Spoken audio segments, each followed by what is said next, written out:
red, blue, purple light. Friends, red, blue, purple light. Friends, facts, red, blue, purple light. Friends, red and blue, purple light. Friends, facts, you can get to know the ledger, sacrilegious Sunday to melanin Monday. You can get to know the ledger, my love. Just open your third eye on Thursday. Lord, the food, the art, the clothes, the Vatican's getting exposed fast. We put the show on the road, you better stay on your toes. I was till the land, focused on the ego. Then I opened my heart, let go of the ego. Grand after grand, we're stacking up these C notes. Facts, facts, yeah, we gon' put this shit on our backs. Facts, facts, we in your city, pull up where we at. Facts, facts, peace, love and light. Peace, love to the family. Peace, love and light to the family. Peace, love and light to the family. These days and time, black man, is going to be the time that you have been waiting for. You came here for a reason. Whatever pressure, whatever adversity, whatever the fuck you feel, I don't know what you feel, but whatever you may be feeling is going to push you, and it's going to provoke you, and it's either going to make you or break you, similar to how pressure busts pipes or the shit makes diamonds.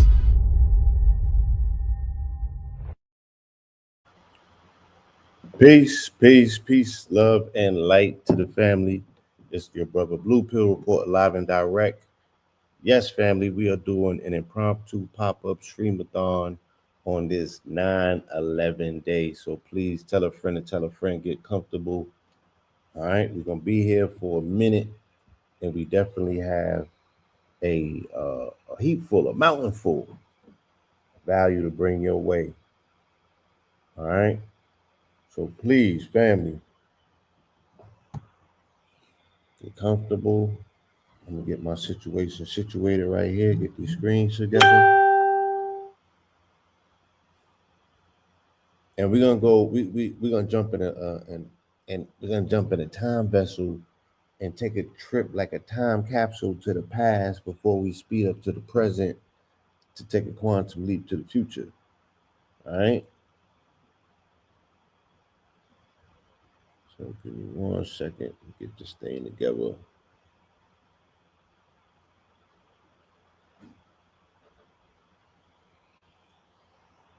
Peace.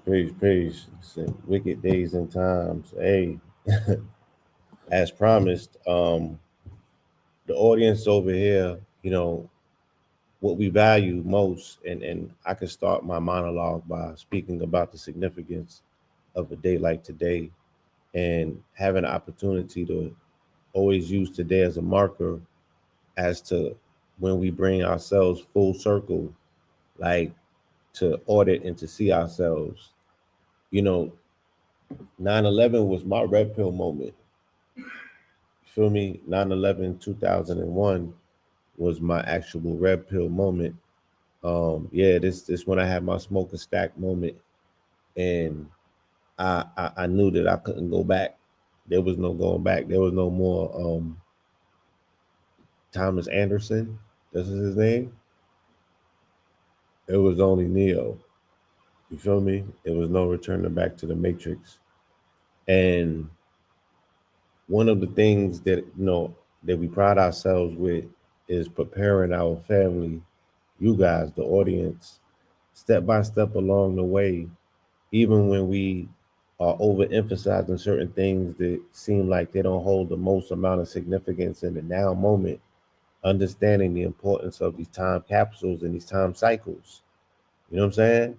They be like, nah, just hold on to that. That can be a deposit that you definitely gonna need 5 years in the future. You know, it's gonna make sense. And it always has a tendency to come full circle and make sense, you know. So today is one of those reflection points, especially for me, that I feel somewhat um I'm like, yeah, you know, you guys above anybody else out there in the audience should be on top of a conversation like the one that's taking place outside in the social zeitgeist, because you've been exposed to a lot of this information. You've been prepared for a lot of these now moments, you know, with this information that you have, even if you couldn't utilize it when the time came. So somebody asked, where were the pills on 9/11? I'll share my story with you real quick, and then we can get into the program, or this could be the intro to the program. On 9/10, which is September 10th, it was a Monday, and I had a court case in Willowbrook, New Jersey, right? A part of New Jersey that is very affluent, very upscale, and their judicial system is known not to play, especially with people from out of town, specifically from New York. And I had two cases in Jersey, in different counties under different names, and both of them were for felonies with 15 years over my head. And this is what led me into consciousness, because I had to learn how to defend myself in court, utilizing moral science and all of this moral jurisprudence that I was learning in the now moment, because I didn't have lawyer money. So, you know, I was able to demonstrate on September 10th in a courtroom in New Jersey against a magistrate. I was able to stand on this information that was given to me, right? And you know, it was like, either this information is the truth or it's not. Either you know it or you don't. You know what I'm saying? Either you can defend it or you can't. You know, you have to go beyond belief, because this information has everything to do with your life. Um, and this is when I was learning about status. This is when I was learning about government and civics. This is when I was learning about de facto governments. This is when I was learning, you know, a lot about what's going on behind the curtain. One of the main things that we need to take note of, right, is that post 9/11 and even before 9/11, the mutual Bible that the quote unquote conscious community shared with the alt right was to behold the pale horse. And especially after 9/11, both communities are somewhat contingent upon what you would call conspiracy. You feel me? And nowadays, you got to have a real good conspiracy. You got to have a real good one, right? Because they got a whole administration that's built around quote unquote conspiracy, or the lack thereof. So, my entry point in this particular court proceeding, I had to defend myself.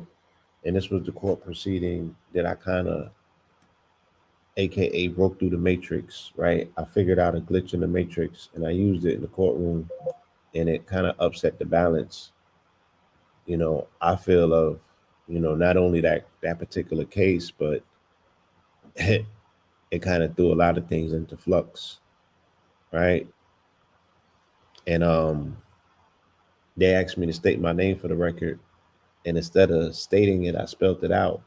And that one move right there was enough to create a glitch in the matrix, because they had to type my name in. The stenographer had to type my name in exactly how I told her to spell it, which was lowercase p, you know, capital P, lowercase a, lowercase. I made her spell out my name the right way.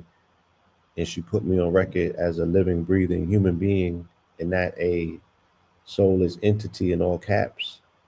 And that created my certificates and all of any paperwork that was attached to me became a toxic derivative in that system, because I was now in the system like Wreck-It Ralph, a glitch in the matrix, and my paperwork came to life.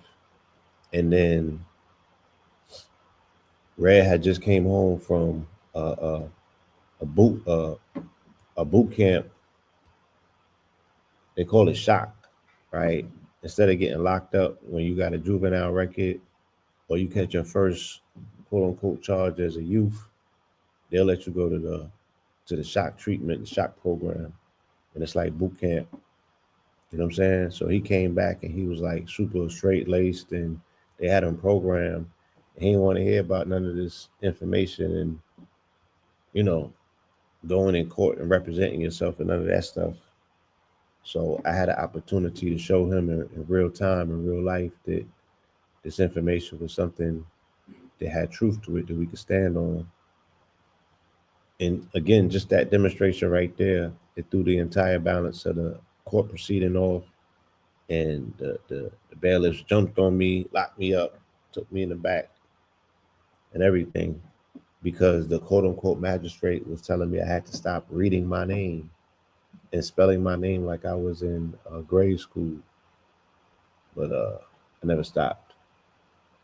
I spelled it all the way through and put myself on record as a living, breathing human being. Now, if you if you don't understand the aspect of what the straw man represents, that demonstration or that move right there might not make sense to you. But if you do understand, then you understand what took place.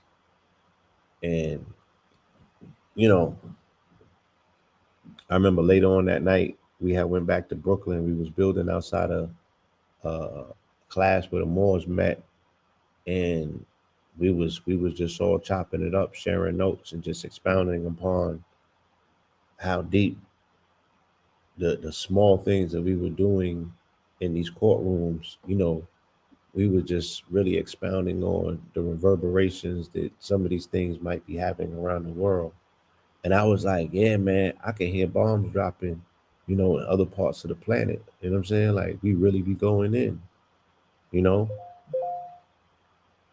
I go home, it's like 2 something in the morning. I was already reading a book by David Icke called The Biggest Secret, right? It's The Biggest Secret, and then the truth shall set you free. I believe I was reading The Biggest Secret that night. And before I went to sleep, I read a chapter about Colombia. And Colombia is a motif for ISIS, and ISIS is a motif for Orset, and so on and so forth. But Colombia is the entity that they channel that governs, quote unquote, the District of Columbia, right? And he was getting into that whole breakdown. He was really breaking that part down about even why they it's Colombia is Sothis or Sothis, which is ISIS, which is Orset, because on December 31st and on July 4th, DC aligns perfectly with the constellation of Sirius, and it was set up that way by Benjamin Banneker Bay, you know what I'm saying, to be in a direct alignment. So that perfection, that it being Chocolate City for these particular reasons of its structure and its alignments, and the fact that, once again, is this country your country, or is this country a country for a colonizer, right?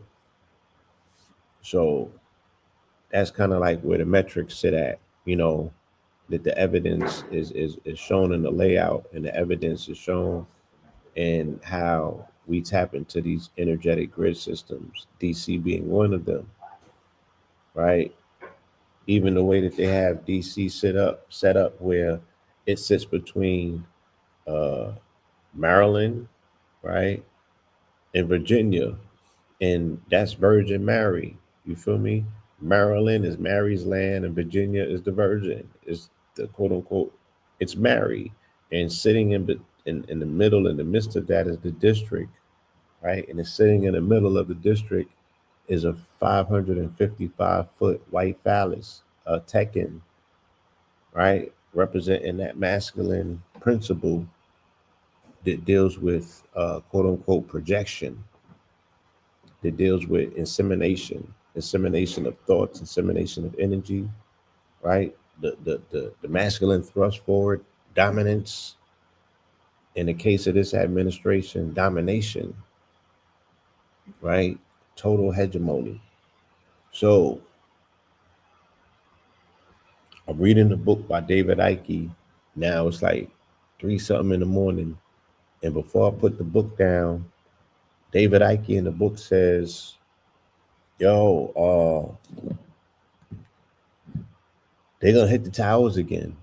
You know what I'm saying? He was like, this time they're gonna blame a dude in the middle of the desert named Osama bin Laden, right?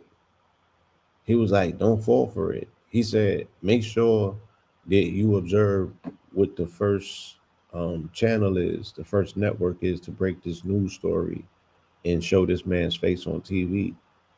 So that was the last thing that I read on September 10th, 2001, before I go to sleep around 3:30. And then I hear my name around 8:30, like, turn the TV on. And I get up, it's 8:30, I turn the TV on, and I'm watching a plane go into a building. And I'm like, oh shit, I just woke up to a dream. Like I just read this in a book. And then by 9 something, the second one got hit, right? And I'm like, oh, this is crazy. You feel me? And by 9:20, they had his face on the TV, and it was on CBS, which is Columbia Broadcasting System. And I was like, oh, this is really crazy. I ain't a conspiracy theorist, but god damn, if this ain't alignment, and if I wasn't already prepared for it. And the thing about it, I had just started a job as a reporter at Four Corners News.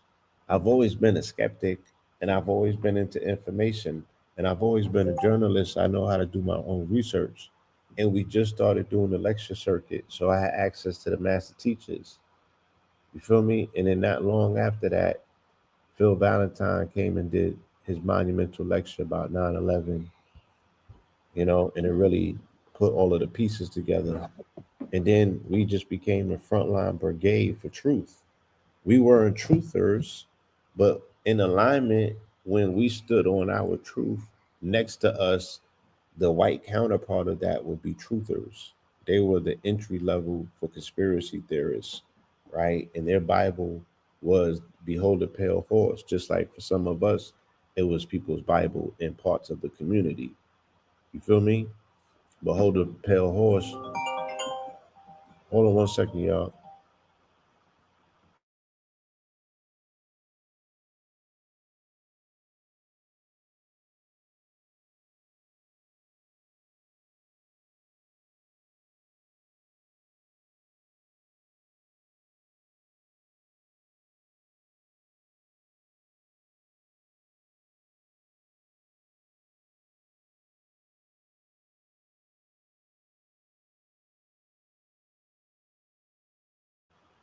Pardon me, y'all. Pardon me. Yeah, so where was I at? So, I wakes up and I sees this going on the TV. And again, I hears these people, right, say that a man named Osama bin Laden did that. And I just read that in the book. And I'm like, how they got the drop on that so quick? It's only 9:20. And they making this proclamation already. You know what I'm saying? They ain't even fully tell us what's going on, and they got a suspect. I'm like, yo, what's really going on? But I already knew what was really going on because thankfully the Moors had gave me the backdrop. And once I had a mental glitch in my mind that the government wasn't up to no good, I already had suspicions. But when I got the receipts, I was like, oh, I see what's going on. I see the game that they playing. You know what I'm saying? This is a de facto government, and they playing with a bankrupt government. They playing these games, shifting his debt, and keeping the people under the spell. So I'm like, you know, everyone else is a skeptic about, oh, they wouldn't do that to their own folks. I'm like, nah, son. Right? Um, we can't. It's not necessarily. I'm not gonna say that we couldn't give them the benefit of the doubt. I'm saying that all fingers point to them when we did the thorough investigation. And thanks to the master teachers, that information was made available very early. Shout out to Baba Phil Valentine. He brought a lot of clarity. Shout out to Bobby Hemming. He brought a lot of clarity. You know what I'm saying? At a time when there was a lot of confusion. Shout out to Steve Coakley. Shout out to Dick Gregory. Shout out to all of the master teachers that stepped up at that time. You know what I'm saying? And really filled in the blanks. A. Rashid wrote his first book because of that, called The Pillars. You know, that was my red pill moment. I told him about September 10th when you had just came, you was programmed from your boot camp experience. They had you in your G unit ish.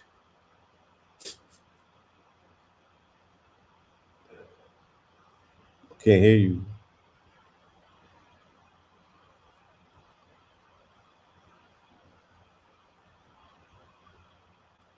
Can you hear me?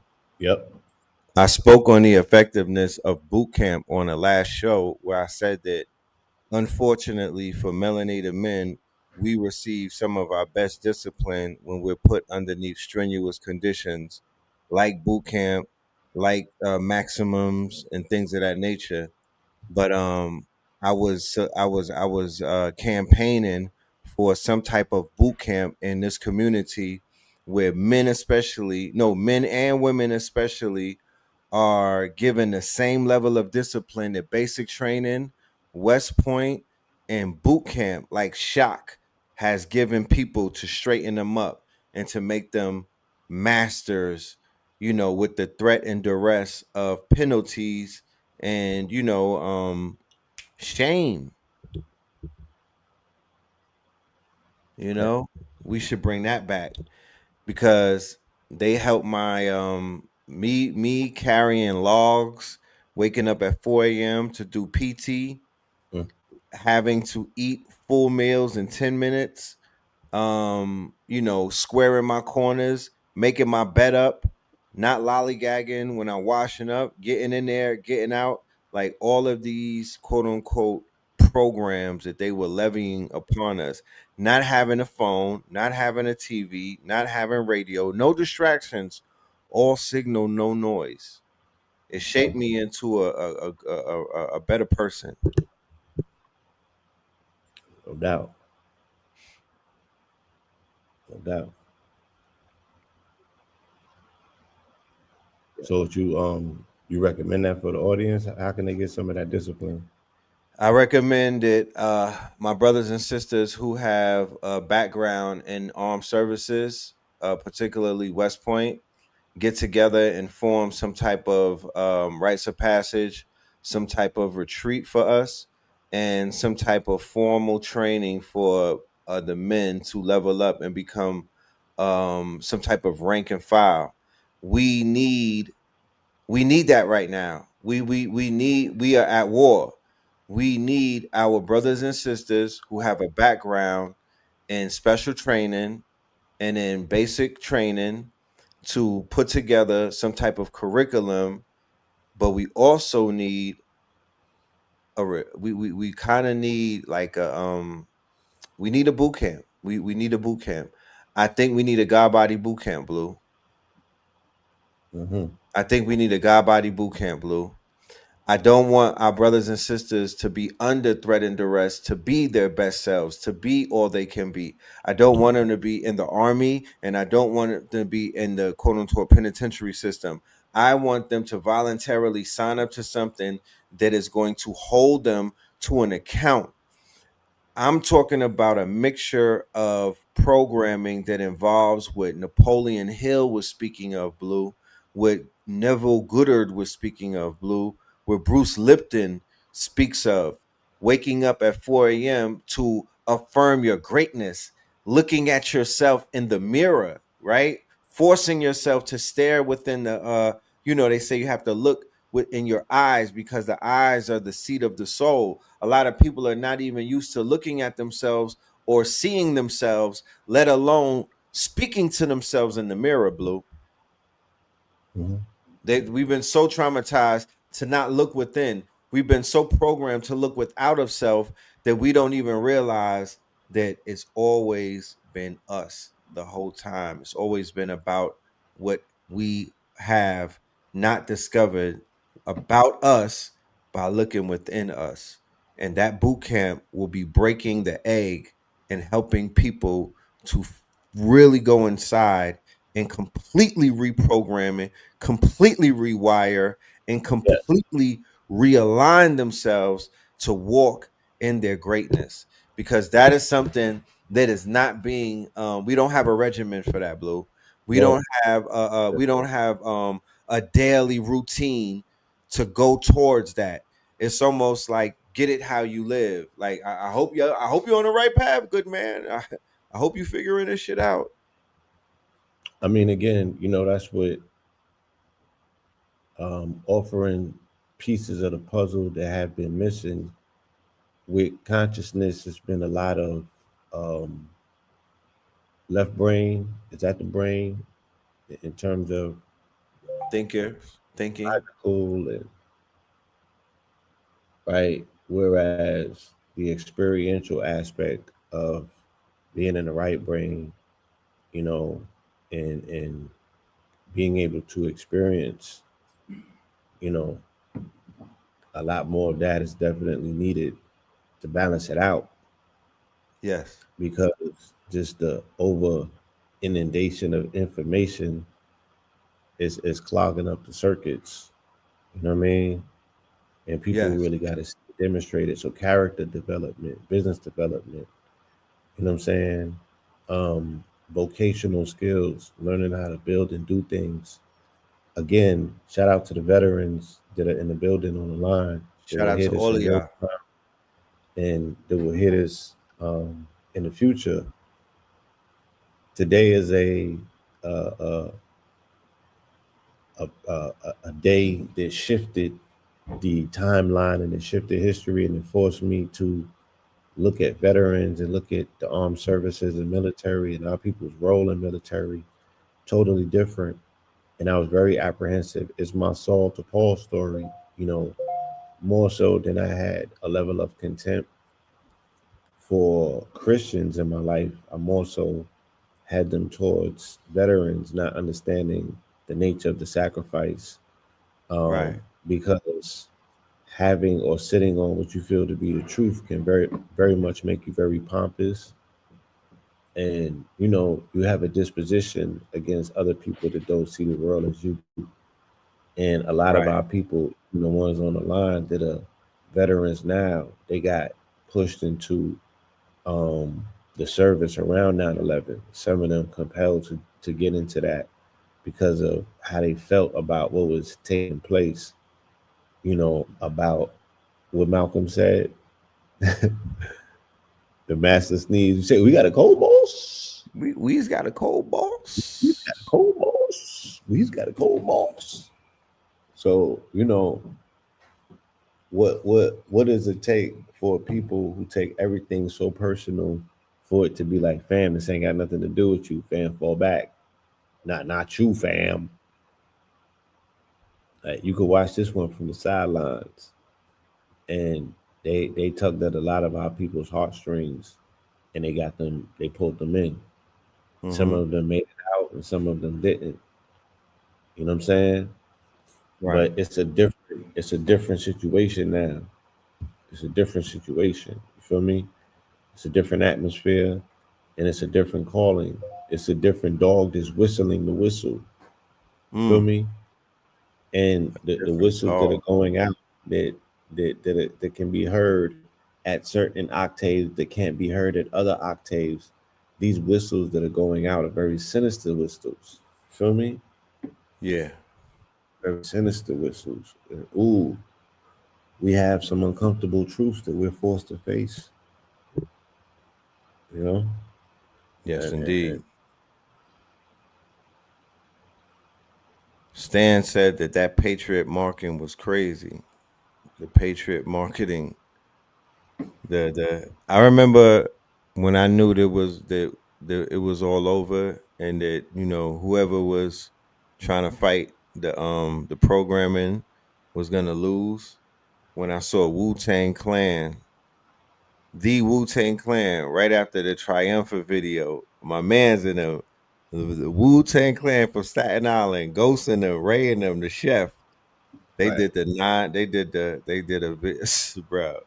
Who remember the song?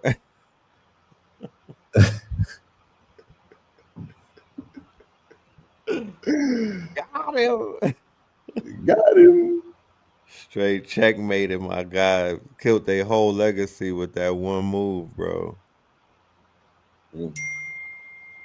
Like we gotta talk about the checkmates in life, and you know what I mean. Like, if you did a video talking about vax that ass up, or free fries, put the fries in the bag and get a free Jabberwocky. If you did a Jabberwocky commercial, yeah, you're done. Just run the stats, run the analytics on all of those people who played a part in a Mm. genocide. Where are they now? Mm. You can't get like Blue was talking about earlier about movement and right. Like, there's such a thing that the youth have Christian called motion. The same way that you see these pills in the background moving and whatnot. If you don't have no motion, like if your shit is not moving, like, it's a noticeable thing. If you don't have motion, it's gonna show. It's coming out in the wash and whatnot. Those who have motion, it look different from those who don't have motion. And it's just a lot of people don't have motion anymore. And it's really heartwarming to see. I don't think there could have been a better dichotomy and a better gift and a better quote unquote cosmic alignment, or a greater symbolic gesture than the drop your flag movement during this quote unquote blood moon lunar eclipse. Blue. The timing on that shit, and the timing of the killing of the snake in the year of Yeah, the the year snake. the year of the snake, the beheading of the snake, Right. the beheading of the snake in the year of the snake, the beheading of the snake, right? Truly humble under God, alongside dropping the flag, because after the snake was beheaded, then the flags got dropped, right? So what's not being seen is who was the victorious one riding in. What is that victorious army that's riding in into the kingdom as people take a knee, drop flags, and acquiesce? You're not seeing that part of the camera because it's still a POV, but something compelled Hocus to get out there and do it. Something, there's a force, there's an energy, there's a timing. They're picking up on signal, right? Versus noise. There's a signal being sent from the Most High, from the ancestors, from that cigarette boat ship coming to the planet in our birthday month. Facts. That's what it is. I'm talking about. And the youth are on timing. I love to see it. The younger, and when I say the youth, I mean people who might be touching 50 and 60, but the mentality is still that they're still the youth. They're still a part of that demographic and whatnot.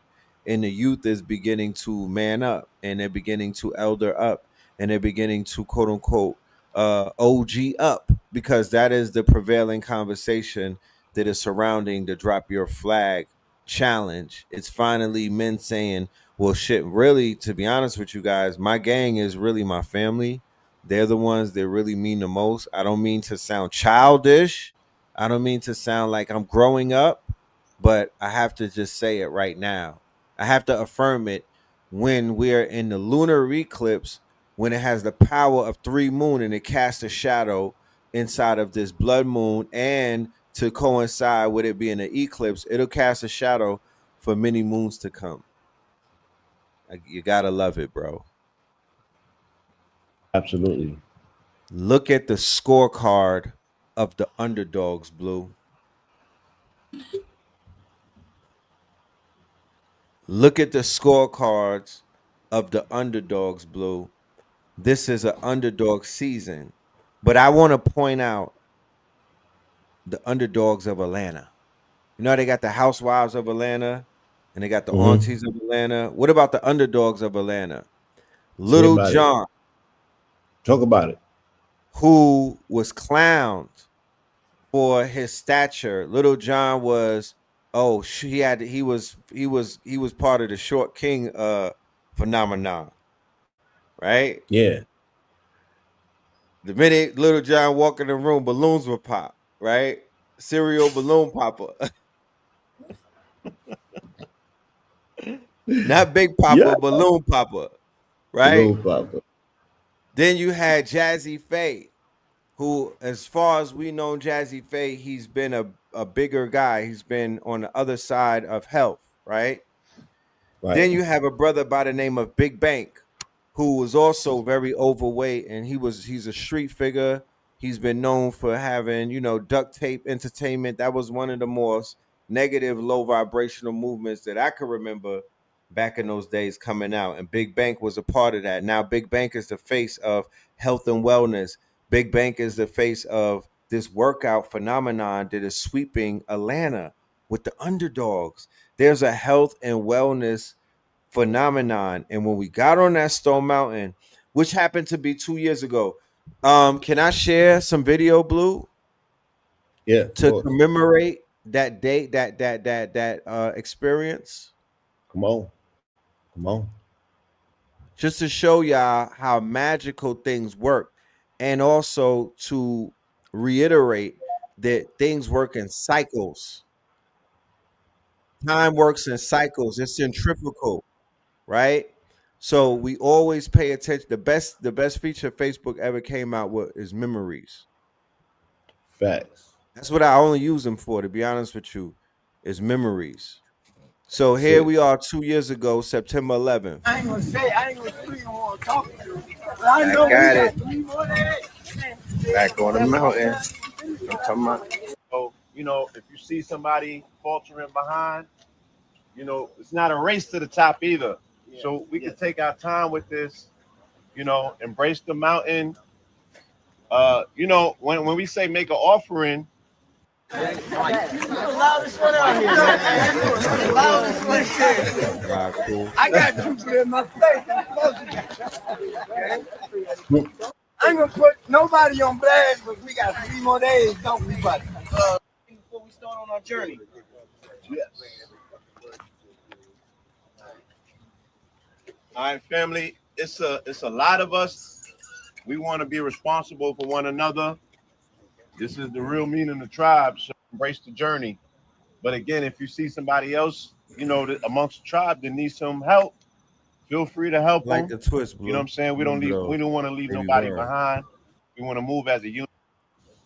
What you're sacrificing is your comfort. You might be sacrificing a little bit of time, a little bit of energy. So just commune with the mountain. The mountain has its own consciousness. It's a living being. It knows why you're here to embrace you. So one of the things that I want to point out about this,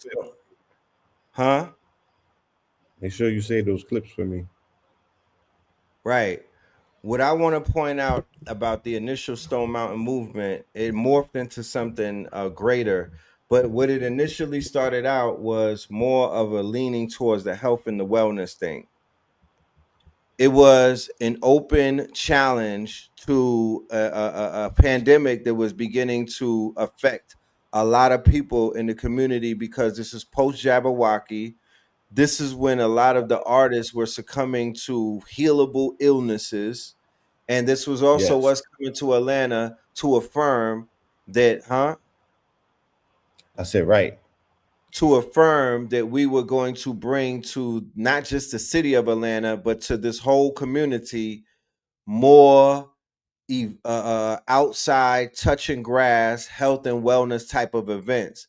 Because initially the climbing of the mountain was not more of a spiritual thing. It was more of a health thing. It was more of a getting out and getting the health right. And then when we got on top of the mountain, we said on top of that crystal, the same way that we said that Atlanta is Atlantis and affirmed it with so much conviction that it literally began to conform to that, to the point where you have an alien walking around Atlanta, but nobody is even pointing that out. He came out of nowhere, but there's an alien walking around Atlanta going viral, and there was a lot of floods after we got off that mountain. But anyway, we affirmed about the health and wellness movement on that mountain 2 years ago. We had Tassili with us. We were doing the yoga. We were doing the breathing. We made the sun come out. Boom. What we're seeing outside of the fall of the violence and the degradation and all of the negativity and the low frequencies, besides that, we're seeing a health movement specifically coming out of Atlanta involving notable figures such as Gunna, such as Little John, such as Jazzy Faye, such as Big Bank, and there's a few other people who are leading they have running clubs, they have breathing clubs, they have yoga clubs, they have a lot of stuff to this day, and they're also speaking the same language that we were speaking on that mountain 2 years ago. Please, Blue, go ahead.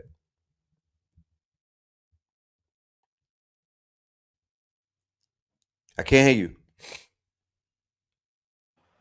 I said I totally agree. They're leading the Renaissance. It's evident they're at the forefront of it, and our intention, you know, when we initially got up there, like I said, I know that we also kind of started moving after Thug caught that case, and we were speaking about a prayer of protection over the city because, you know, right before I had initially moved, a good friend of ours lost their child in these Atlanta streets. And I just remember, you know, the horrendous nature of the details, you know, that they were military grade, you know, artillery involved, you know what I'm saying? Scalps, you know, just all kind of craziness. Right. And those stories was consistent about warfare that was taking place in Atlanta streets. That people may not have, it may not be hitting people's ears. They may not know the nature of things really was turned up out here. So we were going up there, we were qualifying, you know, having the position to make a prayer or a supplication at the summit of the mountain by getting up there, by hiking up there. Like you said, it was during the time that people was being sedentary. They was in their cribs, chilling, you know, kick back, you know, getting hella comfortable. You know what I'm saying? Right. And they was not being active. They was told don't go outside, and some people listened. So in the spirit of us turning the tide on that, pushing back against that, which we did for the entirety of 2020, you know, years afterwards, we were consistent with going on hikes.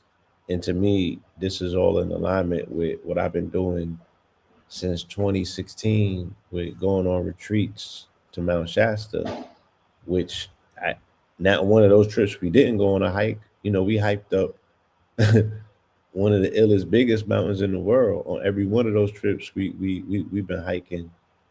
I mean, hold on. Outside of that, Blue, you were one of the first ones to bring us on Stone Mountain in 2010, right? So we did Stone Mountain before we did Shasta. Then we did Serpent Mound. So we've been navigating. Then we did Etowah Mounds. So we've been navigating through the ley lines and the highways and byways. We are definitely going to be moving forward into a very, very heavy retreat season. We're going to touch not just grass, we're going to touch corners of the earth, ladies and gentlemen. Just get ready for that. Very, very interesting cycle on the way. We are, September 11th. This marks a significant marker in terms of the time-space continuum, leading up to the end of this fiscal year, leading up to our born day. You know, so yeah, it's up, ladies and gentlemen. you're going to see an intensified output of work from me and this man leading up to the end of this fiscal year because of the significance of this year. Right. Yes. So I got a little presentation I put together. Oh man, do your thing, my brother. I'm gonna set you up. But before we get into that, I have to throw another name out there for my KTL Clippers, right? I was gonna make the announcement today, but because we're still in the shadow of the moon, I'm not making any announcements, right? But we're gonna make the announcements about the KTL Clippers. We've picked our starting five. You know what I'm talking about? We got the dream team of KTL Clippers, and we're also going to fill the bench up as well. But I want the Clippers to go ahead and take the clips of the names that I just mentioned about all of these brothers in the ATL.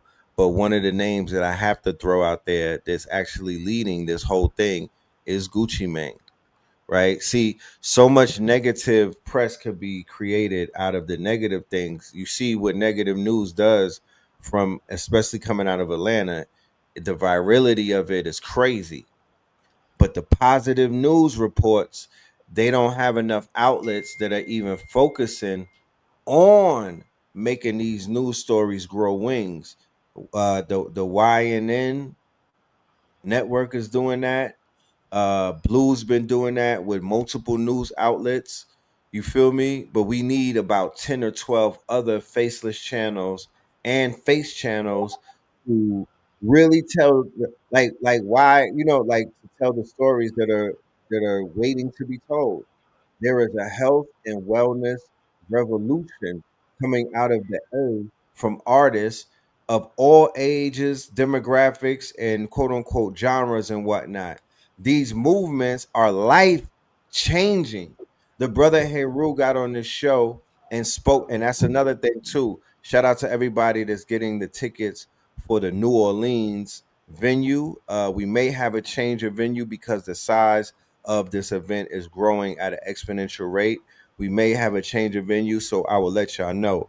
But shout out to everybody that's tapping in to the upcoming lecture with the good brother Heru and the return of Mama Pill. All right, we're going to be in New Orleans on October the 18th. Health is Wealth Expo, hosted by Red and the Blue.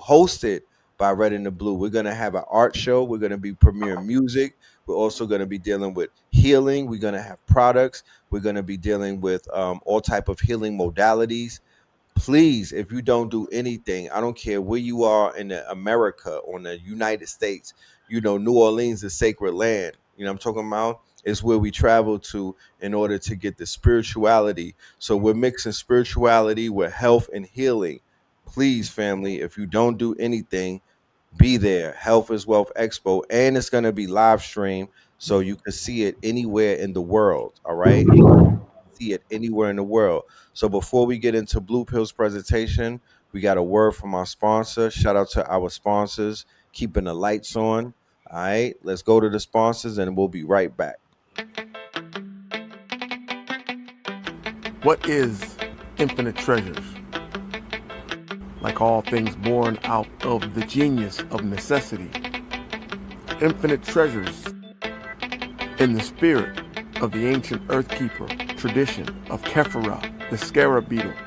We gather all manner of earth relics, high energy hand-picked crystals, stones, minerals, and pure metals, and weave them into sacred geometric forms that elevate consciousness.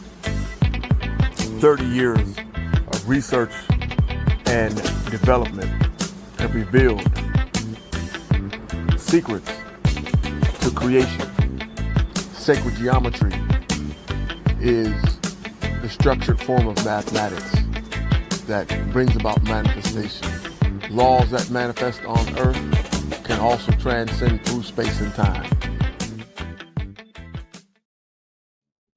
Yes. Shout out to Infinite Treasures. Shout out to the item. Yes, Prince Naeem, the item. So you ready to go in, Blue? Yeah, I loved it, that commercial. Oh, wait till we got another one with the jingle on it. Champion sounds of golden hearts. I'm gonna play that when you finish your presentation. That's the next one on that. So the floor is yours. I'm gonna let you do your thing, ladies and gentlemen. We are here for 4 hours. This is the 9/11 Twin Pillar Stream-A-Thon. We got announcements. We got upcoming events. We have a masterclass coming up with Black Magic and Seven Bomar. We got guests that we're going to be bringing on the show. We're going to be talking all things AI. We're going to be talking about Kirk and Kirkwood. We're going to be talking about a bunch of things. Geopolitical storylines, blood moon monologues. We might even premiere some new music on y'all. And we got some new merch drops. Champion time. Yeah, 9/11. Let's go. Twin Pillars. It's the Pillar Activity Hour. So we are locked in. Tell a friend to tell a friend. Hit the like button. Hit the share button. Hit the subscribe button. We outside, ladies and gentlemen. Make no mistake about it. The Twin Pillars have been activated. We are out. To this day. To this day. As a matter of fact, we got to turn it over with some music before we even start the thing, man. You don't mind, right? Anniversaries for albums that came out on this day too. So let's get it. What album came out? This Blueprint. This day is a historic day. This when Oh Blueprint yes, dropped. Jay-Z with the Blueprint.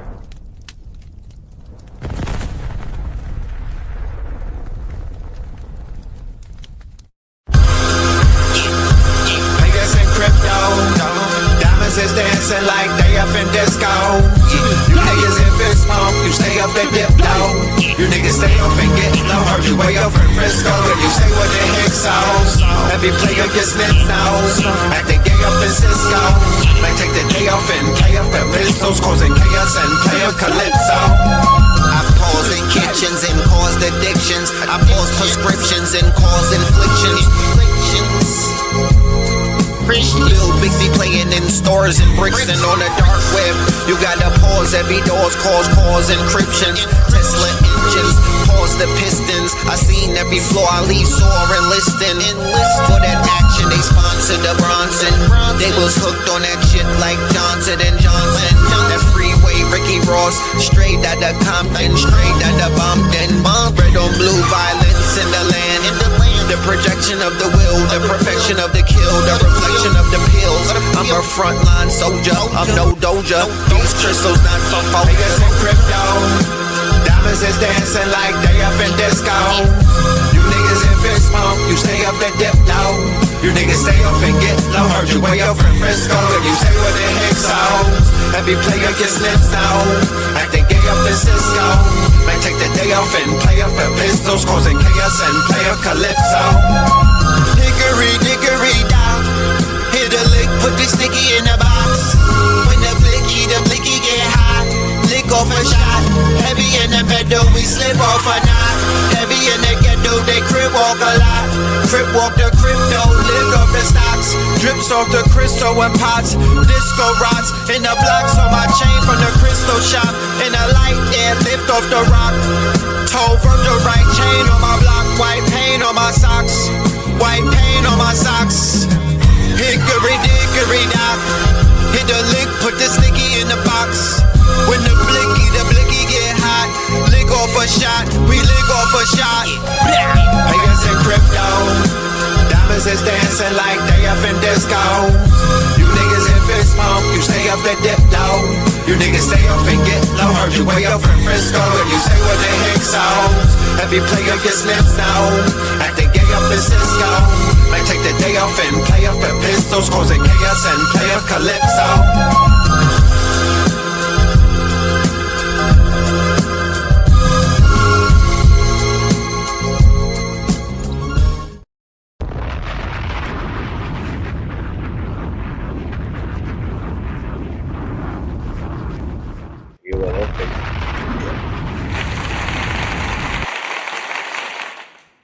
Yeah. Thank you, family. Thank you.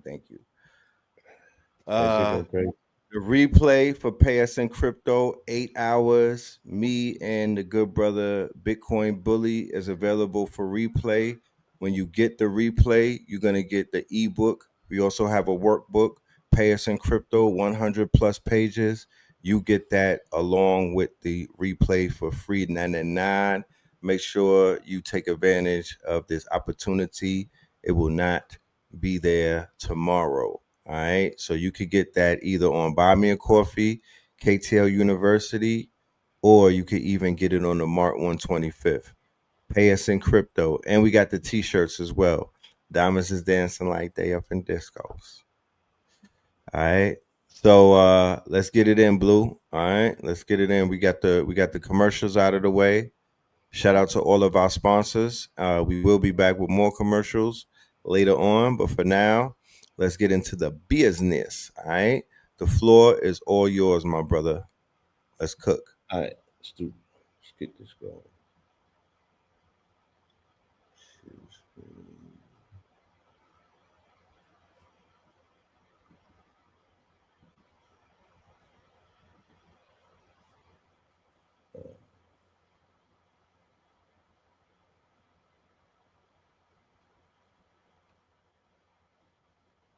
So I want to revisit some topics that I hit on the last show that I was on, but I feel that it's necessary to give some background because these can definitely have been whispers that are leading to the echo, that it is manifesting itself today to be what it is. It definitely has some backdrop that's interesting that we need to, get back to and revisit. You dig? So let's just run through this. Time is a byproduct of matter and a unit of measurement. We did this demonstration once again, family, to explain the whole dynamic of what time is and why time exists. And this people say time is it's a construct or a structure or a false reality. It is a structure, and it's structured on a false reality called the material world, right? Which is a construct. It's an agreed upon matrix. But 99% of your cell is empty. So it's almost like a simulation. And the pixelated nature of that can be explained in this diagram about dimensionality, right? 0 dimensions is 0 point. Okay. When you have a point from one point to another point in terms of distance, automatically that creates time because now you have a measurement of distance, right? You have a metric, something that you can count, something that you can quantify, something that you can measure. That's where time comes in. And then you got the square in 2D. In 3D, you have the cube. And in 4D, you have the tesseract, which is the cube within a cube, right? Which is this construct.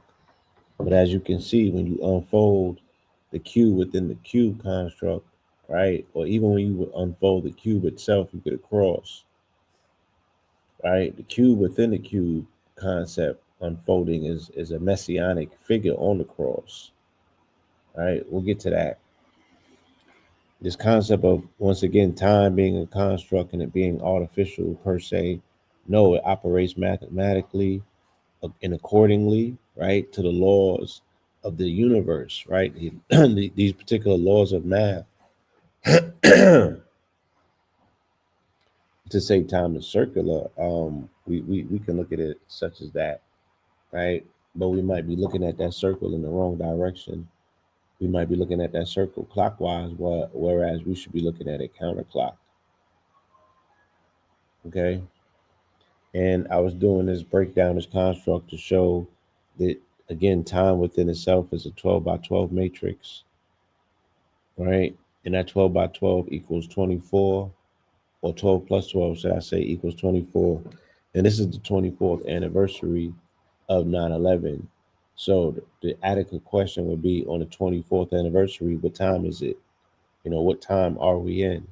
What does it say about the time of 9/11/2001 and the time of 2025? What's the clear connections, right? It appears that on a day such as today, that we see that whatever plan was put in place all the way back in 2001, its time has come to somewhat of a crystallization or fruition, specifically if it has anything to do with the surveillance state, because now these people have the excuse and the opportunity that they need to take surveillance to another level, right? And to gleefully take more people's rights, and you know what I mean, be more aggressive with their power grab and more unapologetic for it because of the circumstance.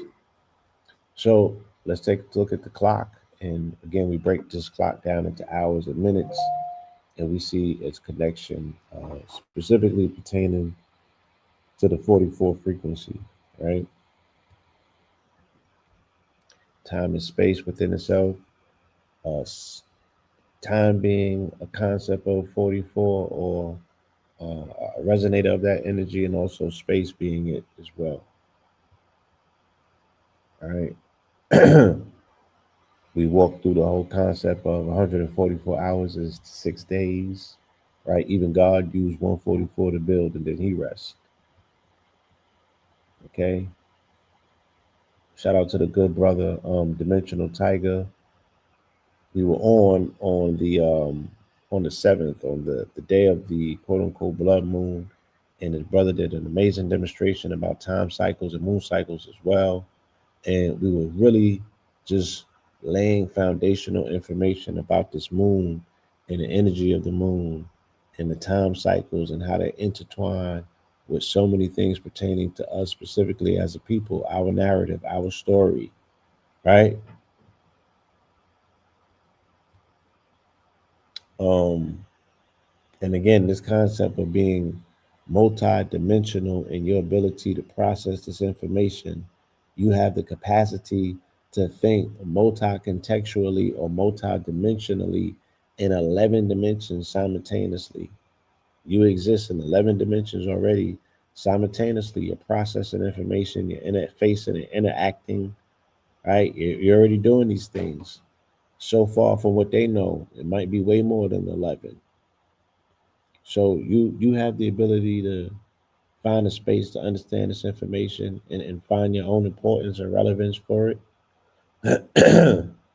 um, to me, again, it just, it's a means and a way in which you can compartmentalize things that appear to be complex, right? You can put it in a box, you can simplify it. You feel me? Everything exists within this particular number. That's how I simplify my understanding of it, and I proved it to myself time and time and time again, right?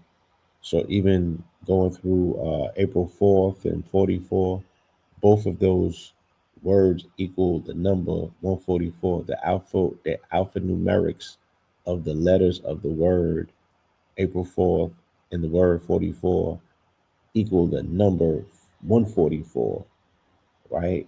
Which is the number that pretty much is the numbers. It's not more so 44 is 144. That's the number that equals. So saying 44 is like saying 144 and vice versa, right? They are entangled, they're connected, right? And 44 is an integer of time. As we showed you, 1,440 minutes in a day, 86,400 seconds in a day. Okay. On the strong end of the particular week or the weekends, what they call on Friday, Saturday, and Sunday, each governed by one entity that occupies the box of the 444 box matrix, right? Friday goes to Muhammad, Saturday goes to Lucifer, Sunday goes to Jesus, okay? And as you can see, they have the same numerical frequency across the board in English and simple gematria, right? They're almost the same entity. They have the same energy signature, okay? And then we took a trip and we spoke about the whole aspect of Jeffrey coming back again, and the shadows and the windows and the winds of time that represented this cycle returning, you know, I think it was 20 and 22. No, it was probably 23 when the Netflix show dropped with Jeffrey Dahmer, right? And then we had Jeffrey Epstein going on around the same time, and then young Jeffrey gets locked up, okay, during a blood moon. A blood moon that happened in May 9th, 2022, in Taurus season. It was a Scorpio blood moon. Okay, it was a super blood moon. Feel me? It was a super blood moon that hit that night, and it was permeating. We were feeling the effects of it 2 weeks out. People were talking about it. All sorts of quote unquote social media influencers were making a lot of videos about this particular blood moon, this Scorpio blood moon. A lot of people felt it. And at the same time, with moons governing water and water cycles, right, it also had an impact on financial markets because that is governed by the sign of Taurus, right? Taurus deals with big banks, or as you said, with bank, right? Like the brother Big Bank's name is on the show. It deals with big bank, it deals with institutions, right? It deals with currency and financial markets. So this is when the stable coin disruption started during this moon with the collapse of a stable coin called Terra Luna. And Terra means earth and Luna means moon, right? Coincidingly, right? It happened all at the same time, and they took a hit. And again, it was such a profound hit. They've written think pieces about it. They got all kind of information that speaks about the fall of the Terra Luna coin, which led later on in Scorpio season in November to the fall of the FTX coin, which led to the imprisonment of Sam Bankman Fried, or Sam Fried Bankman, whatever his name is, right? It led to his collapse. And that collapse, that domino effect led to other things as well. But, all of these people, ironically, were Democratic bagmen and fundraisers at one point, whether it be Harvey Weinstein, Jeffrey Epstein, or quote unquote Sam Bankman Fried. They always getting that blue dollar, and you know who they all work for. So ironically, this full moon or this particular blood moon come full circle, and we see that the stable coin has now stabilized itself as the replacement for financial markets, right? They have adopted it across the board and made it the quote unquote highlight of the new Big Beautiful Bill Act, specifically the Genius Act, right? This putting stable coins on the front stage of the international stage, full fledged. Okay. Also with this moon popped back out, and we seen Young Thug finally make an appearance, right? He was on the Big Bang Show, right, explaining himself and throwing his comrades under the bus. He also released a video to accompany that particular rollout that he was doing, and he called that closing arguments. Okay. Again, I don't know what people would expect from a person who has kind of like typecasted themselves and branded their brand as slime. You feel me? And a person that has created an entire euphemism about catching melanated bodies. You know what I'm saying? Wiping bodies off the mat. So it what we see should not have been that much of a surprise. The brother is exhibiting a whole lot of dark scorpionic energy. If he's not channeling a snake or a reptilian, then he's channeling a spider. You feel me? And he said if he's not channeling a spider, now he's channeling a rat. Interestingly enough, the gang that he's tethered or tied to, the blood affiliation wise, was Sex Money Murder. Sex Money Murder. If we look at the motif of it, it's a Scorpio Aries it's the Scorpio Taurus axis, right? The Scorpio Taurus axis. Scorpio is sex, Taurus is money, Scorpio is murder, right? So the entire the gang, the name for the gang ties in directly to the energy of the moon energy that governs the takedown of the gang as well during that time period. Feel me? And interestingly enough, ironically, during the same time that, you know, Thug was being unvalidated as a thug, if you will, a member of the sex money murder gang from the Bronx side of things, who currently lives in Atlanta, our brother Hocus 4-5, you know, he galvanized this moment to create a drop the flag challenge. And he kind of like, you know, at a very propitious time, just started freeing brothers up from the yoke that they felt commitment wise to situations and gangs I'm sure that they no longer wanted to be associated with. And interestingly enough as well, he's born on April 4th. He's a natural 4-4 resonator, but he's also a blood. And the number for blood is 44. And he has been cloned or clowned or rivaled by an individual named Adam 22. As you notice, 22 is half of 44. You know, and the internet has been doing a very good job washing up Adam 22 for putting his face in places that don't belong. You know what I'm saying? Poking his, you know, being caught up in business is that's not his own, and really showing his motherfucking badge. Okay. I just want to say to all the people out there, I ain't gangbanging no more. I've been GDBD Vice Lord for a long time now. Been doing battle with my ops, done battle with the police, put in work in the jails, but I decided I needed to change my life. Ever since the big homies caught me playing with my booty hole, they've been extorting me $20K a month. I can't live like this no more, man. It's too expensive.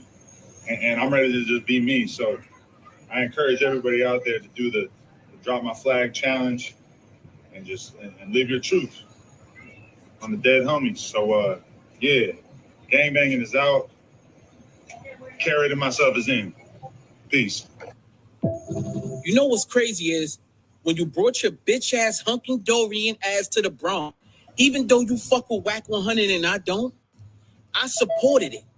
I supported it, you bitch ass nigga. Let's talk about it, nigga. My man Steph Belafonte, salute my nigga Steph, told me you was coming to the Bronx. And I okayed it, nigga. I co-signed you coming to the Bronx, nigga. Me. Because if I would have said it's going to be up if you pull up, you would have never been allowed to come through, nigga. So you sitting here and you mocking my Drop My Flag challenge. You mocking me, son. Instead of supporting it. Funny thing, every time I'm doing something positive, every time it takes a nigga like you to come and try to destroy it, the colonizer. And I bet you Whack 100's gonna say, I ain't had nothing to do with that. I ain't even know what you was doing, Hocus. You niggas is, I know how these niggas set shit up. You was a motherfucking liar. You sent the colonizer to try to destroy me, Whack. I ain't stupid. And you told Poetic Flacco to make that video about me last time. Come on, son. Like, ain't nobody stupid, man. Y'all see me over here trying to free brothers from these mental chains? And here y'all go kicking it down? Hey, yo, man, look, man. Y'all think, look, y'all. I'm here telling my brothers to walk away from the gangs. Who else would want to go against that? 6 letters. FBI. CIA. You a clown, bro, for mocking a movement like this. Everybody, I need y'all to tag Adam22 and put a clown emoji in the comment section. Tag this bitch ass nigga and put a clown emoji. Nigga, you a clown, nigga. Yeah, what he said, you feel me? And we definitely see the validity of that coming to full fruition, right? He's really showing his hand. You can see it for what it is. and what's understood should not have to be explained in these particular days. Um, the word for blood, like I said, the word within itself is dam or dam, right? Equals 44 numerically, and they break the whole thing down to you right here about how they arrive at that particular number. Okay. We spoke about Janus and this particular January, how they opened up these particular portals and everything. If you really want to look at it like that, the ceremony that was done in the Vatican on New Year's Eve or Christmas Eve for that matter,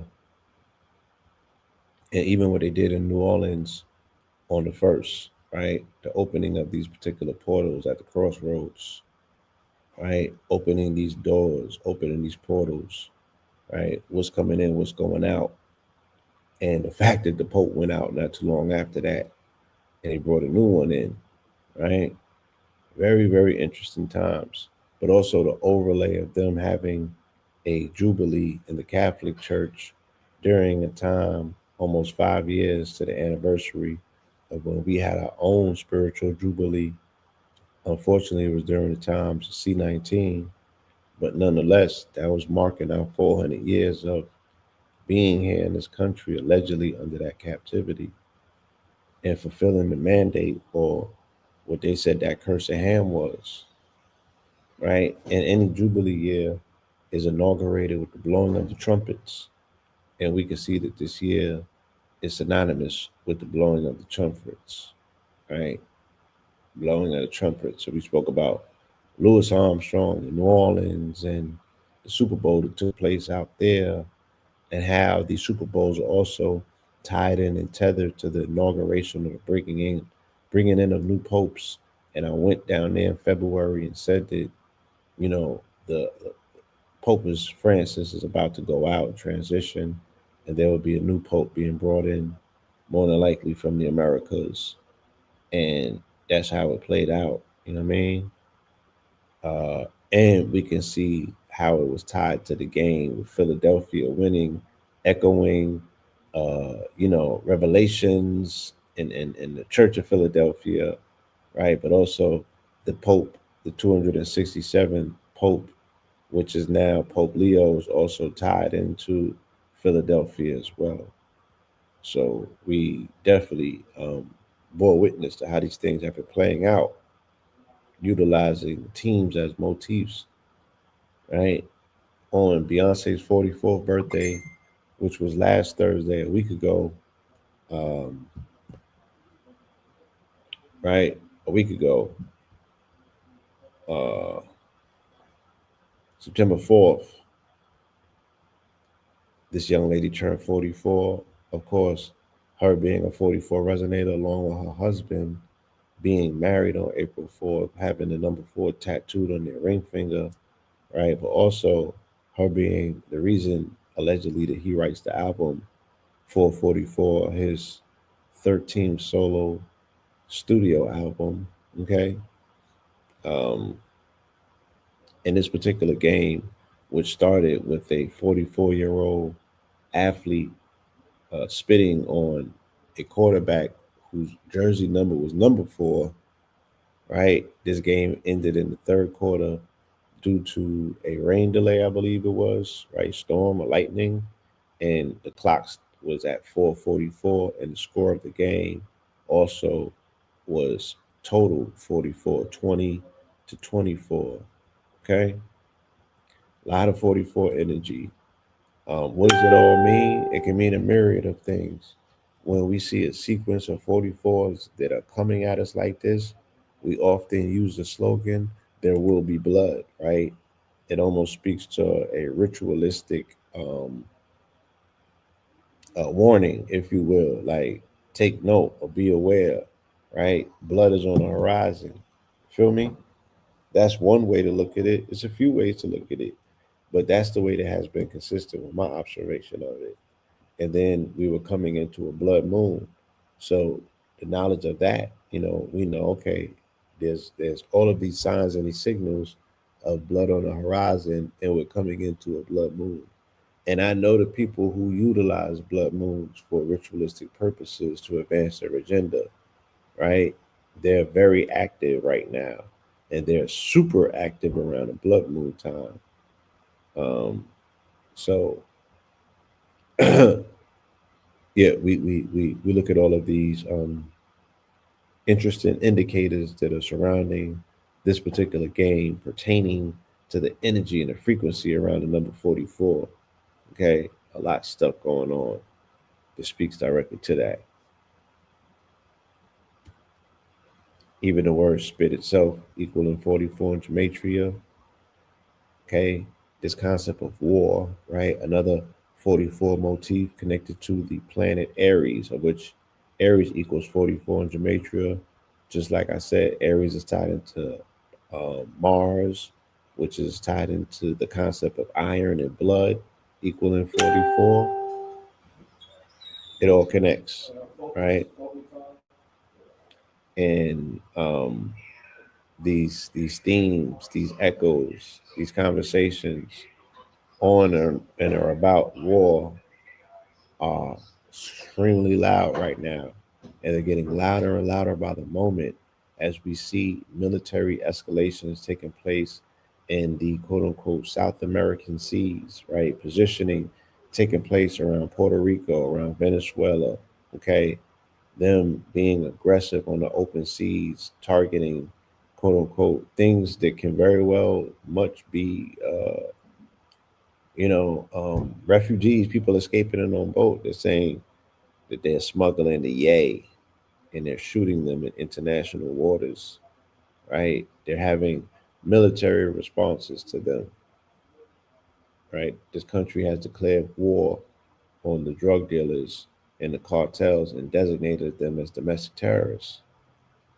So there's a lot going on. We can see around this energy of war. They're also threatening Mexico's sovereign airspace and the sovereignty of that country within itself by threatening to go inside and wage war against cartels, right, on foreign soil. Okay. And then we have them making their declaration also last week of changing the Department of Defense to the Department of War and now going on the offense. Now they're looking for a viable, suitable war to test this war machine out on with their war fighters because they are now the preeminent strike force, right? They are the Department of War. And Aries is Mercury. It goes for it. It goes into war, goes straight to it. So they have changed their posture at the same time that they shut down the Department of Defense. They also shut down a 44-year-old peace vigil that had become synonymous with, a with a peace vigil outside of the White House, initially set up, I guess, for veterans, right? They tore that thing down as well. Okay. So, by all indications, they are showing or they're telling, they're advertising to the world that they're ready to go to war. They're putting out all of the posturing. They're putting out all of the dog whistles. They're looking for sponsors. They're looking for people to take the bait. They're looking for it all. They're getting the whole season together. You know what I'm saying? They're doing casting. They're auditioning. You feel me? They're reading new scripts and tearing up old ones. They're doing it all. They're doing the most. Okay. Um, you guys probably know about this viral moment of your president, right? Utilizing AI propaganda as, again, another arm of wars called meme magic. And they're using it effectively. I read 2 articles on it last week, and they're speaking about his ability to not physically have to put on a military uniform or authoritarian garb. He's projecting himself as a strong man utilizing AI, and it has a psychological effect, regardless of whether the pictures are fake or not. You know what I'm saying?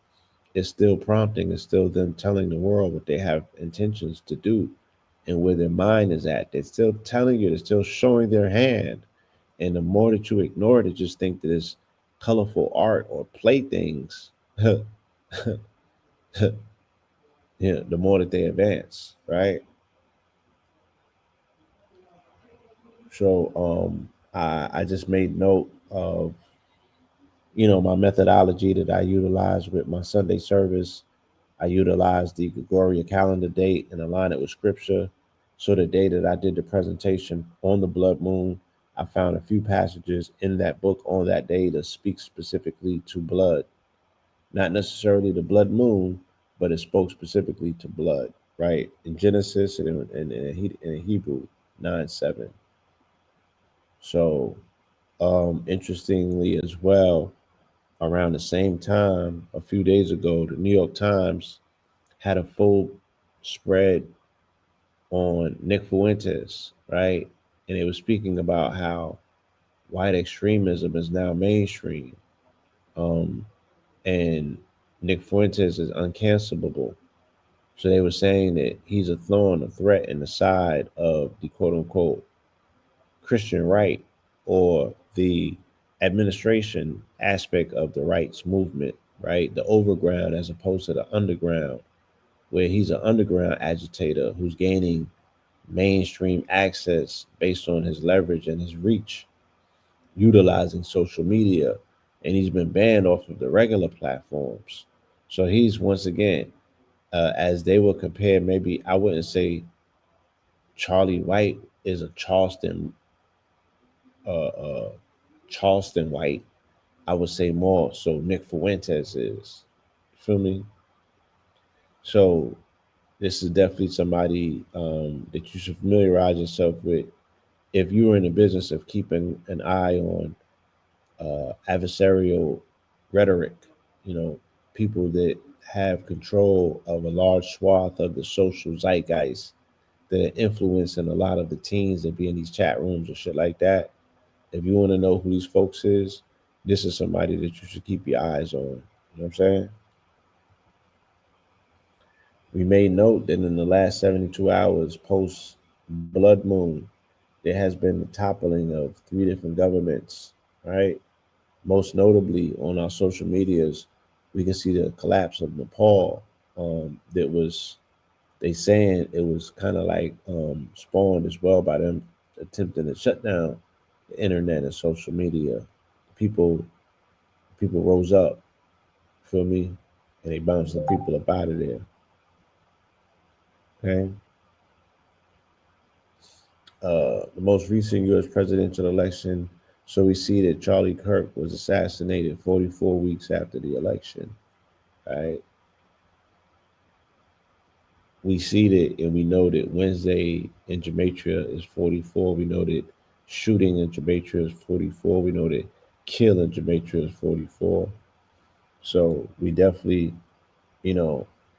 wouldn't be surprised if we found 44 is popping up in this particular demonstration, especially with us seeing all of that blood on a Wednesday on live TV in the shooting, right? It all speaks to 44 energy.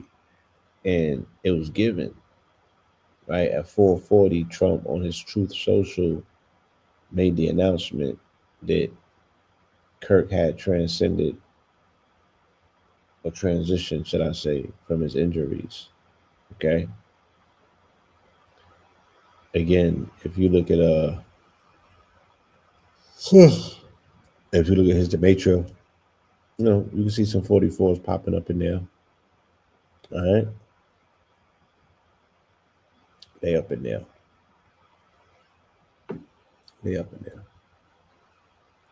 Tariq Nasheed ain't waste no time, right? And I guess that's fair game because he was very vocal about George Floyd after he made transition.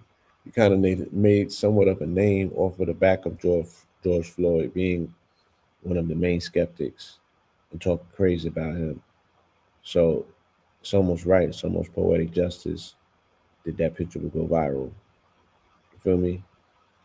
And ironically, we found ourselves with 4 HBCUs being shut down due to terroristic threats. I don't know all of what that's about, but I can say that the quote unquote base is very much triggered and the easiest persons to punch on are those that they're used to punching on.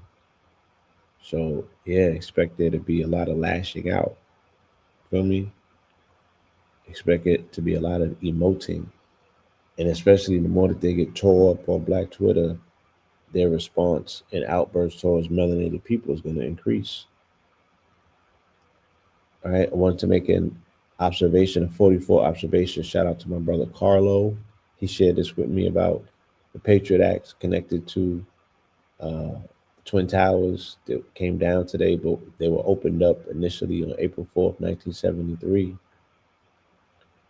Summary of the U.S. Patriot Acts passed by Congress just 44 days after the terror attacks of September 11th, right? So 44 days after the towers came down, they ushered in the Patriot Act and they boxed people in. Feel me? Boxed them all the way in. And ways in which they weren't able to successfully all the way box them in, we can now look 24 years later with Palantir and we can say, oh, they're on the cusp of boxing you within the box. Feel me? And totally closing up shop. So this album also came out 24 years ago, right? In a time well. Jay-Z, The Blueprint. Okay. Shout out to Ye. Shout out to the good brother Wise Intelligent. He made a very poignant observation that we have to share. He said his death be used the same way 9/11 was used to manufacture a war against terrorism and consent for the Patriots Act. Only this time the manufactured terrorists is domestic, i.e., the vague and ill-defined radical far left. So the Surveillance Act and the civil rights violations will target everyone. This is what Churchill intended when he said, never let a good crisis go to waste. Okay? And I don't know. Oh, I had this slide lined up right after the Jay-Z one in terms of looking back and retrograding in retrospect 24, 25 years later, right now, currently in the news, we hearing all of this confusion and all this back and forth between Dame Dash and Cameron about, what did Rockefeller end? You know what I'm saying? What was the game? What was the icebreaker, right, for that relationship? So ironically, it's just again interesting that we will be circling the wagon these many years later, and this is what would be at the top of the headlines during this particular blood moon. Yeah, family, and with that, that's my presentation. That's what I got for you today. You know, that's what I got.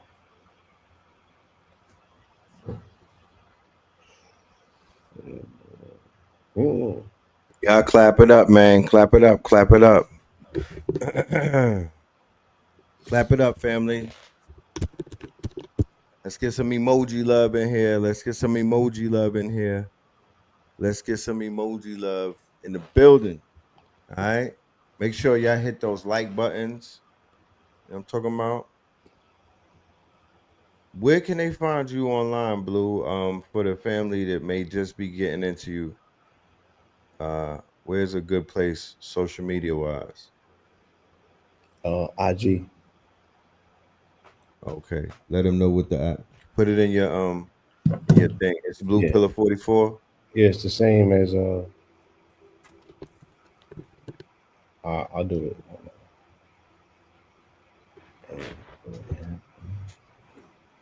Yeah.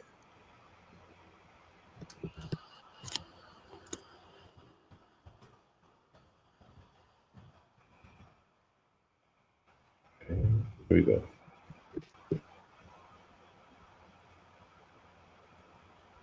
Give me 1 minute. Yes.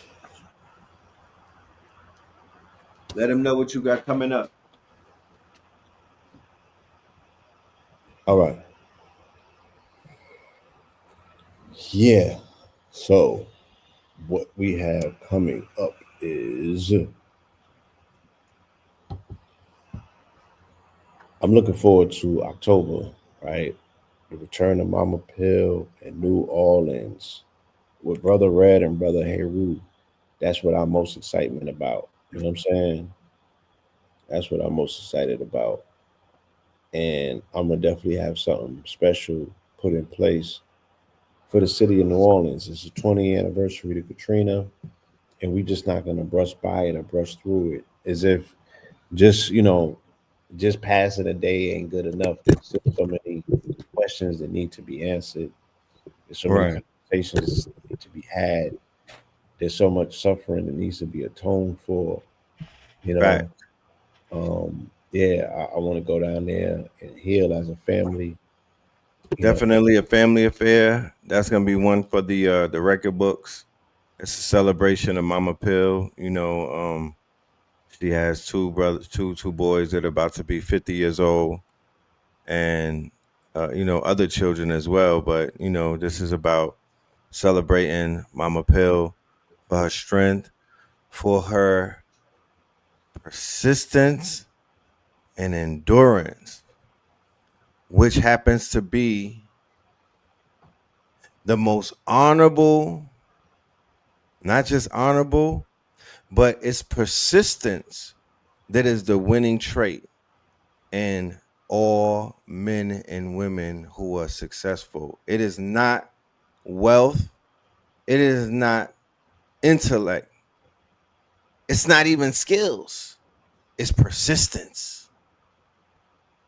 Do you know how many times Edison was persistent until he discovered what he discovered with light? Do you know how many times Abraham Lincoln was persistent? If anybody knows his real story, Abraham Lincoln took about 1,000 L's before he was president. It was not an easy road.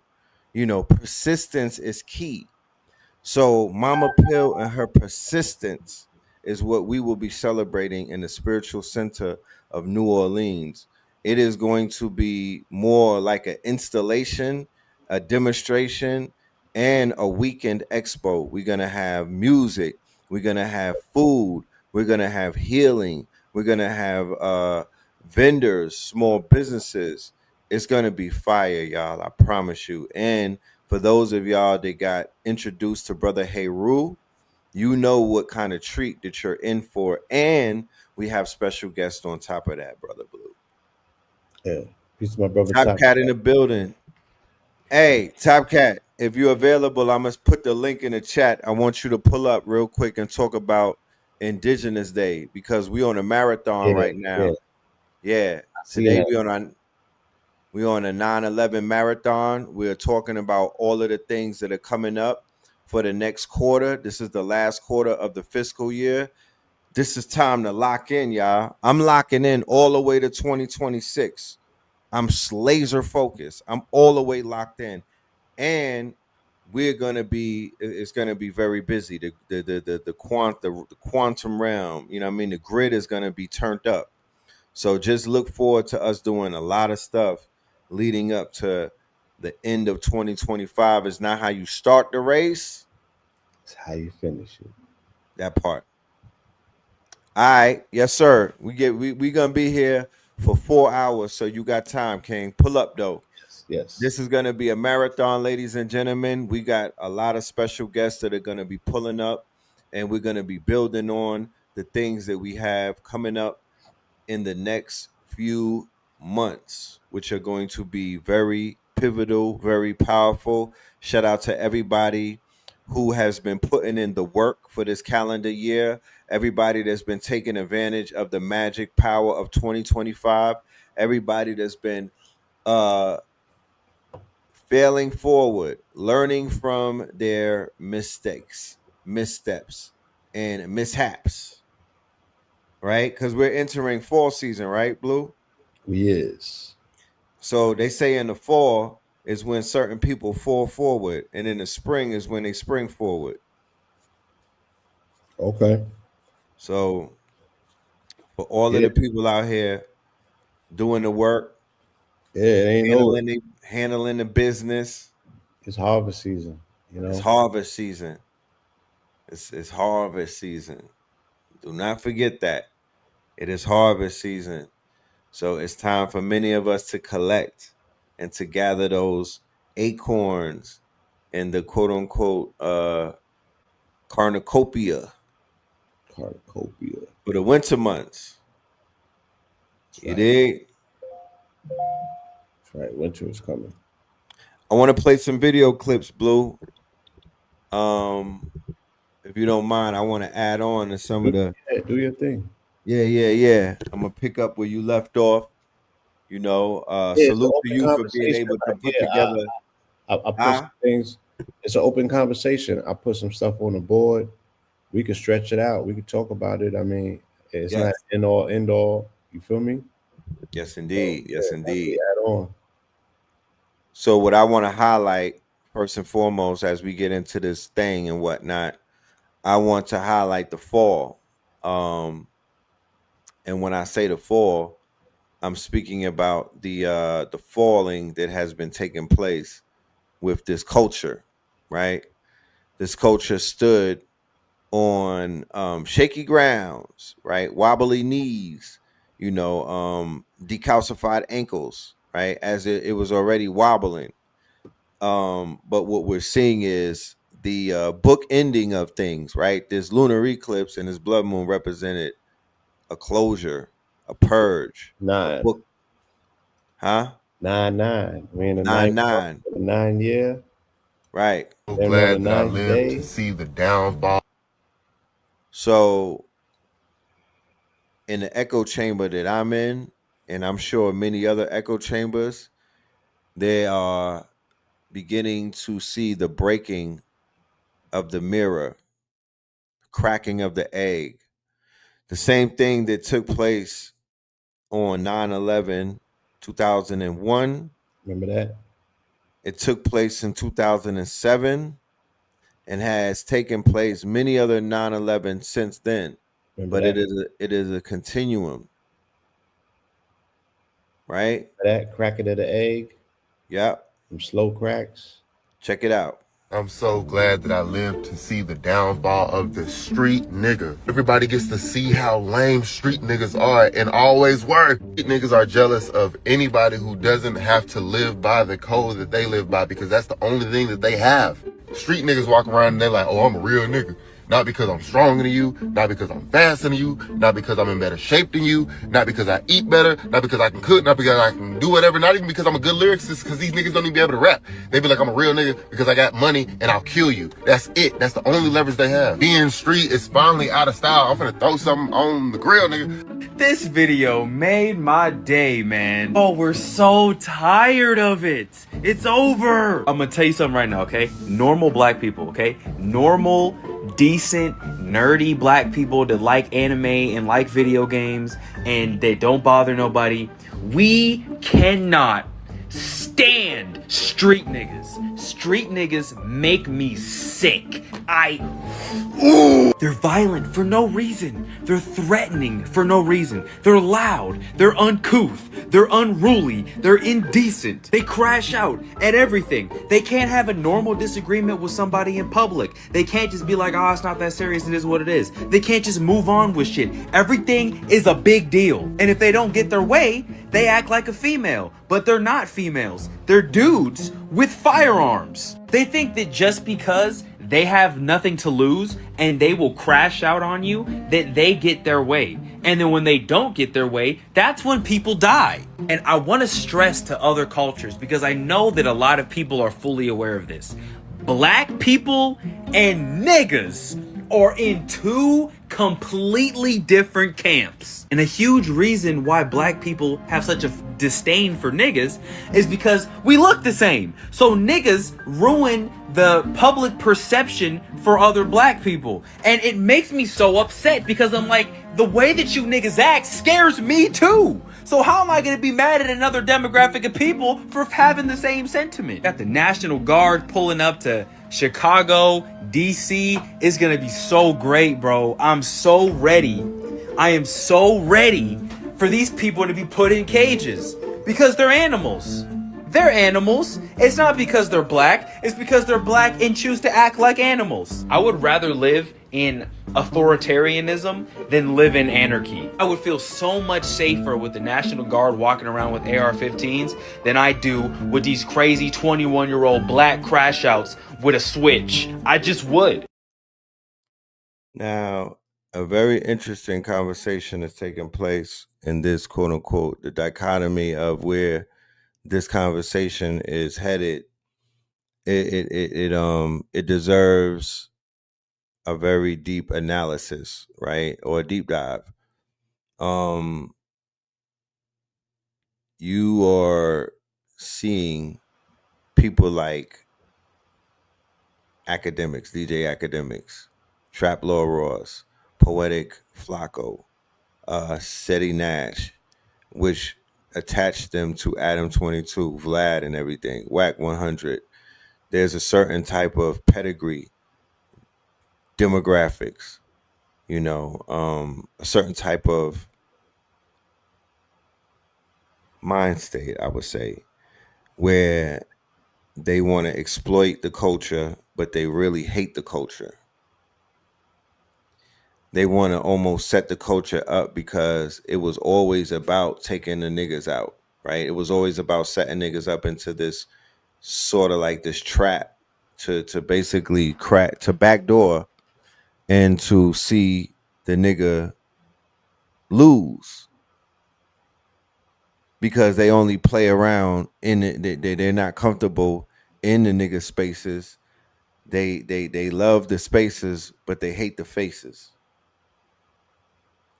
They're still traumatized from what they didn't experience in their quote unquote, I guess in their journey to whereas the hood was favorable to them.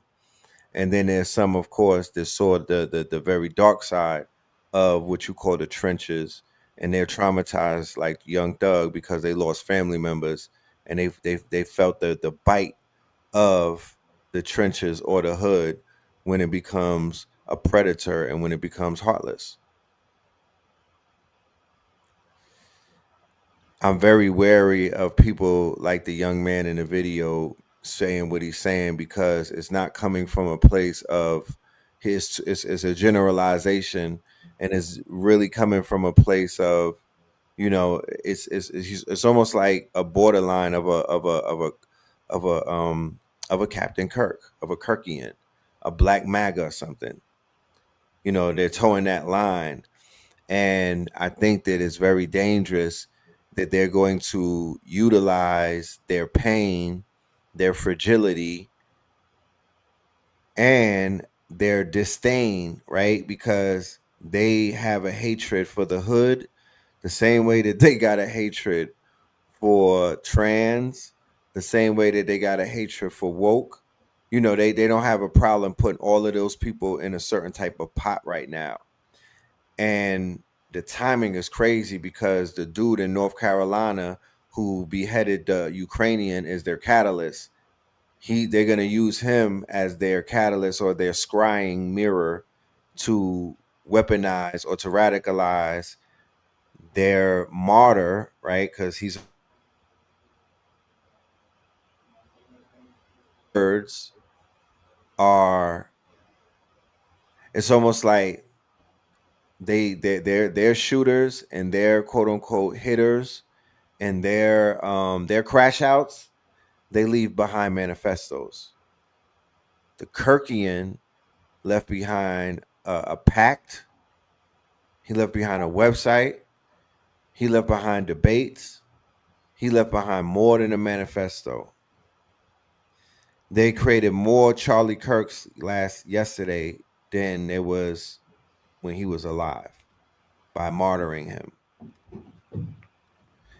He will go on a flag whenever this army marches, when they decide that they are going to march, when they find out, He'll be on the standard.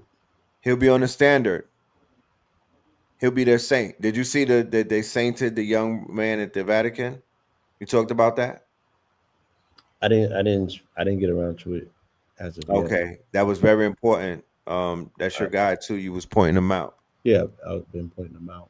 YNW Melly and Pooh Shiesty started the YNs. You can't overlook NBA YoungBoy. What part does he play? Because he's the top guy in the whole industry now. He's Timothy. Everybody got moved out of the way, and NBA YoungBoy scooping up the rewards on his global tour, where he's taking all of the loot and he's reprogramming the he's giving them that new anagram. He's Annabelle for the YNs. He's like the Annabelle doll. And the way that they say that they kind of like the trap god. They got a Chief Keef jacket out there with mad zippers on it. What you talking about? They got a Chief Keef jacket. They said that he wore one. NBA YoungBoy, they say, like Mexico has a trap god. They pray to. They have the death cult, right? They have a trap god. Mm-hmm. So the YNs have a trap god as well. So the way that the puzzle pieces moved around, NBA YoungBoy came out on top of the chess game. Of the trap god is chosen. He's the chosen one. Mm-hmm. Yeah. So for now, he survived the fray. Thug fell on his own sword. The slime was maybe the closest one in terms of, in a sense, he had Birdman's back end. He's the big slime. He's King Slime. Then you had Dirk. Dirk gets taken out. He gets taken down with the Rico. He's on pause until he's able to resurrect. And yeah, the Thug shit, the death of Thug, right? The Jeffrey. That's the wrong Jeffrey files. The Jeffrey files, right? Lil Blue, watch out now. Lil Jeffrey, the Little Jeffrey files versus Big Jeffrey, because they got a Big Jeffrey out there. Imagine when they start leaking the Jeffrey calls day by day, what type of ruckus that might cause. Like if they say, yo, we got 300 hours of just Jeffrey talking, because I know he had diarrhea of the mouth too. Know it. Know he was. You know it. You could just look at him. Whoop-de-doo. Oh, he was chatty. He was like, if niggas go to jail, whoop-de-doo. If me and Prince Andrew go to whoop-de-doo, I got $1 billion. Yeah, you know he was chatty. You know he had diarrhea with Gazelle. He probably had Naomi Campbell on the VI. Super diarrhea, both of them. He had a whole bunch of people. When they start leaking that, it's going crazy. So they're going to go into Chicago with the Charlie Kirk flag, with Mad at homie in Chicago and Charlotte that beheaded the Ukrainian. Remember, the Ukrainians are Israelis. Keep that in mind. When you hear Ukraine, think Zionist. Is it real? Mm-hmm. Yeah, so let's continue with this fall of quote unquote the realm. Let's get it. The nigga kingdom. Shit out, right? I'm talking from a genuine place in my heart, right?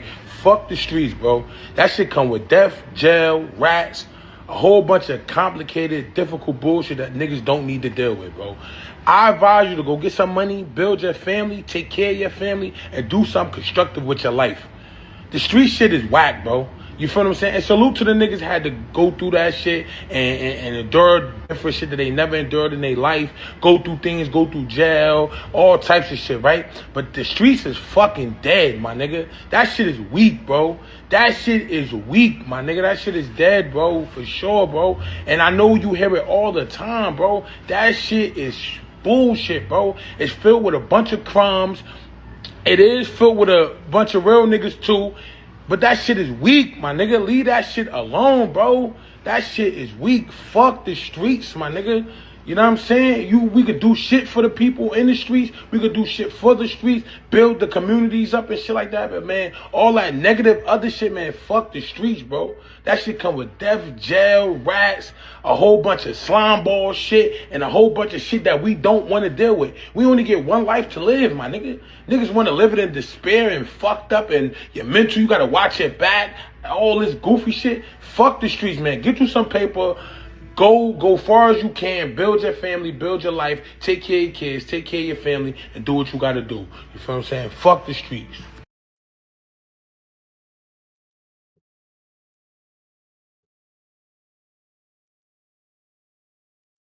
This blood moon isn't just an eclipse, it's revelation. This is the moon that strips illusions, exposes lies, and forces hidden truths into the light. That's why emotions feel heavy. That's why arguments are erupting.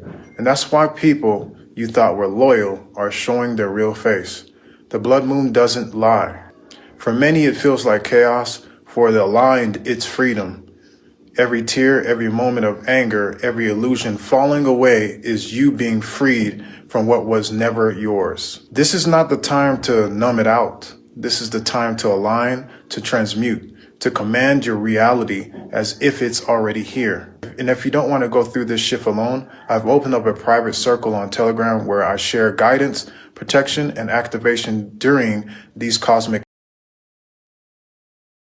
Blue, in lieu of what that young man just said, in lieu of what the man just said, can you touch on how this blood moon was in alignment to what it is that we seen our good brother Hocus 45 doing with the dropping the flag, along with you know, a lot of the change that we're beginning to see with the street narrative.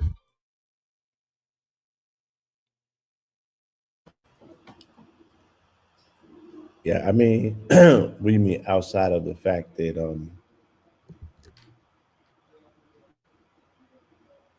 that it was a blood moon and he's a blood, and it's dealing with shedding, it's dealing with letting go.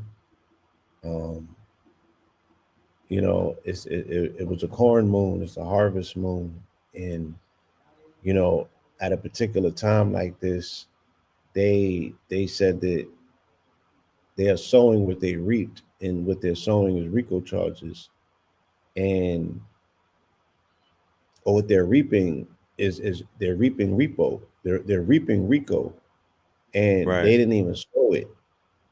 They're being sold and stitched to another nigga's cloth, right? They're becoming an extra sleeve on somebody else's jacket. You feel me? So Right. the fullness of their activity during this full moon, coming full circle and looking at, is it worth it? People still want to run on that wheel of longevity, the cycle of life. They're looking at these children, they're not ready to let go and go and get this man 20 years in the feds. And that's what's taking place right now. And they getting it like they catching it from a downline. It's like how an MLM is set up. You know what I'm saying? Where you the top earner, you a double diamond, and you got all of these downlines, you got these people underneath you, and they running flower schemes at the bottom with the legs. You feel me? Right. And the people at the top don't know nothing about that, but they hit them with the good one, because the people at the bottom is taking the bread and you know what I'm saying, buying Fetty with it or something, and they getting it from the Venezuelans, and they getting caught up in the nasty RICO, right? Yo, I don't know if people see the play, but the military is coming for the game. They want to be main suppliers. They knocking these people out. They knocking competition out and going Cartel. for Right. the global cartel. This is the next 10 to 15 year skirmish that they're getting into. They're not just resetting economics on the surface, they're resetting economics in the underworld too. There's an overhaul of underworld dynamics that's taking place with them becoming the real big homie in the hemisphere. So they're going to war to control the trade in the hemisphere, and they have Yep. militarized their dark horses. You feel me? They've militarized dark forces and dark horses to now take control of the $1 trillion, that black dollar underworld market. Let's get into this next clip. This is B-Dell talking about the streets are dead. It's 2025 and y'all still want to be street niggas? See, I never understood the glorification of being submerged into the criminal elements of society, because true masculinity is the propagation of intelligence. It has nothing to do with how many bodies you done caught, how many drugs you done sold, how much money you getting. See, what people fail to realize is that you can't bring street nigga energy into the golden age. That's like having a flip phone, you try to plug it up into a quantum computer. It's not going to work. It's not the same frequency. See, this is how you know street dudes are optimizing low intelligence, because they have a veneration for street culture when the street's been gentrified and sold back to the same system that they think they're rebelling against. So with that being said, it's time to wake up. It's time to wake up. I'm tired of seeing dudes in their 30s and their 40s and their 50s, propagating street culture to the youth to where they're going to self-destruct. You know what I'm saying? We need more, wise elders. We don't need no more street niggas, right? You got to go from nigga to God. You got to go from street nigga to scholar. See, you can't thug your way into a frequency shift when the password for the golden age is wisdom and knowledge. And that's why a lot of you street niggas is going to get left behind. Yes, indeed. Yes, indeed. And then we have this. Yeah, I said progression is a real thing. Progression is a real thing. If you ain't progressing, this will sting. Sorry, G's, apologies in advance, but I gotta speak my heart. If we gotta burn it down and start from scratch, I'll be the spark. Look, growth cost me friends, I still ain't let it deter me. Hocus dropped his flag, it's a major part of his journey. Don't judge him, I salute him. Call him brother cause he worthy. When you try to clean your act, they use the gang to do you dirty. Right, they know I'm sturdy, hands a little dirty. When I scream, watch me work, ain't talking about a burpee. You know what hurt me most in my travels? Those that I love the most get the most to unravel. Plays I put together, pick us up from the gravel. When you used to destroying, I guess destruction come natural. Doors that I must close, traveling a rough road. Lines getting blurred, can't tell friend from foes. Pouring out my bleeding heart. Remember when it was froze? Remember when I would've killed for rules that we uphold? Got through on the alley, I'm praying blood come home. My young thug's dying. Fuck if young thug told. That ain't my patch. Welcome home to my scrap. Melly, I love your soul and I pray you never go back. These days gave more old Mars than we bays. Please, G's, believe me, game funny as D-Ray. Always kept it solid, look better on the replay. We paved the way, made movies they can't remake. Cops and cameras everywhere, it's a police state. George Jackson, blood in my eyes, I can't see straight. Yeah.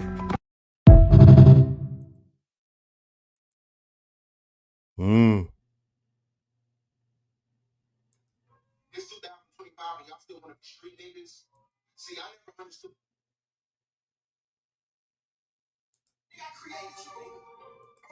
Created you, nigga. What? God created you by help. What? God created you by help. God created you by help. God created you, nigga. What are you talking about? What? God created you by help. What? God created you by help. God created you by help. And we beat these folks.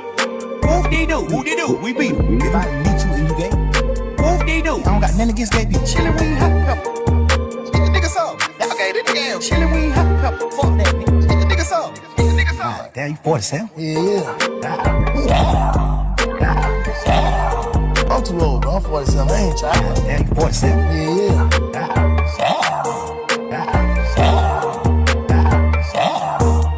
Once you rat, whoop they do. Once you turn gay, whoop they do. So what, nigga? Whoop they do. How the hell the prosecutor gonna spell prosecution wrong?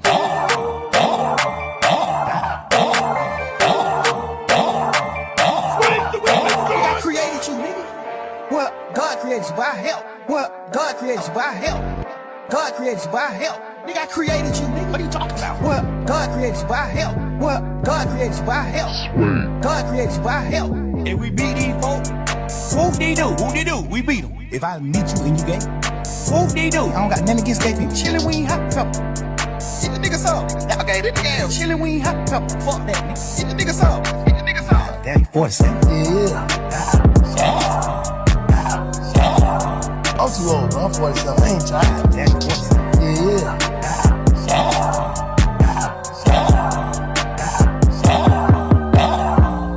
Whoop they do? Whoop they do? Whoop they do? Whoop they do?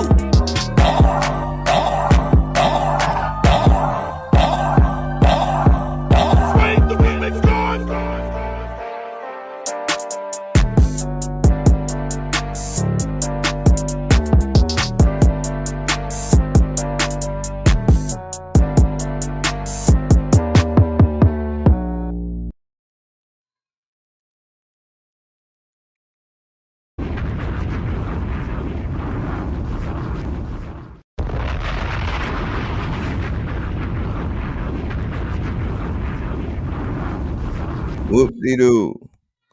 Whoop-de-doo. You Whoop-de-doo. know, Whoop-de-doo. whoop-de-doo. Like they said, that song lit. Of course That it's be the lit. issue, man.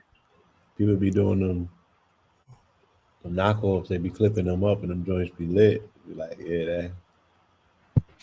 Hell yeah. And while all of this is taking place, y'all, the backdrop, right? Pay attention. Backdrop, like you brought it up earlier. What's taking place? There's coups taking place around the world. Right? People are actually doing shit to revolt.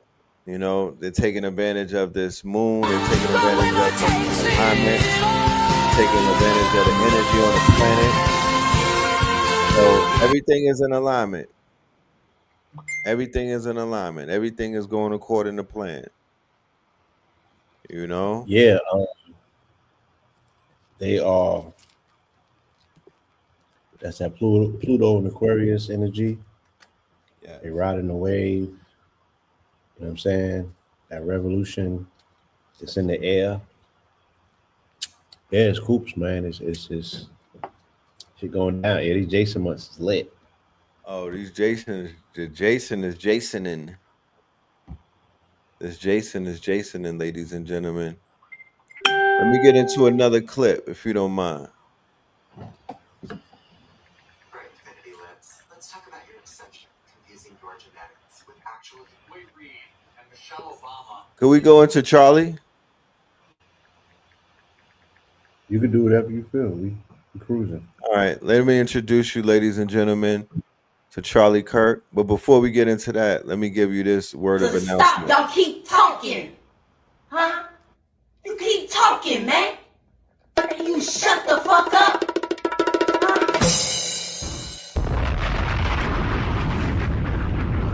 You have to stop, y'all keep talking. To this day. Huh?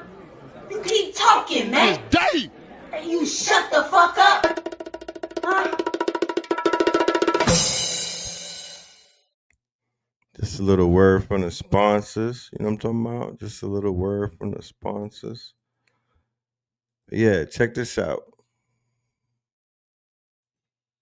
Lips. Let's talk about your obsession with confusing your genetics with actual humans. Settler America loves associating Black Americans with being monkeys, which is crazy because it's not an insult for Black people. Because they're aware that they're the only people on this land without any animal DNA. Though truly it's a confession and a projection when it's used. Because deep down, everyone is aware that when you stare at Black Americans, you see adaptability that you wish that you had. You see skin that absorbs the sun, bones built to last, and a culture that dances and flirts with time instead of fearing it. Meanwhile, we got Chad with fragile skin, lactose tolerance, a sun allergy with an immune system that's weaker than a newborn, calling Black people monkeys? Couldn't possibly miss the fact, Chad, that you have a millimeter Peter, no ass, a tail, razor thin lips, bad hygiene, fur confused as hair growing out of every hole on your body, with the side of animalistic behaviors. Honey, save it. Anthropology has never been able to prove that Black people came from monkeys. Anthropology has proved,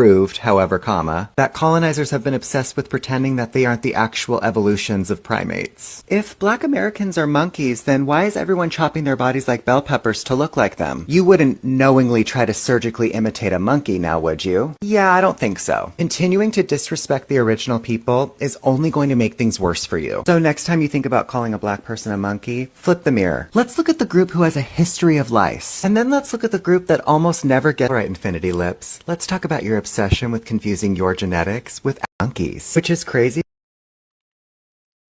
So I just want y'all to see that this is the opposite of a Charlie Kirk, right? This is the polar opposite of what he stood for. But these are the people that he hated. This is what they would have called woke. That's why they're fighting woke so much, because they're literally people that look like them, that are talking like that, and they can't stand it and they fear it. And Michelle Obama and Sheila Jackson Lee and Ketanji Brown Jackson were affirmative action picks, we would have been called the racist. But now they're coming out and they're saying it for us. We're going to do a vote. I'm going to ask you guys, if one of these people lost their lives, who will we be more sad about? The gentleman that I just played, who spoke about the truth that he found out after studying, and he had the audacity or the caucasity to speak about it, although it was about his race, or this man right here. And let's go to the tape and see how he thinks about us, or just people in general. They're coming out and they're saying, I'm only here because of affirmative action. Yeah, we know. You do not have the brain processing power to otherwise be taken really seriously. You had to go steal a white person's slot to go be taken somewhat seriously. Play cut 52. But I rise today as a clear recipient of affirmative action, and particularly in higher education. I may have been admitted on affirmative action, both in terms of being a woman and a woman of color, but I can declare that I did not graduate on affirmative action. This is my personal story. I hear because of action affirmative. She can't even say that. We know. It's very obvious to us that you were not smart enough to be able to get in on your own. I couldn't make it on my own, so I needed to take opportunities from someone more deserving. You know, this is how arrogant Joy Reid and Ketanji Brown Jackson and Michelle Obama and Sheila Jackson Lee are. They're so narcissistic, they think this is persuasive. They think we're like, oh, of course, that's why we need affirmative action, because you have impressed us with your brilliance. Of course. Oh no, imagine the world without Joy Reid. Imagine the world without Sheila Jackson Lee or Michelle Obama or Ketanji Brown Jackson. They think this is persuasive. They think, as they kind of now reveal that I'm only here because of anti-white, anti-Asian forced discrimination policies, that turned me into a bitter, resentful activist that hates white people, honestly, through our policies. Just to add some context as to who the young man is, for those in the audience who may not be aware of him, there was a comparison made to him as to what his importance is to his side, or what he means, or who he is in comparison to somebody in our community. And it was agreed that he is their Rizza Islam. He is their intellectual extremist. He was their top debater. This loss that they have taken is an immense loss, one that could potentially push them to the limits, because he was their equivalent to Rizza Islam in our community for them. Facts. So for anybody in this community, do not put yourself on the chopping block. Don't put yourself in the middle of that highway. Don't try to cross traffic in a highway. It doesn't end well for many people. Don't do it. Stay in your mother effing car. This is a conversation that is dangerous to have on the eve of them turning on Palantir to police the entire internet, and on the eve of Africa having their own internet. If you want to talk about Charlie, go on the Africa only internet. Other than that, don't fall in that trap, because they are data harvesting. They're data harvesting. They're setting up a lot of quote unquote traps. They have legislation, and they put a lot of, when they talk about protecting Zionism, they also talking about Charlie Kirk, because they just murdered a Zionist. This is an American Zionist nonetheless, but he's a friend of Is It Real. He's an evangelical. He's the American side of this it's a two-pronged, this thing that we talk about, Is It Real, is two-pronged. And there's a prong in America.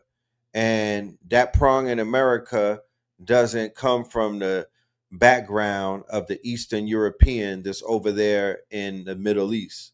That the prong over here would be the quote unquote white. It's the people, the Germans, the descendants of Germans, Polacks and other Russians and other that over here that are flying the banner of evangelicism and Christian Zionism.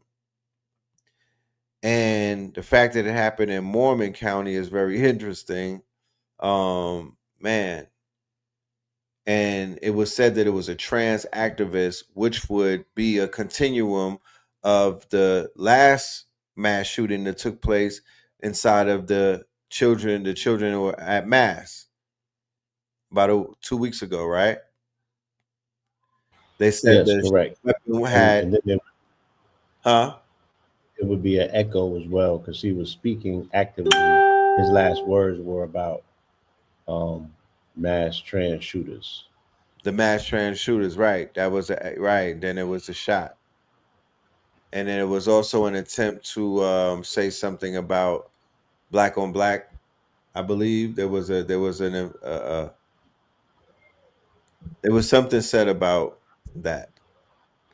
But yeah, there's I'm seeing that narrative being injected into the far right about the far left and the fact that it's, you know, there's going to be a clash.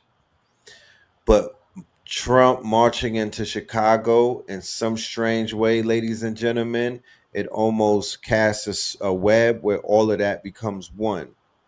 So there are going to be people who look like me and you who are going to willingly be a part of the MAGA side against their very own because of their disdain, because of their dislike, and because that they just feel that there's not going to be another time that they could do what they're going to attempt to do, and that's just push this thing to a limit. There's reports that they've been shipping. When I was in Texas, I saw it on the news that they were shipping people to certain continents, certain nations in Africa. They got about 600 people already that they've deported to Africa that are not from Africa, that never been to Africa a day in their life. You feel me? These are citizens that are incarcerated. This whole thing about their march into Chicago with the feds and everything, and with the National Guard and with the Department of War, while right around the time where they're stoking around 9/11. Remember, y'all, this is about programming, right? These people, along with other people, are being programmed since 2001. And this program has been this program has been somewhat revived.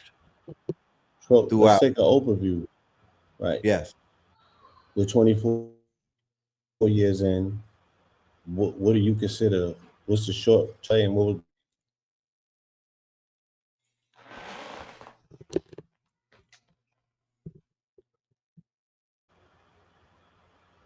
and do you see a discontinuity?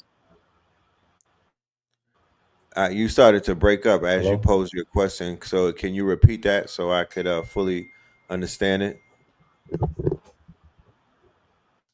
I was saying that we're 24 years in, right? Yes. Seeing that window and that shadow. Yes. What would you say? What would you deduce is the short-term play of the 9/11 orchestrations? And well, the short-term play set up what we know as a modern-day crusades, which after the study that I was doing, you know what I mean, based off of what Noble Drew Ali and a bunch of the scholars laid out, was the war against terra firma. It was the war against the Moorish lands, the Orientalist lands and whatnot. It was a biblical narrative. Blue, you there? I'm gonna have to bring you back on board. It was a continuation of the Crusader narrative. They had a list of melanated. These are melanated nations, mind you. Although they showed you the conquerors, or they showed you the placeholders, which were the Arabs. They went into Mesopotamia. They went into Syria. They went into Iraq. You know what I'm talking about? We're talking more so about the Stargates, more so than Saddam Hussein being used as a front. I know that they went and they shut down the Stargates. I know that they went and they destroyed all of this, quote unquote. They ran through the Sudan. They ran through Timbuktu. They ran through Iraq. They ran through Syria. They ran through all of these. They had a terror group named ISIS. They were beheading all type of statues. They raided the museum, cleaned it out, pillaged it. You know, I saw that and I saw. Remember, the 9/11 was the play on the gold, right? At the World Trade, the towers.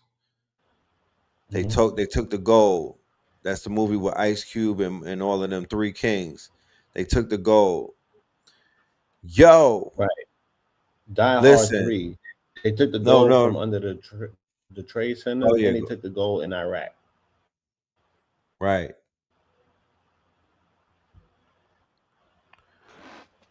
Look. Hold on. I can't see that. I know it's gonna come about in a minute.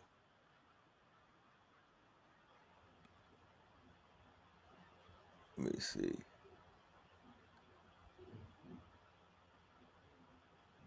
It says, "You were in my dream last night. Miss you."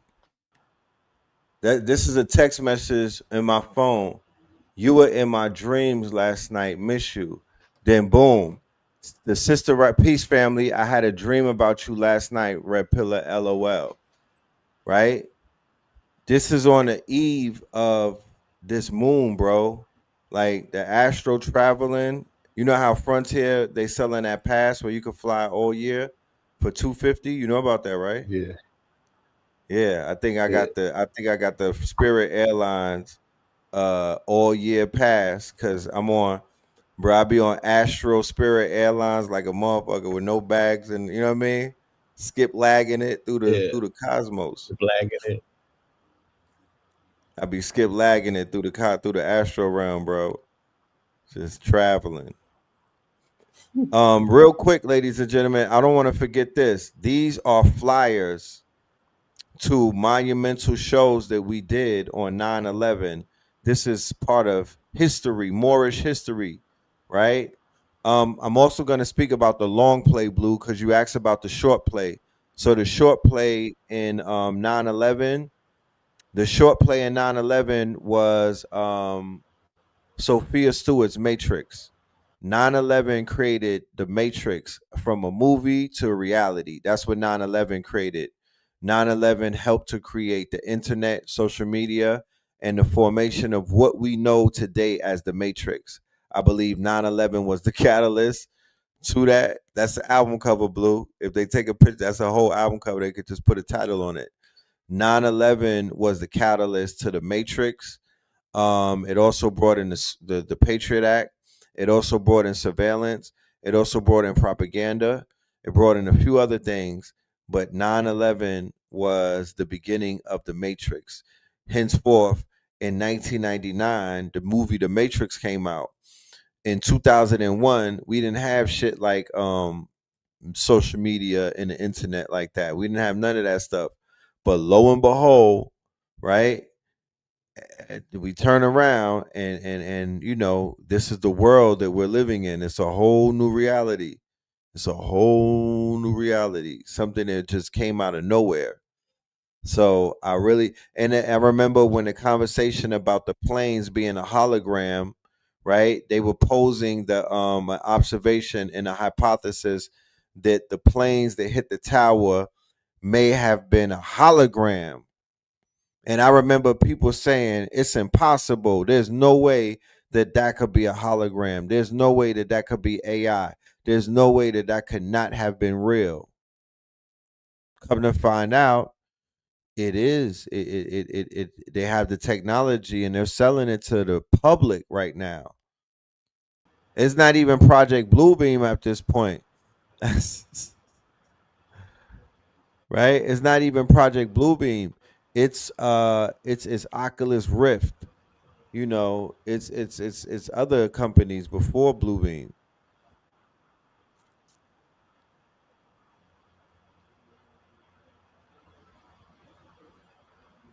So these are some of the flyers. This is another one that we did with Cosmo. This is 2014. The Cosmo Physics of 9/11, featuring Ra Aku and the Cosmo Physicians. These shows will be available on our app. We have the catalog of all our radio shows on the app. This is an archive. This archive is like having Fort Knox. I promise you. You can't find none of these shows on the internet anymore. This archive is worth diamonds. It's the equivalent of red opals, green emeralds, and red rubies. Like those are top notch. Black tourmaline. You know what I mean? Like it's up there. It's up there.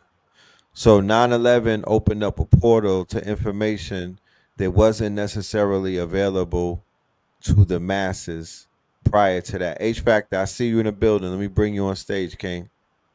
I see you in the building. Ladies and gentlemen, without any further ado, I want to bring to you on the stage, the sage, none other than our good brother, H Factor, in the building. Peace to the God. Family, how you see me? Welcome. It's good to be here, man. The big websites. Let's go down the memory lane, H Factor. I don't want you to show your age, but you know we're qualified to have these type of reminiscence on this powerful day. That this a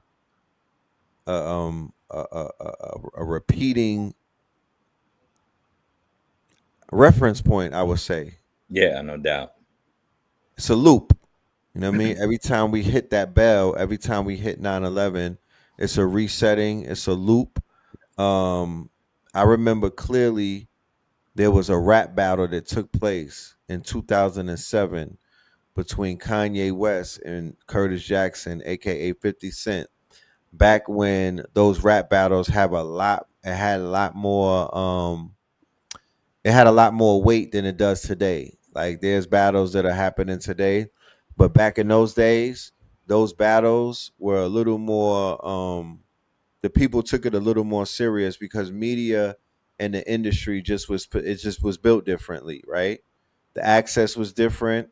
They were megastars. You did not have 24-hour news. You know, you had to catch the Source magazine. You had to catch articles and magazines and stuff like that. So it was a little different. 50 Cent decided to go up against Kanye West and say whoever sells the most albums is going to be the quote unquote king of this rap shit. Right? All right, Top Cat. We here for you. He said whoever is the top seller, he was so cocky, he was so sure about himself.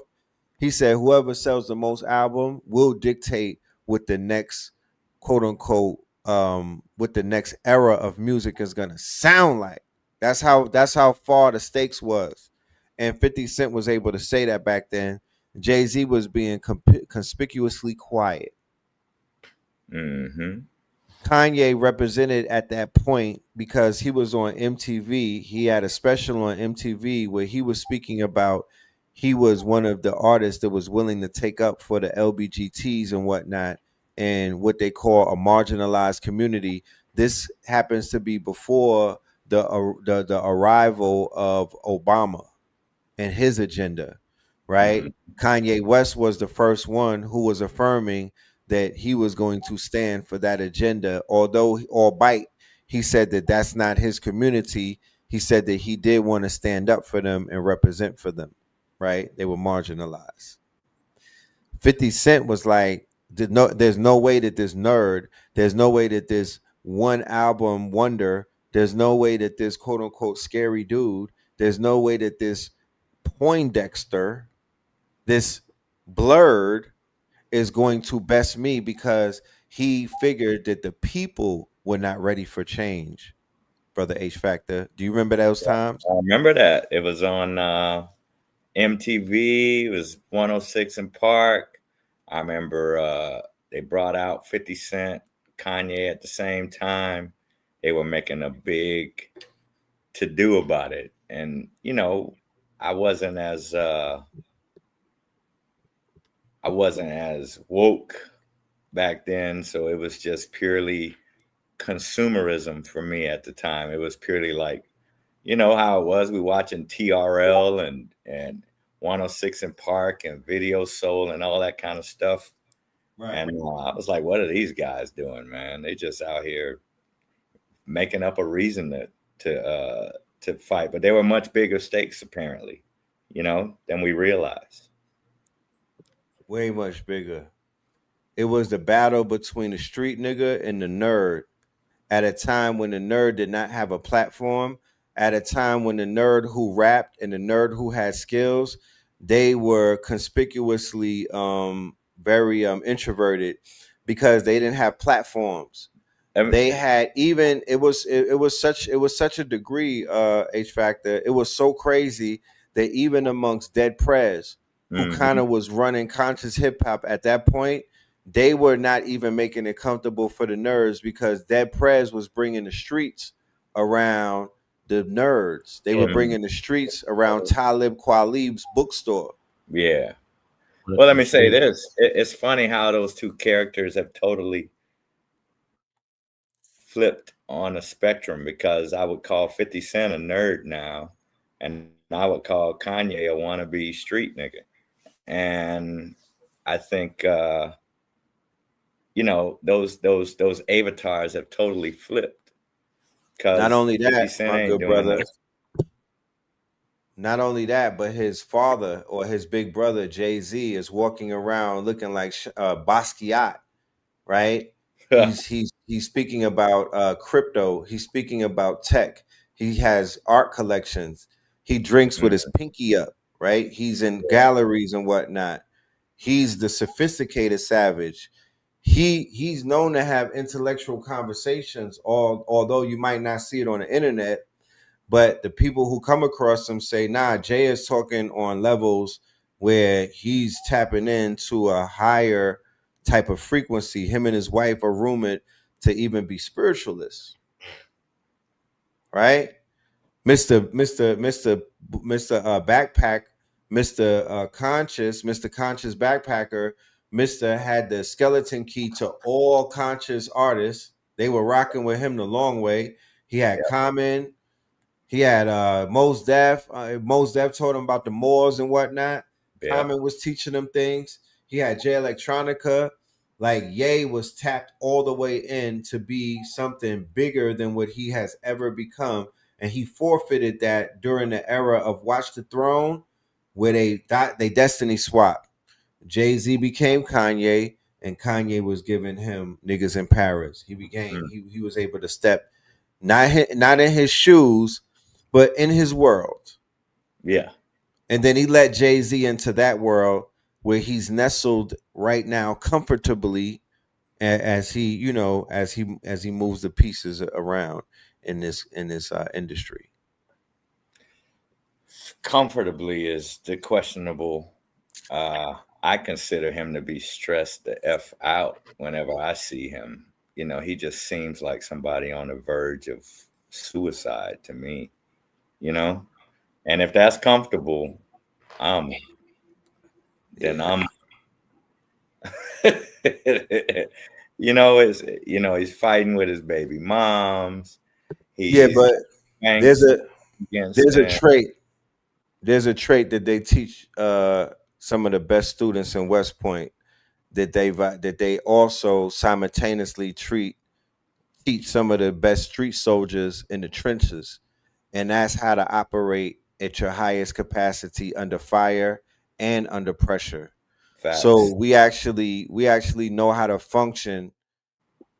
We're unique in the way that we know how to function under fire, almost at a higher capacity than when it is peacetime. Like that Mike Tyson theory, he's at his best when he's at war.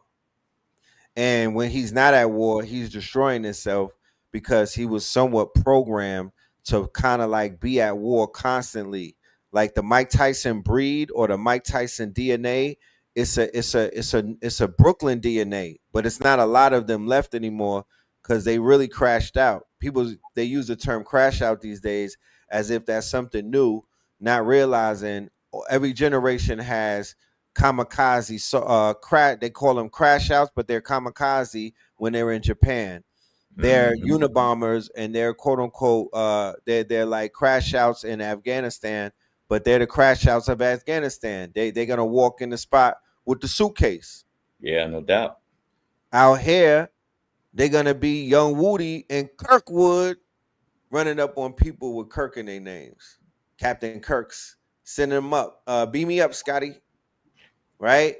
That's the crash outs. Woody from Kirkwood or Techwood. Wherever he's from, he's the equivalent of what they call a crash out. But all cultures have that. All cultures have manifested that. All cultures are familiar with that. They just call them different names. You know?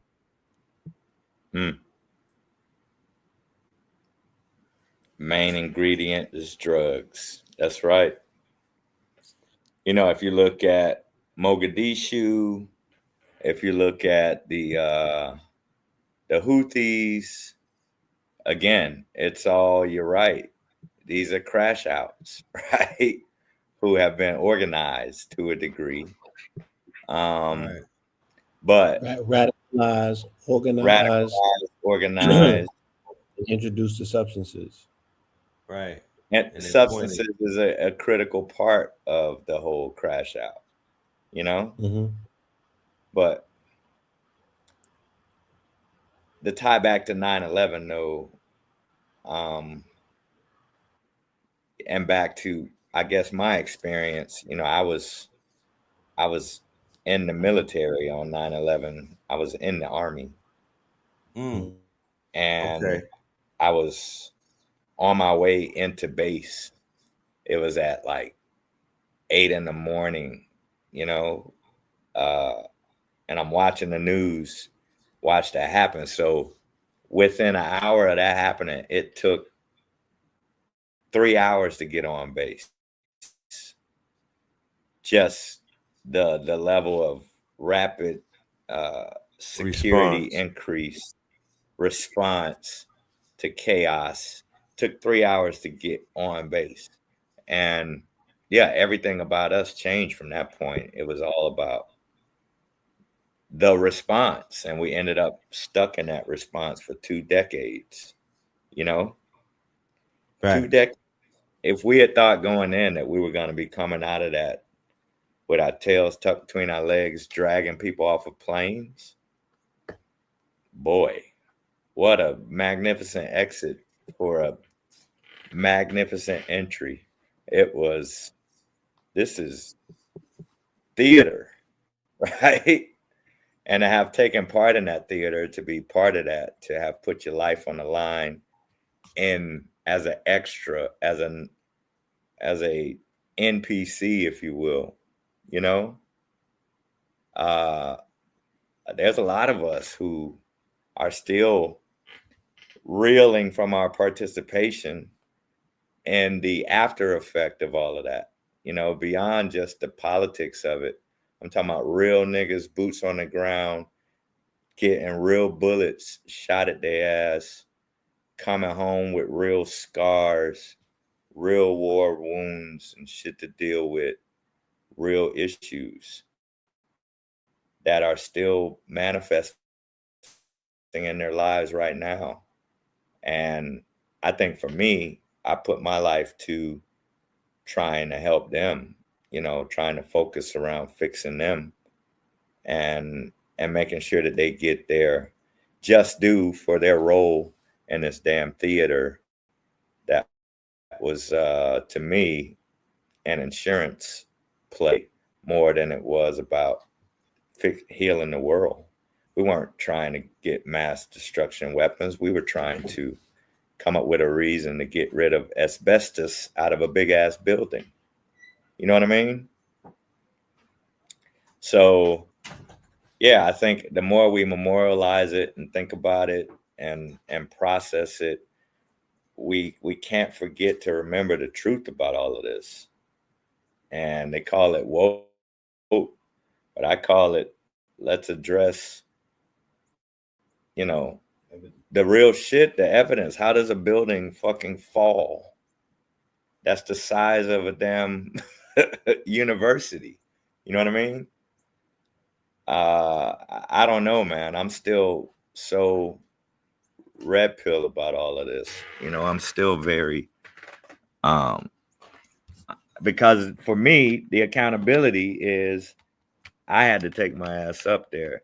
So until the answers are real, because it was real for me, it had to be real for me, you know? You had to go see the towers, you saying?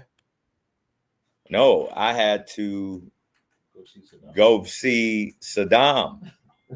Oh, you had to go see him personally, the big dog. Fallujah. Fallujah. I had to go to Bilad. You feel me? Right. So it wasn't even about what happened in New York. It was about the lives of all of the people that had to spend time 3,000 miles away as a result of what happened in New York, and the non-ending perpetualness of continue to fight a war, quote unquote war, that had no mission. And now you're stuck there for 20 years. We spent trillions of dollars on what? Nigga, the roads are still fucked up here. The bridges are still fucked up here. Look at the rats. Look at the subway system in the richest city in the world. How much of that money could have been used making America good, damn great? We don't even have infrastructure. Lights are going out. We got power outage. All kind of infrastructure issues that spending money over there.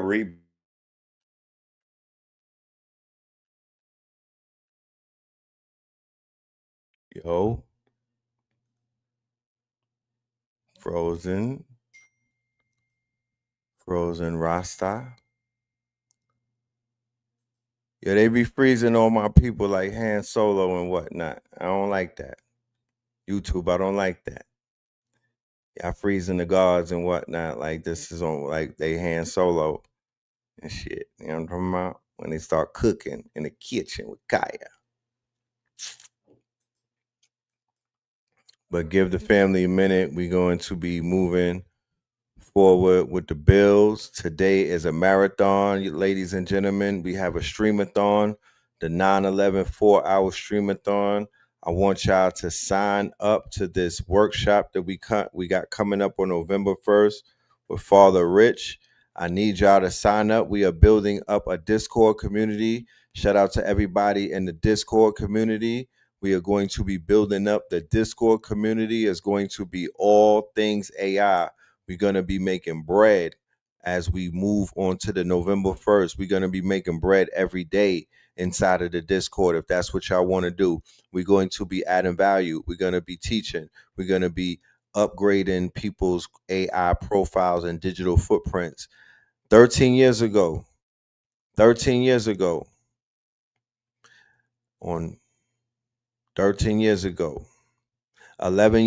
2 worlds were created. One world allowed people to fall deeper into sleep, thus feeding the matrix with fear, ignorance, and illusions, going wild. The other world that was created woke the sleeping giants up. 1 million Neos and Morpheuses and Trinities, challenging the matrix with truth, courage, and a new outlook on reality.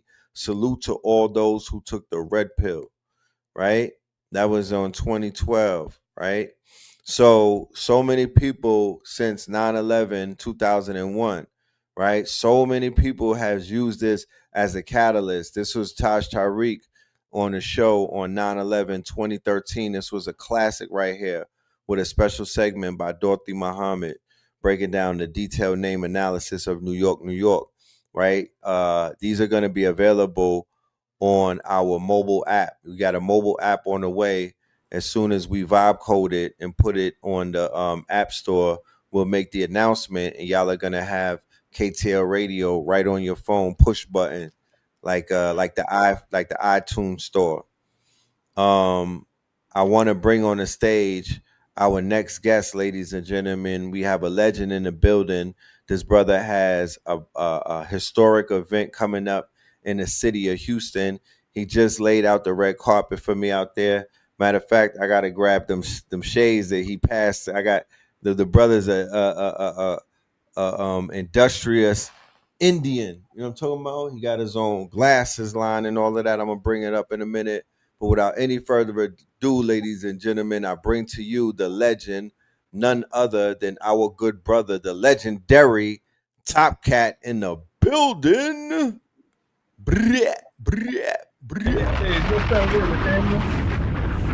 What's good with you, my brother? To this day. Oh, man, slow motion. To this day. To this day. To this you day. hear me? To this Yeah, day. Cheap Gotta tough have solution. faith. Look. Hold on. What we doing? Oh, yeah. What we doing? What we Turn it doing? up. Hold on. I gotta Turn have it up. Yeah. We got to throw them Yeah, I boys say I'm on. going to go on. There we go. Right in. Hey, down business. Yeah, there we go. You know what I'm Yeah, talking about? Look, this is his glasses, y'all. It got his logo on it and all of that. Yeah. What we talking about? Industrious, y'all. You got to be industrious in this thing. Yeah, right. Where is it? Right there. Right there, my brother. University. Yeah, I'm talking about. Yeah, we buffed up. Right. Yeah. We actually got a trip to China that we working on and whatnot. Yeah, them Texas Give buffs me 2 and whatnot. seconds. I'm finna grab something. All right. Indeed. So, have you been to Afro Tech yet, H Factor in Texas? Have you? I have not. I've heard great things. I've sent people. But I haven't had the pleasure of getting there myself. So it's definitely This I want to put this out there. I don't know how far it's gonna go, but you never know who's watching these broadcasts, right? If there's anybody out there who has a contact for somebody at Afrotech in Houston, which actually is next month, can you please reach out to Brother Red Pill or reach out to H Factor? You guys should know how to reach to. I'll put my email right here. But I need to contact somebody that's involved with Afrotech, and we got work to do. I need to be on that bill this year. So reach out to us. In the meantime, between time, we're gonna be knocking on doors and doing what we got to do on this side. But It's next month? Huh? Next month, you say? It's the end of October, the 25th, okay. I believe. Oh. Yeah. So I need that because I saw it last year and I was like, damn, I need to be there. All things, wherever Black people and technology is at, that's a no-brainer. Yeah, that's a no-brainer. We got to be there. We bringing a screen with us and all of that. I need all of that. Yeah, we can't move without the screen no more. I don't know how to pop up. I don't know how to pop up no more without the 44. You feel me? We cannot show our faces nowhere else without the big boy right behind us. Like, that's a staple at this point. We got to have movies on deck playing in the background. But while we wait for Top Cat, I want to ask you on this 9/11, after observing some of the ways that things are how things are moving on the national front, on the domestic front, involving national security issues and whatnot. From a vantage point of yours, can you just give us some insight as to how should the average brother and sister move through this matrix or move through this quote unquote very electrified environment that we're in right now? I think I would once again learn how to navigate these veteran networks, because veteran is the new Black, right? Black is dead. right? And we can continue to try to extend the lease on this fake moniker, but Black is dead. Meritocracy is your best strategy right now. And there's no greater meritocracy than your record of service, right? Your proven record of standing on the wall, right? No matter what the call was, you stood, and now, as a result, you and your dependents and your children are put in a position to win, and so we have to manifest all of those positions. Right now, we're probably at less than 1% of our veterans really serving in the roles that they should in the community, just because they're not properly dressed out. You know, they're not properly supported and buffered up and built behind. You feel me? And Right. I think that's the status, that's the protected status that we have to covet and then build around. And Blue and I worked on that with this John Horse plan, you know, really laying out a 40-year plan for how we were going to correct the economic divide by focusing through our veteran networks, right? And Shout out continuing to all my veterans. Manifesting the full capacity of what they have access to from government. Right. Government contracting, the full benefits, education, Right. business, Shelter, housing, VA loans, and building, working together to build communities and inserting all of this workforce development for tech and all of that through that lens, through that vehicle. So for me, let me bring Top Cat back in the building, okay, please, because I know he got some veterans in his circle. He got Buffalo Soldiers out there in Texas. No doubt. You know what I'm talking about? But what I know about Texas, I know the demographics of Texas is very heavy in the armed services. So is Georgia, and so is the Carolinas. And also, when we talk about organized sports and whatnot, mainly the NFL and the quote unquote NBA, the brothers and sisters that come from the royal bloodlines, they were the original quote unquote. Because keep in mind, we're talking about Indians who used to run they were able to run messages from Galveston to Houston, right? They were known to be fast. They were known to have so much strength that they were able to shoot bows through trees and whatnot. So when you see these quarterbacks shooting these bullets and whatnot in football, they're able to throw, they have good arms and whatnot.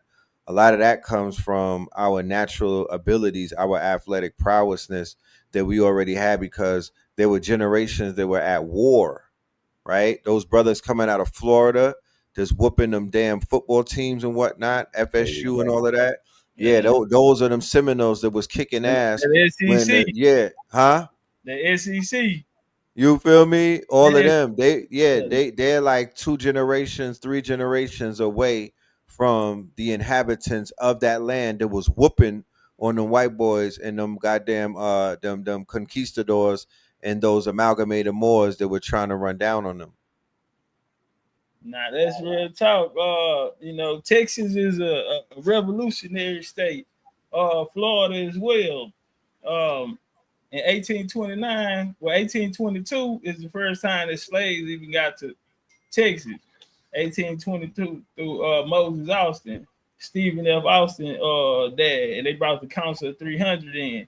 I know that because my 5th great grandfather was a part of it. He was the richest man in Harris County, and he was the physician of Stephen F. Austin, who got the contract to start bringing them in. Now they had to be Catholic and they had to speak Spanish, so he went to Louisiana, brought a lot of them, and then we started seeing Virginia, Kentucky, Tennessee now move in. So we get Sam Houston and, you know, all of the other guys, the Battle of Alamo, those guys. That was in 36.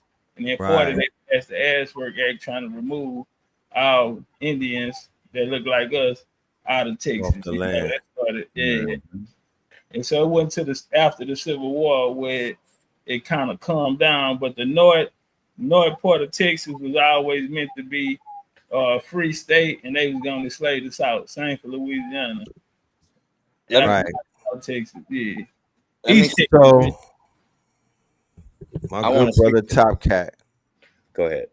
You have a vantage point of being at the forefront of a movement that's beginning to sweep not just the Americas but the world. And there's something called a resurrection of the dry bones, right? Which means that a lot of our people are buried in what are known as shallow graves because their stories are not told. It's nameless markers. You know, they're almost so when we tell the truth about our ancestors and when we speak about our legacy that has been buried and forgotten and burnt, it's almost like pouring water on the dry bones. And as you pour water on the dry bones, you awaken the spirit. You know what I mean? It's almost like watering the spirit, and then you begin to wake things up. So we're looking around the South and we're looking around the melanated states and whatnot, and we're beginning to see that there's a lot of waking up of the elements, namely the rivers and the waters and whatnot, and namely the earth. There's beginning to be a lot of earthquakes and waking up of volcanoes. This map that you see is an indicator of where you will find the majority of these Indian tribes that have been relocated and scattered. Exactly. First and foremost, what does this map even say to you when you look at it? Like, what is it speaking to you? What how is it communicating with you, brother? Well, first, when I look at it, the first thing I'm gonna start with is this coastline right here, which would be the 13 colonies, because that's where it's gonna start from. And then I'm gonna follow that time period. We'll move over to the Great Lakes, and then it'll come down to Virginia, from Virginia to Savannah, Georgia. That's 1733, but it wasn't until 1811, 1812, they started what became the U.S. expansion, coming from the 13 colonies to where all of those states are purple. Now, on the map, if you look at it, 1865, they'll tell you this whole place right here. You see East Texas. A lot of people say Texas, not the South, but if you see East Texas, it's connected with that. It's also part of, they had a Caddo Mound, so they're also part of the Mississippian coast. Plus, they have trees that have the best oxygen in the world. They come from these trees right here. And so, when I see that, I see, like you said, those migration patterns. These are this is the domestic slave trade, and from there, we get a lot of people moving west from Louisiana, Alabama, Mississippi, Texas, Oklahoma, Arkansas, moving west to build it with the Buffalo Soldiers you spoke about, but mainly from late 1700s, French and Indian Wars through the Revolutionary War, all the way up to the Civil War. This here is where all the activity that's going to change the whole landscape of what became the 50 states. Yes. Beautiful, beautiful. Brother Corey, Extractor, please let me know what it is that you see when you look at this map, good brother. When I think about the 5 civilized tribes, and I think about the Trail of Tears, this map is a literal kind of like the residual evidence that those tribes are still very much living and breathing and operating, just with different uniforms on. See what I'm saying? So I see a sleeping giant in America that doesn't, because 95% of us we don't even really notice, right? But the fact that when you really zoom into the black parts, the really deep black parts, 45% and up. As I look at that economically, what that should mean for us, that should mean safety anywhere across this map, right? That should mean safety. That should mean, that's our data trail. That's our That's our Silk our Road, Corey. cloud. You know what I mean? This is And our cloud. This is our Silk Road. that's our This strategy. is our That's our economic.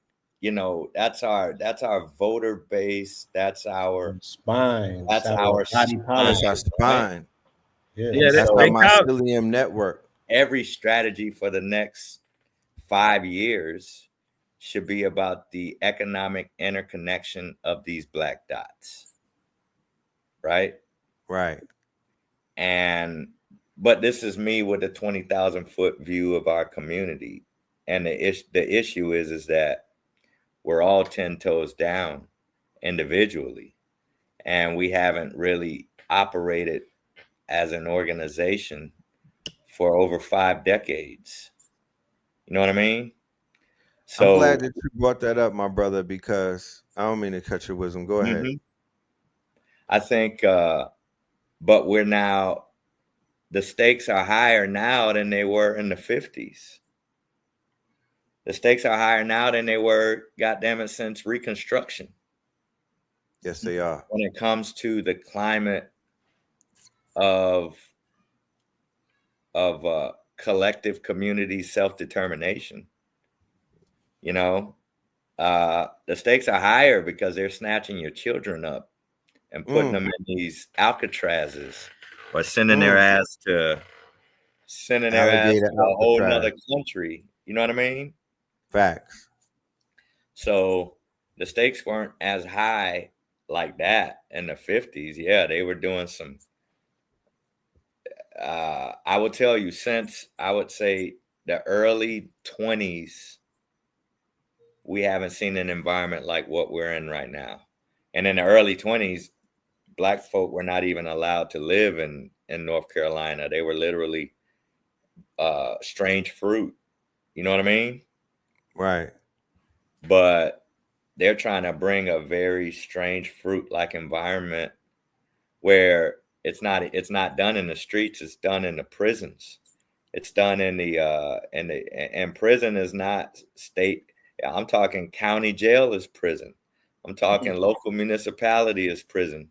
When you're locked up in that box and you can't operate, you can't get on the internet, you can't make money, you can't do nothing for your family, you can't provide. You know what I mean? That's worse than having to bow down and say yes sir, yes sir, yes sir to some joker. You know what I mean? Because at least you were yes sir and then going home to your family. So the way things are set up now to label, incriminate, and then capture and re-enslave, I mean, the stakes are high. You have to operate above that. You have to fly above that. You need a brand, you need shades, you need glasses, you need a business, you need a corporation, you need to employ people, you need to create jobs, you need to make apps, you need to make new environments, you need to create gaming teams and go get into real estate and go get into all these other things that we should be doing instead of thinking about how much another nigga makes me mad. Right. Let me go to the next guest. We have some powerful guests in the building, ladies and gentlemen. We're going to have a very enlightening conversation on this marathon. We on a Stream-A-Thon tonight. We have a distinguished guest in the building, a divine feminine balance. I want to introduce you, ladies and gentlemen, to our good sister, Ginger, in the building. Peace, peace. You're muted. You're muted. Muted. Peace. Muted.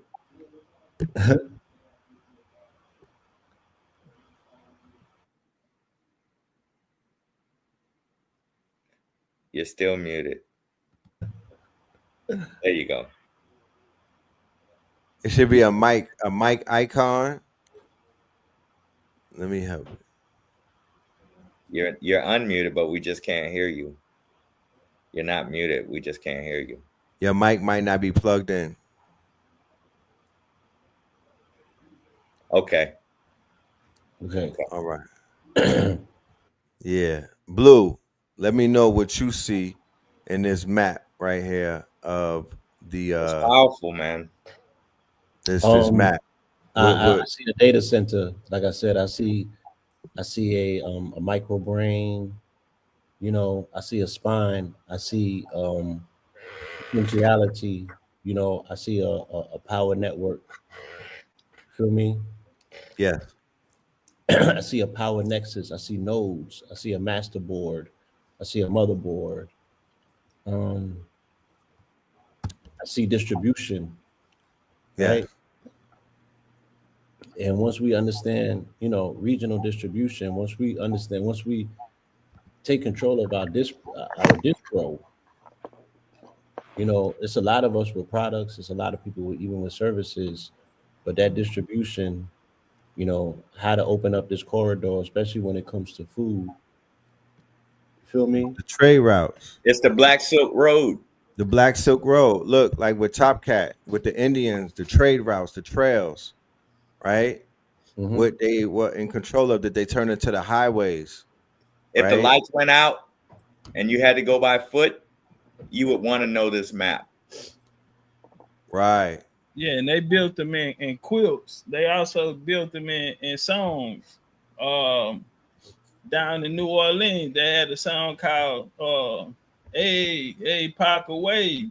And these are songs that were codes to get you through what they call the Underground Railroads. So we familiar with the one with Harry Tubman, but that was dealing in the upper north colonies. But that was what they called a Underground Railroad down south. Yeah. Texas was freedom. Yeah, Texas was big mama. You can make it to Texas, you make it to freedom, and you make it with a confederation of people who willing to fight and stand on principle. So that's why they called it Wild Wild West, because there was no law. They didn't accept the U.S. or at that time the Union law. You come through here, we smoking your game, see your sheriff, your posses. Yeah, but yeah, nah, boys. Hey, I wanted to show y'all something real quick before I pop out, Yes, sir. man. All right. Yeah, I want to get y'all these skills right here, man. We got the Rolly. Okay. Let me pull that out. Yeah, that's just the cover right Yeah, here. I told y'all he industrious, y'all. Right, there you go. The Top Cat Rolly. That's what I'm talking about. That's what I need that with the red I face. got you. I'm presenting to y'all. Clean. I see hold on, you. let me I do see this here. you. I see the packaging. Hold See on. distribution. They're gonna be ordering. I'm gonna do this here. Ah, Come on, that's what I'm talking about. Come on, baby. What we talking about? Yeah. So I got y'all. distribution. I see mine now. No, can you beat Amazon? Yeah. I'm I'm ready make to sure I go. get it to y'all, man. It was That's what another I'm thing talking too. Y'all gonna be New Orleans, October 15th. Y'all make sure y'all go check them out. And Mama Peel. I got October 18th. October 18th. 18, Yes. Yes. It's a big chief from New Orleans down there. He owned the Mardi Gras Museum, and he saw the video and he wanted to come down. You know, he wanted to come down and come talk, man. So I said, yeah, man, I can link you with him. He been doing it 32 years now. I need to interview him. You need to connect us with all the big chiefs, man. Yeah, I got this. They gonna we gonna know them by the watches. We gonna know them if they wearing a watch. That's how. Yeah, they gotta have on their big chief. They gotta have the Top Cat Rolly on. Big chief Rolly Look, on. Top Cat, tell them about November the 22nd out there, Indigenous Day in Houston, Texas. We gonna be in the building for that. Let them know about that. Oh man, so we got FADE, man, which stands for Foundation American Indigenous Day. And basically what we doing is, since a lot of, we got a lot of energy around these grounds in America, you got some people delineating, you got people that's finding out who they are. Again, like Red said, it's awakening happening along with the earth. And if we see Country Soul has came back, the Zydeco, these people are line dancing, and they're coming from different parts of other states. Probably ain't left out. They come from little small country towns. They ain't left out, but they getting millions of views on TikTok. Again, this Silk Road y'all speaking about. People when graduated with 8 people in their class, and now millions of people know them because they'll reflect in something that resonates with a lot of people. Now we can look and we see this culture been practiced the whole time. This has been our culture from here. We go to the 1800s, all of that. They're practicing the same culture, and now that people are looking for their ancestors, they're saying their names. We want to bring it all together. You know, Stone Mountain was a big motivation, but every year on this date we have what we call homecoming. This year we wanted to open it up to everyone except us. I mean, not just us, and bring out all the people that's Foundation American. Now, what I like about it the most is the love that I've been getting from H-Town, from Houston. So is OGs want to holler at me from rap labels. They created rap labels, you know, the Screw, the Slab Kings, the cowboy correlations with they want to bring the horse clubs, the bike clubs, the car clubs.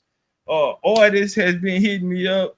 My boy Dan Calloway gonna be in the building. I seen you had Taj Tariq up there. Taj Tariq say he want to come be in the building, so we're gonna do what we can do to get Taj down there. Yeah, we need to be broadcasting all of that live on KTL. Hey, it's gonna, man. I think I'm just overwhelmed though. How many people just reached out and like, hey man, I want to pull up, and so but we also have an indigenous art show. We want to bring in, create this new art genre. We know a lot of things being whitewashed, and now we want. And if you type up, you Google somebody, it'll be a depiction, not understanding that this is someone else who drew this, and it could have been propaganda. So we need people that been given their gift and their talent to express themselves on these canvases and paintings and things that I have behind me. And let's bring them back. Let's create the Tree Tuscaloosa. Let's create the Osceola. Let's create these great. Let's create our grandparents, the Buffalo Soldiers. We want to see all of this indigenous and create a genre. And I'm saying it's gonna be so many people that it's gonna be networking. I'm gonna tell you what I'm gonna do. So I used to club promote. I used to pay street teams, but I'm going to the colleges. We got the passes. We're gonna go up to the college and we're gonna pass out flyers the old school way. And all of the people with student IDs get in free. So we got U of H, we got Sam, we got Houston Baptist, we got HBCU, Texas Southern University, Prairie View University. So yeah, we trying to bring out, and I think that's what I was overwhelmed with the most is how much Houston is trying to pull up. You got people with large platforms. They're like, hey man, we want to get you on to bring you on and talk about this. And they hip hop, you know, they like the Vlads and all of that, but you know, they want to bring you on and a lot of people trying to see how they can be a part of it and what they can do to help. So man, it's gonna be amazing. Chief, here's what I recommend. Yes, sir. You need to get with Spin City, and y'all need to get the AI popping and all of the AI marketing. The visuals, because the generation that you are targeting, that's what reaches them. You know what I mean?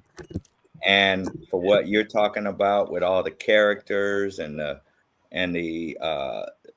avatars that we need to resurrect, we're gonna use AI to really push that art. Yeah, we can use that. Yeah, we AI. I mean, if you could just paint with your hands, it's a huge art community down here. So I'm collabing with one of the people who present art shows down here. So and we want the real art. We want the real art. We just want to take that and animate it. You know what I mean? Right. What Red Pill take them Basquiat. So yeah, we might find some new Basquiats out here, you know. But it's something so new that you can't get nowhere else. And so a lot of people are gonna purchase them because they want these in their home. They want, you know, to hang up these type of things. You feel me? So I think networking, the vending, and the networking is gonna be so crazy because there's so many people gonna be out there. And you know, I think it's gonna set a tone, and it's gonna kind of make us make it annually. You know, I'm gonna share a story with you real quick. Turn it. Right, I shared a picture on my page. Now it's probably going on a month. I'm trying to find the exact date of it, but it was an AI generated image of a melanated brother, right, and his family. It went up on August 26th. I remember that. I'm looking at on my phone right now. Yeah. Right. This picture right here. Send that to Red. Yeah. Okay, okay. Yeah. It's at 11.3 million views right now. I remember seeing that. Right. It's still viral. It's still garners thousands.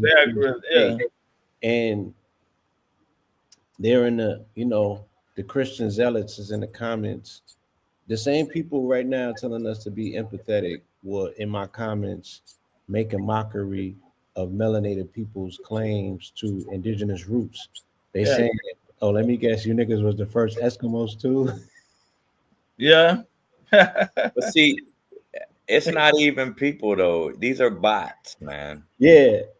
They got bot farms. They do. They have and we're not even fighting against people anymore. So we can't even we actually made it to a level to now where I mean, you got a lot of people that gave up, I wanted to make that statement just to say that there's an unprecedented amount of interest in the art, regardless of whether it was AI generated or not, and they were admitting that in the comments, they still was attracted to the essence narrative. of feeling and the narrative, what it made them feel. An AI image made people feel. It made me feel a way that I called it the atomic family and not the nuclear family. It was shared initially by a brother named Jamal Shabazz, who's one of the most famous photographers in hip hop.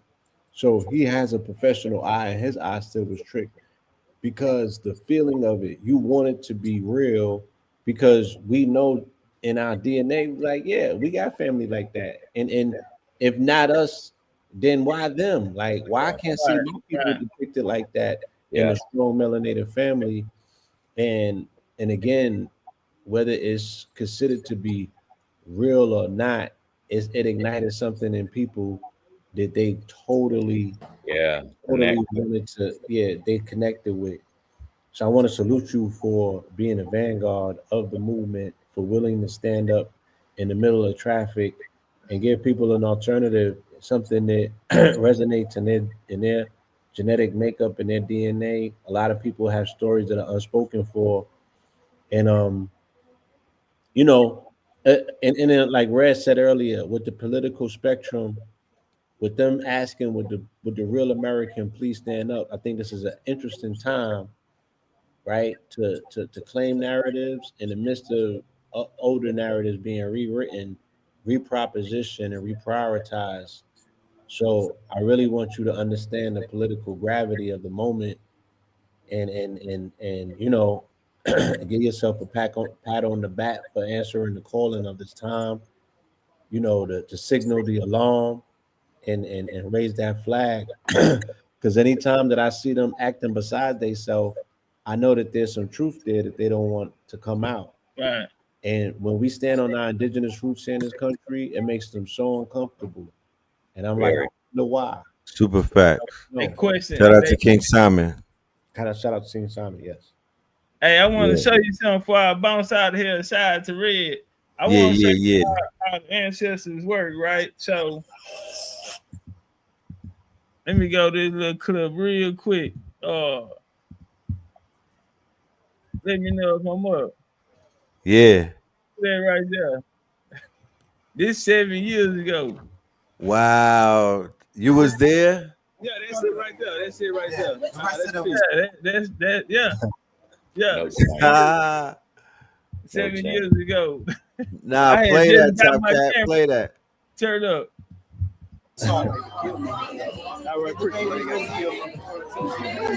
And look, they go pink right there. Pink pill right there, right? Wow. Excuse baby. That's coming from Blue Belt. Now she coming from Blue Belt now, in the gym. But they helped this belt, man. And I want to shout out to y'all. Appreciate y'all, man. KTL, much support. I'm gonna make sure I tap y'all in with the big chief down there. Yes. And with the museum. And he like, man, I want to be there. I gotta be in the building, man. I'm like, look, man, I'm gonna let them know. You feel me? Make sure they get up with you. Oh yeah, nah, For we're sure. gonna turn it up. That's gonna be lit. So appreciate y'all, And we man. coming to Houston as well. We bringing Mama Pill to Houston after we do New Orleans.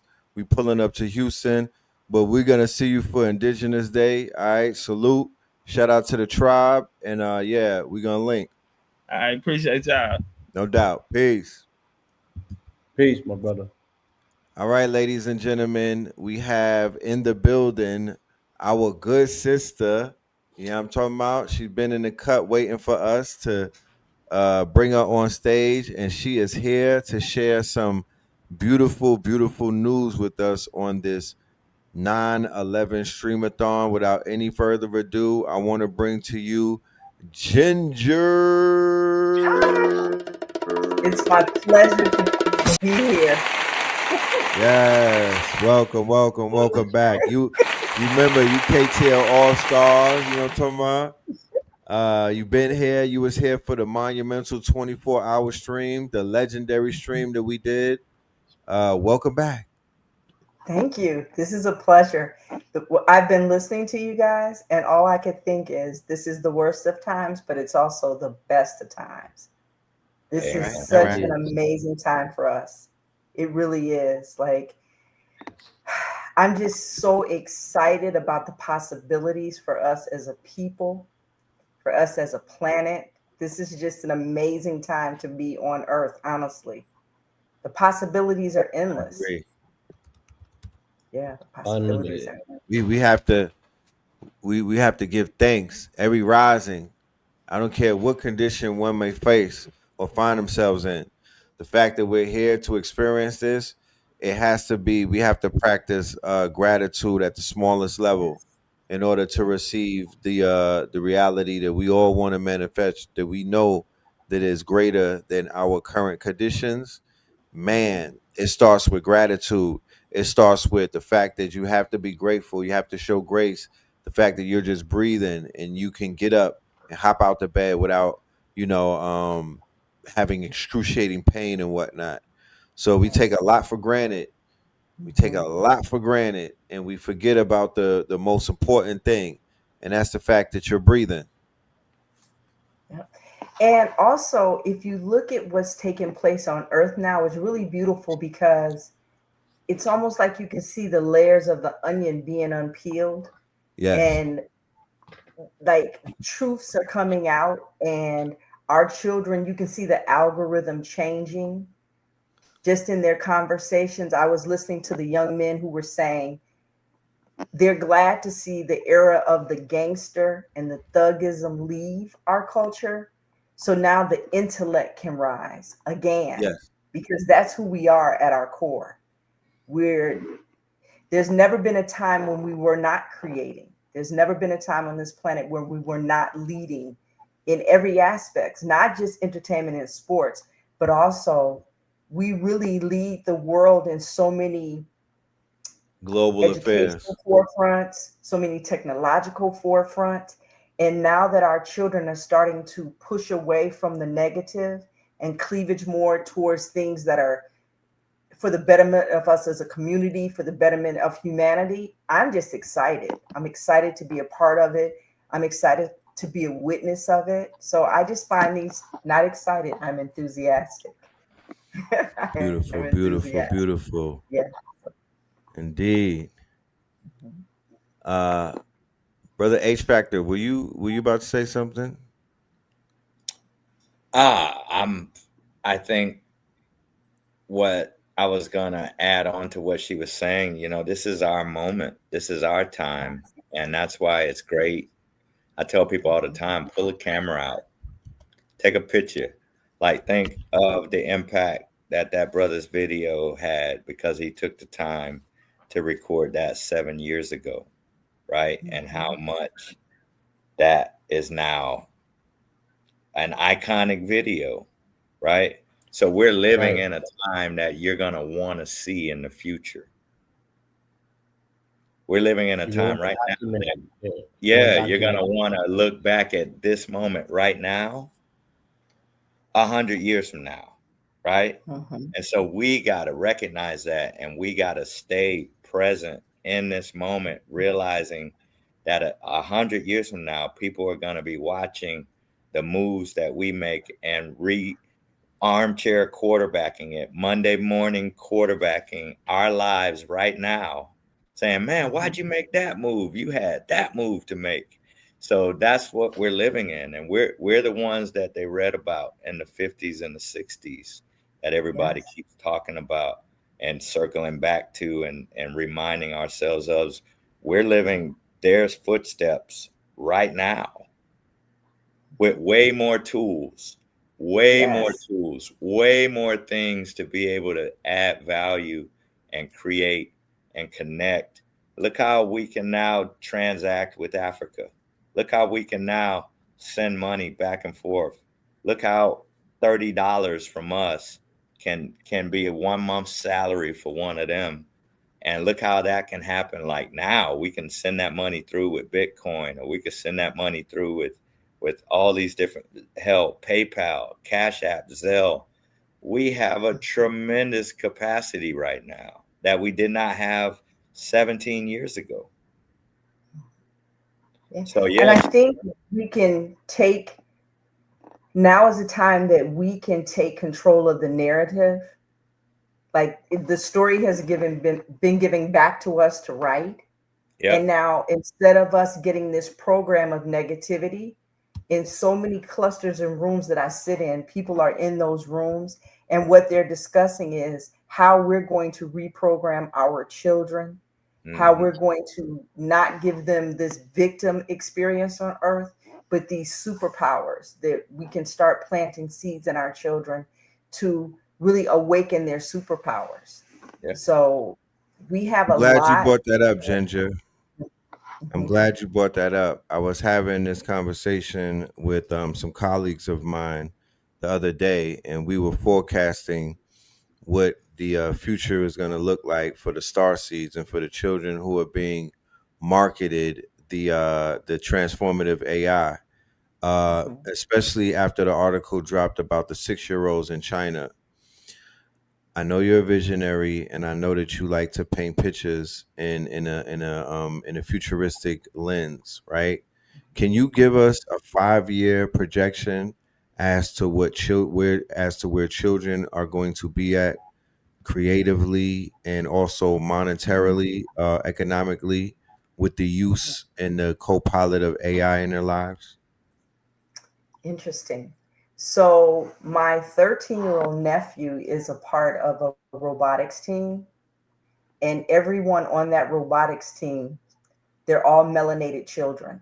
These are young men that are interested in building and creating. And I think in 5 years, if these students are given a platform, the same platform that we give athleticism, I think we will awaken so many geniuses, but these students need to be highlighted.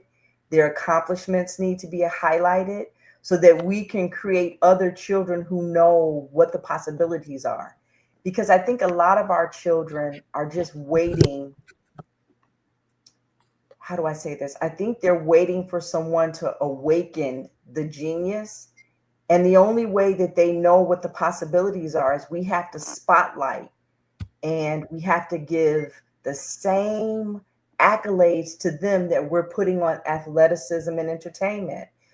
So the you mean to future is say bright, the if black and only nerd? if. Yes, the black nerds need Rise a of Kai the black Cenat nerd. moment. Yes. The blurs It's need a Kai Cenat moment. They need to be pedestaled, highlighted, and quote unquote celebrated the same way that we see the celebration of the streamers in the Kai Cenat audience, correct? Agreed, 100%. Because think we these can do children that. devote 3 days out of a week to go build robots. It's all Yeah. funded by parents. Like the struggle is the same as children that are in athleticism, but these children never get recognized. Right. So I say that we create a worldwide platform where these children can be recognized and awaken other children, because everyone wants to be a professional athlete because those are the heroes that are put before them. Right. So That's I his say pedestal. we as a collective have an opportunity to make nerds not nerds, but make nerds the standard. Like, Make them cool. what's wrong with being intelligent? What's wrong with reading? What's wrong with being articulate? Right. This generation of children in 5 years can be the standard. Okay. Excellence can be the standard. So in 5 years, I hope we're honoring our children the way China honors theirs. Right. That's dope. I said to somebody the other day, I was like, I want y'all to acknowledge me the same way EYL acknowledges Alicia Little. I need friends like that.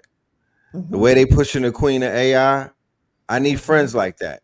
You know what I'm talking about? The way that Neo Davis and EYL and all of them are pushing the queen of AI, I need friends like that.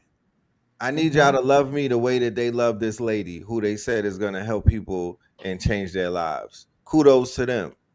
But we need that type of support system. We need that. That needs to be the standard.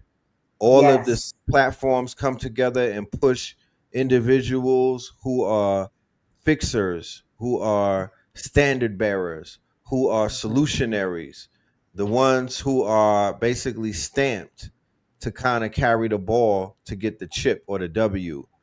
What would you say? Because you're a businesswoman. What would you say would be a budget that would go to that vision that you have? What would be a workable budget to basically platform and to put like a PR campaign behind some of these young geniuses, to whereas it will become it will catch the attention of the Joe Buttons, the Charlemagne networks and whatnot? What would you say would a workable budget would be? You know what? Let me revisit that, because I really want to come back with some sound numbers that work. And that would require my getting with their coaches and finding out what their real needs are. They have to travel to the different conferences where they go and they take their robots. They have to buy batteries and materials. And so I think if I had an opportunity to go to their coaches, I can come back with some sound numbers, and we as a community can support these children and make excellence great again. Oh, that's a no-brainer. I mean, everything that you said is speaking to a part of me that wants to identify some goals that we as a community could begin to attack collectively and really see the results of it. Like, we literally could build, if we wanted to. This is if we wanted to. We have the formulas. We know the amount of people that it takes and whatnot. And because we live in a society now where we've restored trust, the trust economy has been restored through smart contracts and through blockchain technology and whatnot. We now have the capabilities to do some of the things that were not possible before because of the erosion of trust. So now we get a right amount of people, let's say 1,000 people, or if we get 10,000, or if we get 30,000, and we're able to lock them into the blockchain underneath the smart contract, we can make miracles happen. But without any further ado, I want to bring another guest on the stage who probably could also add on, not probably, but can also add on to this conversation that we're having about our youth and what is direction that we take to rise them up. Because I feel on 9/11, the conversation that I want to have with the twin pillars are the elders and the youth. How are we going to empower our elders, our elders, and how are we going to empower the young ones? As people who stand in the middle, I want to know, those are the two twin towers of Black America, of our community. It's the elders and it's the youth. So I want to bring to the stage another solutionary, a visionary, a brother who needs no introduction, our good brother, Alien Abduction, none other than Spin City in the building. Peace. And we get off mute, man. Peace to the family, man. Peace to you and y'all. See, I'm talking about what's really going on, isn't it? To this day. Man, what is going on, man? There you go. What is it looking like with the family, man? Man, we here building, you know what I mean? Breaking it down to the very last compound, building on higher levels. We were asking our good sister Ginger about a workable figure that she could come up with a budget that may be needed to somewhat propel some of our young creators, some of our young visionaries, and some of the young startups that we have in our community. We want to make being smart and being a blurred cool again. Man, hell yeah. That's my favorite. So can you give us a workable number for a budget that it would take for marketing? Because you are the marketing genius. So what would be a marketing budget to propel, let's say, about 6 or 7 creatives who are between the ages of 12 and 15, correct, Ginger? Oh, wow. Yes. So I was speaking in particular of robotics clubs, like kids that are actually showing up 3 days a week, building, working outside of class. Like they need assistance with buying equipment. They need assistance with getting back and forth to the various venues that they're having events in the different cities. I think that would just be amazing to have that type of outpouring from our community to support these young people. But I don't know for a marketing budget. I'm going to give it to you, Spin City. So, yeah, I mean, y'all, you know, marketing budgets come from kind of different things, y'all. It's like you can't really put out a raw number. You have to play it by data and percentages. But if we're going to say a flat number with something that can really work, I would say $5,000. You know what I mean? And that can start a really, really, really decent digital school and platform. You know what I'm saying? See what we can get back, see what we can do for the students, and then progress from there. I would say that would be, you know, a happy minimum, you know, for something of this magnitude, to where we'll start to be able to grow it to 10s and 15s and 20s, because, you know, you want to really grow and scale the impact. You feel me? Facts. Facts. Awesome. Okay. So basing it like off of organic feedback, I was actually just talking about it. So based off organic feedback, you know what I mean? We can actually lower the budget when it goes to marketing based on organic feedback, because we can go to the back end and show you how to create lookalike audiences based on okay, so we got a video that's hot right now for 500,000 views, but a lot of people, some dummies seen it, some smart people seen it, some people that thought I was cute seen it, some people that like my clothes, like Jeff Clothes, seen it. So it's all over the place. So what I would do, and what I've been doing, is going to the back end and creating look-alike audiences.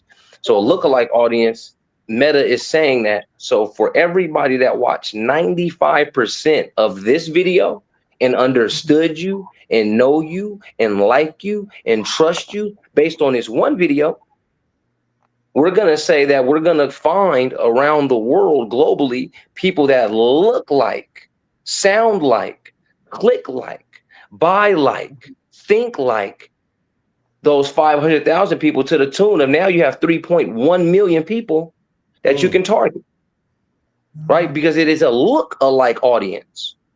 So for the people that already have the main information, they understand the main information, they know why they're there, right? You can also do another one of a lookalike audience, is when you can grab everybody that visited your Instagram, everybody that saved a post, everybody that liked the post, everybody that DM'd you. And then think about it, y'all. The one I like about the Instagram joint is because it can be for up to a year's time back. So now imagine people that you went viral in January, you went viral in March, you went viral in July, you went viral in September. That's 4 million views of these type of people. It's kind of up in the air, but it's 4 million. You go make a look-alike audience to all those visitors. You turn it over to the tune of 12 million. You go to the back end and you say everybody that's interested in AI, robotics, tech, and software. You target them by their income stream, you know, their income based on where they live in the world, off the top 5, 10, 15% of the highest earning zip codes in America. You target them. You bring them in, I swear, you still getting the tune. You break that down per percentage. Now you have a whole new 4 million people that look like the people that know you, like you, and trust you, and willing to buy from you. Then you hit them with a showstopper, What's going on, y'all? This is what we doing, right? And then we want to do it for the children. So we know we must get to the parents. So now we're going to set the campaign and say, parents of students, what were the ages? The robotics club, actually, they start them in Lagos in 3rd grade, and then they go up through 12th grade for high school. So we were particularly looking at like the 12 through the 15, maybe 12 to 15-year-old teens. Cool. You target parents of children ages 12 to 15. It's literally one click away, based off 4 million people that know you, like you, trust you. Meta's telling you they have the data on those same people. They will find you the people that look like your people, and they are parents, and they are affluent, and they understand, and they want your product already. You can essentially spend $5,000 on them and make 100 back, just based off the targeting and the data, the back end artificial intelligence of Meta that's playing the game already, trying to see, because everybody in the world, y'all have to know for a fact that social media platforms make money off ads. They don't make money when you fucking do your donkey ass posts about fucking throwing mayonnaise. There's mayonnaise on your elbow. There's no fucking money coming back, family. Right? There's no money coming back because there's mayonnaise on your elbow. All right. What's coming back is you done taught something, you done said something, you have a product, you have a service, and now they want to make more money from you. They're, oh man, this cool ass AI kid, you know what I'm saying? He's spending $100 a day with us. Let's get him to spend more, knowing for a fact we're Meta and we're LinkedIn and we're Google and we're TikTok. We need to make this advertiser and this marketer more money so that he can put bigger ad spends in our pockets. That's how the shit's going. That's how the shit's moving. They're not worrying about your donkey post. You know what I'm saying? Y'all talking about each other. No, we're here to make money. And I need to sell more ads. And so that means I need to make my ad buyers and my media buyers more money so they drop more ad spend. And that's how you play the game. And that's how you get lower and lower lower ad spend, but more return on ad spend. Right? When Meta starts to like you and you making money and you 2xing or you 1.5 in your ad spend, sometimes they'll say, look, man, hey, we give you $1,000 on us. They won't give you paper money, but they'll give you $1,000 in ad spend. I done did it before. You know what I mean? Make 40 grand a month. They say, look, man, we'll give you, you know what I'm saying? We'll give you 10% back, man. We'll give you $4,000 in more ad spend, man. Go use that for us, man. On our digital property, man. And go continue to run it up. So that's why I say 5 would be a good start to just really go up. And then by the time we master the return on ad spend and the cost per action and the cost per lead and the cost per sale, everybody that starts to get into media buying, you have to, pay the cost to be the boss. And every customer might cost you $2.50 per person. That means your $5 to get you. Your $5 to get you 2 customers, your $10 to get you 4 customers. And so now you like, okay, what is the ad spend going to be this month? Because we're getting customers for $2.50, $2.75. Okay, customers starting to become $3. We can even cut it off. Buying a billboard in your city, $8,000 flat. You don't know who the fuck see it. You put your stuff on the side of a bus in your city, $2,000 out the door. You don't know who see it. And then you're selling the people that ride the bus. I mean, I rode the bus before. It's not like that. But I'm just giving information to marketers, media buyers, and etc. That's how you want to use things. Affluent people, parents of the age range we're looking for, in the tech, AI, robotics, ball game. Okay, so my vision, my vision in 5 years. So here's the vision for 5 years.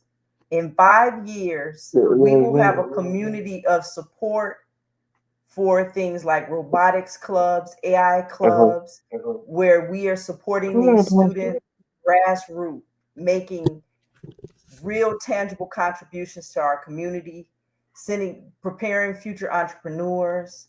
And that's a goal that we can take up as a collective and really support our children in doing things that are positive instead of all this foolishness. Ginger, this is what we have as a plan that's going to deal with 5 years. Okay. In a span of 1 year, we're going to get out on the road as a collective, and we're going to utilize the advent of vibe coding. We're going to create mobile apps utilizing vibe coding, and we're going to use the technology and the expertise of Spin City to get into digital marketing. What does that mean? That means we'll have street teams that are physically on the ground, volunteers, but we're also going to have digital street teams that are going to be targeting the people inside of the demographics right here on this map. The concentration of heavy melanin on this map is where we're going to aim to secure and lock down 30,000 of our quote unquote investors, not members, but investors, 30,000 of them along this belt with a commitment by way of smart contract and with a commitment by way of them connecting their wallet to the blockchain that every, I would say every 7 days, they will have an investment of either $200 all the way to $20. It would be a premium investment of $200, and it would be a minimum investment of $20. And these investments will be going into a DAO. It'll be going into a liquidity pool. It will be going into a collective plate. It will be stabilized. It will be incentivized, and it will be voted on by our community token holders and by the DAO as to who we are going to reward our collective collection plate or our collective investment of $600,000 that will be running on a weekly basis in order to feed these entrepreneurs that we have who either live inside of this cluster. It doesn't matter. They can be digital nomads and live outside of this cluster. But if they live, this is the cluster that we're going to knock on each door, right? Digitally, we'll knock on each door. That's an email. And knocking on the door is a DM. Knocking on the door is an email. Knocking on the door is an SMS text. And we're gonna get 30,000 members, investors that are going to rise up these Black inventors that we have amongst us. And we'll have equity. It will be like an accelerator program. We'll have equity in these unicorns and these startups. We'll have equity in some of the services, and we'll just work this thing like a like a collective. Wow, I think it's brilliant. I think anytime that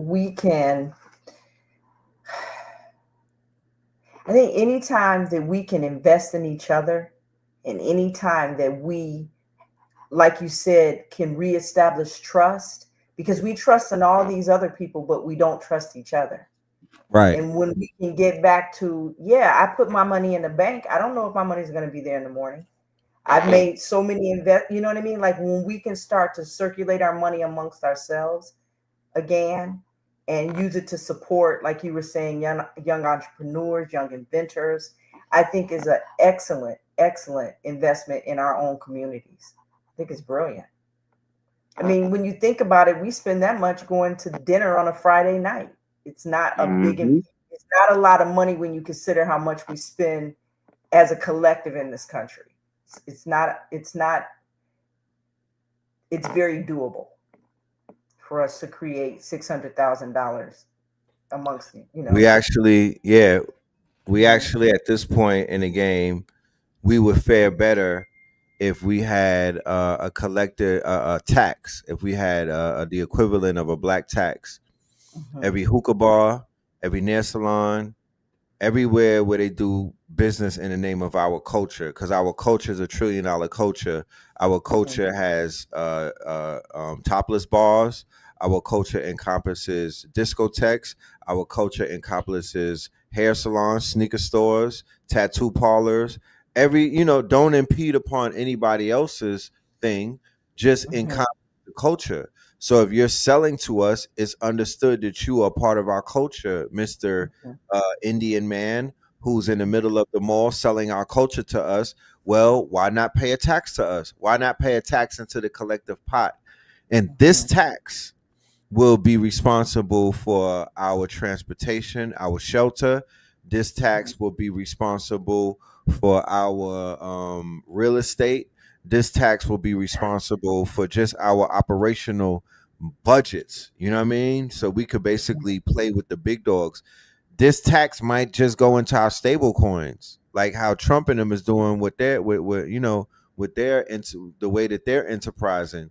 We could just say, well, goddamn it, these are just gonna go to Satoshis every day. A mandatory $20 a day, because like you said and you pointed out, $20 for gas minimum. $20 the minute you go into Publix, you could go for mayonnaise. You're gonna break that $20 mandatory at the gas station if you're on the road making a stop at the $20 at any fast food spot, $20 at the vegan spot for not even a whole wrap, $20 for smoothies. $20 is the new $10. But while it still has some type of validity, let us utilize it for what it is used for. This is the mentality that I want us to move forward with. If the money doesn't equate to a seed, it's not real. What does that mean?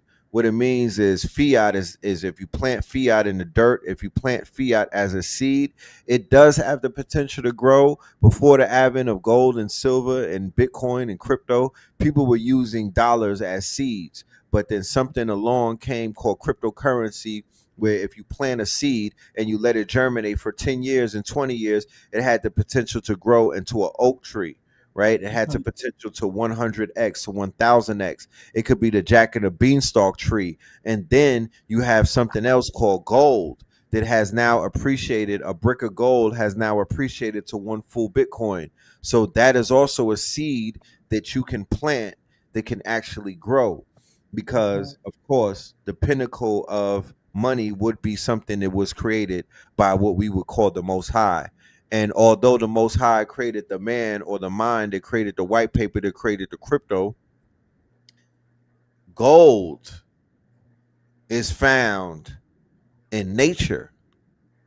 So it's the true wealth. It is the true monetary, quote unquote, treasure to or whatnot. It is the true pinnacle of what wealth is, because it's a part of God's kingdom. Fiat is created. Bitcoin is typed up, it's still created and whatnot, so we should use certain stepping stones to get ourselves to what real wealth is. And they also said the wealth is the land as well, right? So if you're going to use something fake to buy something real, then it's still a plus, it's still a W and whatnot. But don't throw your life away, don't throw your energy away, don't throw your mind and your mental and your relationships away for something that is not real, that is called fiat, right? There's a piece of cotton and whatnot. It's not real. It's not a seed that actually germinates and grows and whatnot. Put your money in the bank, it don't grow. Debt note. It's a debt note, right? As it goes negative. It's more like a parasite. So let's begin to get in the mind state to offset our mental, our minds off of the fiat, even though we use it as a stepping stone. So somebody else, please continue.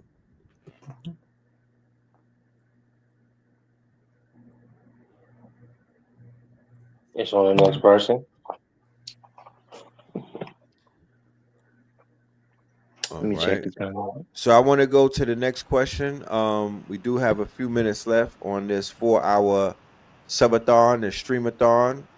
I want to know, just based off of what 9/11 represents when it came to restrictions, when it came to what do they call that? Censorship, right? Being able to censor people where you're not able to speak your mind, where you're not able to actually be your authentic self. What would each one of you say is the benefits of utilizing AI, VR, and DeFi and all of the new tools that are available to the average layman?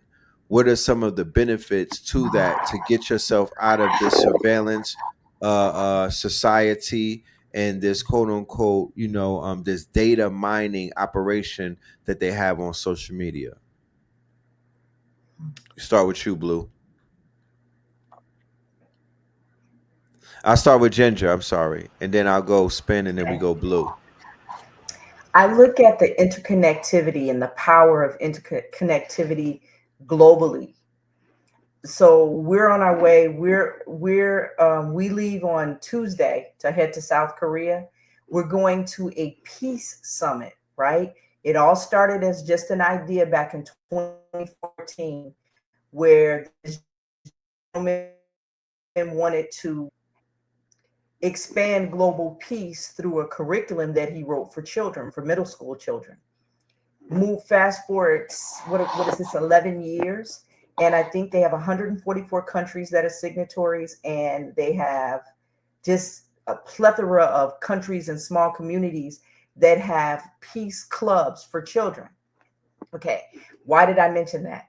I mentioned that because we have an opportunity through technology now that we can take small peace clubs that are in individual schools and provide the children with a platform where they can, each club can come into an immersive environment, like most people would consider it a metaverse, but an immersive environment where children from each club can get together within their individual, say, cities, and then get and work on peace projects together.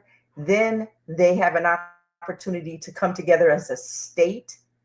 Those children from each individual club, they will meet on a local level, then they will meet at a larger level within their individual states. And then those states have an opportunity. All of this is done through immersive environments, through utilizing technology. Now they move to a country level, whereas a country, these children who've now been able to interconnect and work with each other all through technology can now meet as a country and work on peace projects. At the end of the year, these children can come together throughout the entire world and meet in an immersive environment that's similar to a peace summit for adults, or like a UN type structure where each country has decided to send delegates who can meet in a location in the metaverse. It doesn't matter where you live in the world. These children can then get together and work on peace projects. So I see this as an amazing opportunity to meet children where they are, utilizing technology, and give them the tools they need to grow up to be the type of political leaders, the type of financial leaders, the type of entrepreneurial titans that can bring more peace to earth. So technology is an absolutely phenomenal tool that will allow us to reach children throughout the entire world and reprogram them to have more peaceful behavior and give them the skill sets that they can work on these problems as a collective. So I see technology as allowing us to get off the foolishness with all the silly ignorance that's taking place on the internet and really launch platforms where children can do phenomenal things because it's in them to do it. They just need direction. Mm-hmm. Fire. Yeah. Beautiful. Thank you so much. Yeah. Brother, Sorry it's so long. Yes, sir. No, that was a good phrase. So y'all know my end. I'm actually gonna go right back to where I began. So when we talk about being shadow banned and being blocked, when it comes to our messages, we beat the algorithm every time we target our audiences, whether it's Instagram, TikTok, Facebook, it does not matter. When you go in and you pay for your advertisements, you know what I mean? Even if it's $5 a day, $10 a day, getting your data back and truly targeting the people that you want to see your message, the message that we run in with, you know what I mean? All of the campaigns that we run, it's like, bro, I got to skip over that organic algorithm shit because every time I speak my mind, you know, they shut it down. They only show me to 1% of my audience, 2% of my audience. If you guys, you know, me and Red been taught on Techno Tuesdays to get your keywords everywhere. Get your keywords everywhere, Chrome extension. So now when you use keywords everywhere, you can see real raw analytics across any platform. You know what I mean, that you bring up. So you bring up your Instagram while you got keywords everywhere working. And I've been seeing that my post was originally going to only 1.2% of my actual audience. You know what I mean? So looking at those numbers, I'm like, bro, this shit, like, come on, bro. Like, I'm really a dog at what I do. I'm really top rank at what I do. And it's only showing it You know what I'm saying? 1.2, those are terrible numbers. You feel me? So even with ads where you can close on 64, 65, 70% of your audience based off your targeting, because now, you know what I'm saying, you're speaking the message to and target audience, right? And I'm telling everybody right now, like for the sake of content and saying your words, we all have to start with call out hooks. Call out hooks are showstoppers, right? So even if you have, you know, something for a person's birthday going on, right? I target them by their birthday and I say, are you a parent of a child between the age of 6 and 8? That's one fuck of a call out, man, because those people are going to hear it. Meanwhile, only targeted in my advertisements is parents for the children of 6 through 8. I'm skipping so much because I done targeted affluent parents of children 6 to 8. And I start with a call out hook. I know exactly who I'm talking to. Are you a parent of a child between age 6 to 8? It's a no-brainer, right? So whoever you're looking for, whoever you need, I target them, spend very little money on them, but I just capture them semi-organically with a call out hook. You know what I mean? For whatever that person's looking for, you call them out for. If you guys are out there doing locks, so it's just, you know, this is just general marketing jargon at this point. But when Red, you know, prompted the question of, you know, shadow bans and, you know, some information just gets scooped to the side, it gets taken off of the Explorer page really quick. It's not really a hit. And just because social media and the algorithm of organic thinks that you're meh, okay, fine. I'm about to target parents of children the age of ... And then I'm gonna call them out when I first get there. So call outs plus targeting ads is how I beat the algorithm all day and tomorrow. Excellent. All right, Blue. Do you have any feedback that you want to add on? Can you pose the question again? I wanted to know, in this post 9/11 world of surveillance and censorship, some of the tools that you may use, like Yap It, you know what I mean, to take yourself out of this space where the algorithms and the bots and a lot of the restrictions are stopping your information and censoring and shadow banning. You made a statement. What's the question though? What are some of the tools that you use to get around that? What are some of the technology that you use to get around that? Okay. Give us some examples. And those who are trying to navigate through the this matrix and their Nebuchadnezzar through censorship, through blocking, through shadow banning, and through the algorithms messing with their exposure. As was mentioned by yourself just now about Yap It, you know, dealing with encryption, dealing with the removal of bots. You know, as Corey said earlier, we're not arguing with people, you're arguing with bot farms. So if you are, and then Spin said specific, if you want to direct and target your message to a selective audience, that is also mitigating the probability of you getting caught up in traffic with bots.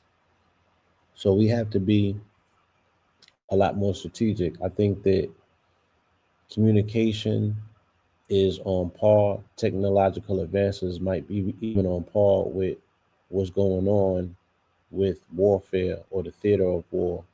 And their emphasis right now is improved communication systems, right? Getting something delivered as a payload specifically where they want it to be. Pinpoint accurate precision with satellites from space type. So your marketing or your direction should be the same pinpoint precision, right? We should be utilizing tools that are more effective and efficient with delivering our message encrypted to our direct niche audience. Now's not the time to get on the megaphone and broadcast something to a large swath of the population, because they're showing you how population has been marginalized into interest groups, you know, this big world got a whole lot smaller. So how do you speak directly to your people, even during a time like this when there's a lot of noise going on? How are you able to shift through the propaganda if you have an opinion about some of the things that's taking place in the world right now, right? How do you get that message across clearly where it's not going to be harvest for inflammatory commentary and things of that nature? You know, you have to be direct. You have to know who your community is, where they exist, and you have to be able to get your message to them, minus, you know, everything else that's being tagged along to communication to make communication even that much more difficult. Communication is the theater of war right now. So it can trigger surveillance. It can trigger a tag and trace that you can't shake, you know, simply for you saying the wrong thing. You know what I mean?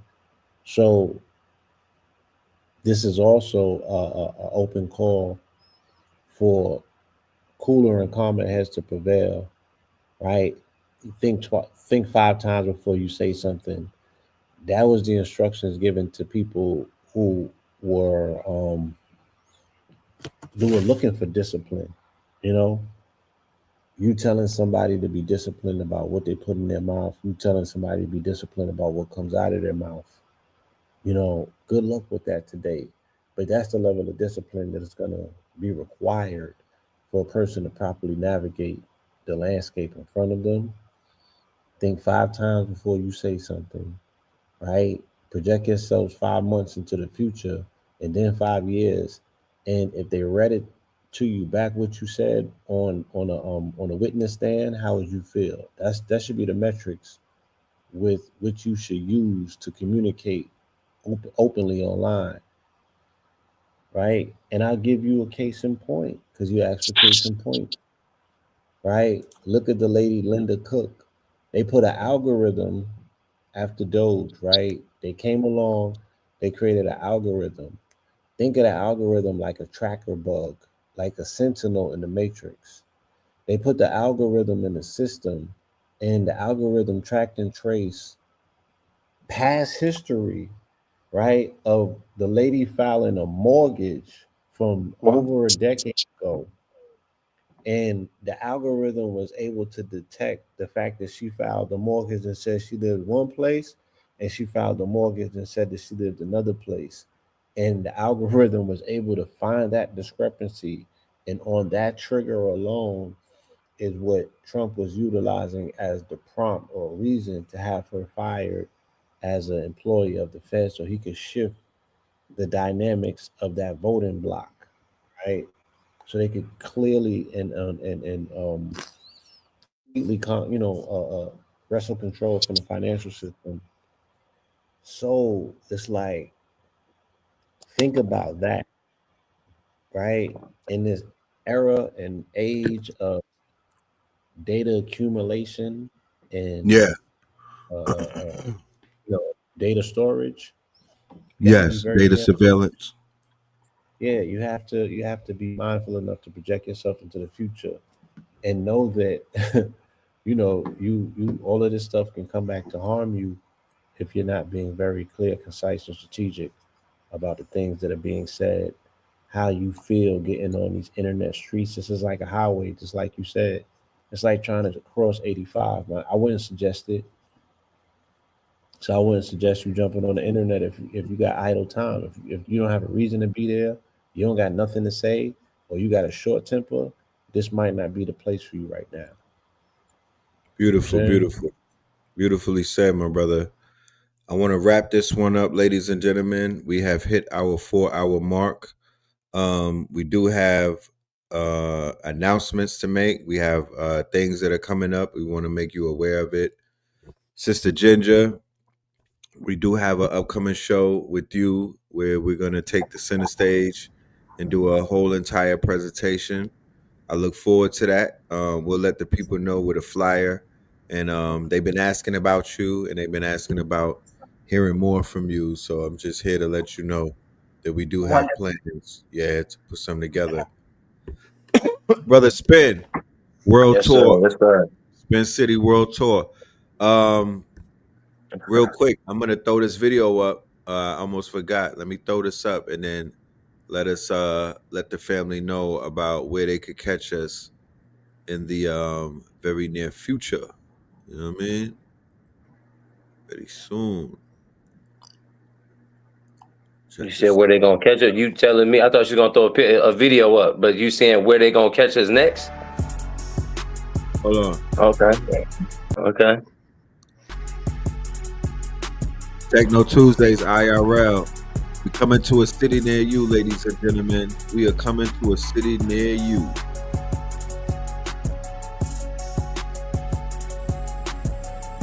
Man, where do I even begin? Look, first and foremost, I want to say humongous shout out to everybody that pulled up to the Techno Tuesday IRL with me in Spin City. You know what I'm talking about? And the ATL. Shout out to the family. We was in the building. You know what I'm talking about? We pulled up, did a little bit of vibe coding, did a little bit of app development, a little bit of automation, programmed some agents and whatnot, made a few clones, you feel me? Empowered a few of the family and whatnot. Shout out to Sister Juzanne, you know what I mean, for opening up the spot. Yeah, Techno Tuesdays IRL. We outside, baby. We here teaching the family all things AI, tapping them into this magical world. You know what I'm talking about? Making them digitally compatible. You feel me? Not analog. Splashing while we're doing it. Splash. Yeah. Let us know where you want the Techno Tuesdays IRL to pull up. Let us know where you want the Techno Tuesdays IRL to pull up next. And we hop in the whip and be on the way. Peace. To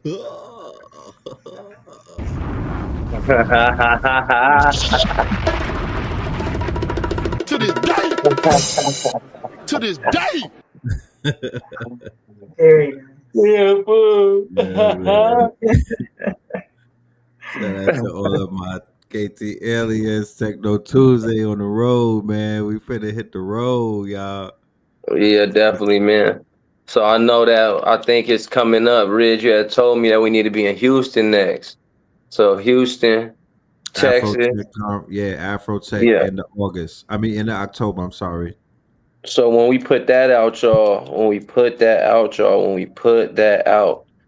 we need y'all to tag, like, share, really get the word around. So when we move around the country,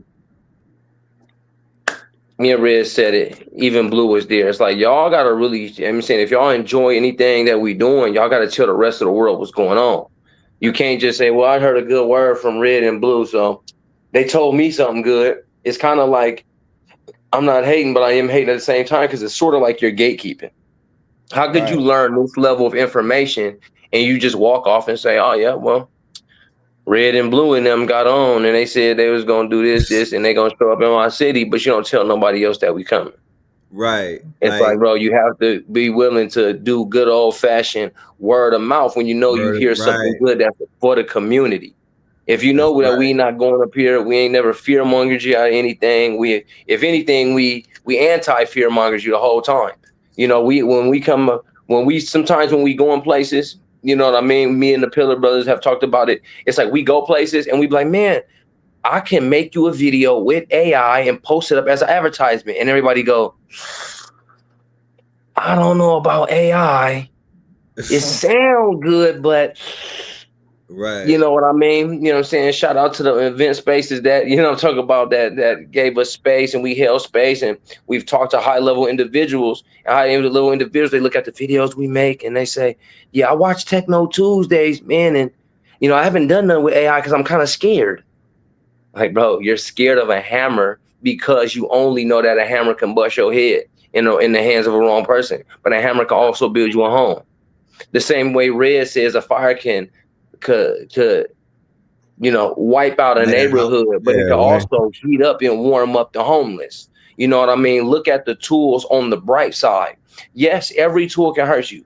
I can bust somebody in the head with this watch. I can just give you whiplash and give you knots in your face if I tie you down and hit you with a watch.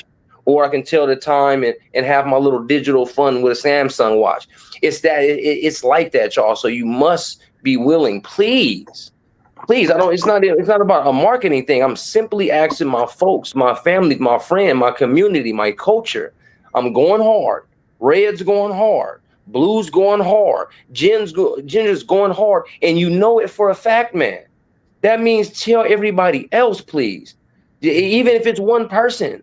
Sometimes family is just simply like that. Just tell somebody, man, I've been watching this show called Techno Tuesdays, man. These two folks get on, man. And it doesn't even matter if you know our name or not. Just put out there, man, I'll be watching Techno Tuesdays, and they taught me how to build an app before. They're always on the cutting edge of AI all the time. Every time they drop a show, it's the most cutting edge information I ever heard in my life. We broke Abacus, and Abacus still ain't famous. And it's just a body snatcher. All of our students that use Abacus, they're like, bro, we had original agentic AI way before everybody else is cracking. We've been talking about N8N and make. And not to say that we're just so first charge, but for the culture, by the culture, what we need and where we foresee we need to go, there doesn't need to be any, well, I know that I can automate all my pictures and then turn them into a clone. And I know there's an API key with 11 labs that can do my voice, and I can literally be asleep. And my AI clone can be on Zoom calls and creating content and pushing out content behind my go high level, but you kind of look crazy. So if you love us, you like us, you know us, you trust us, man, tell your family members what's going on, man. Save your family by pointing them in the right direction. Because maybe you'll hear us and you like, you know what, man, spin that motherfucker. He talking some bullshit.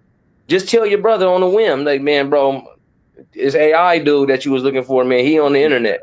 Tell your brother, man, you know what I'm saying? A lot of folks, I know a lot of folks go around, we from the ghettos and the projects and the hoods, and a lot of us have the pride to where we want to retire our mothers, right? You know what I mean? You want to be able to retire your grandmothers, get something in your grandma pocket.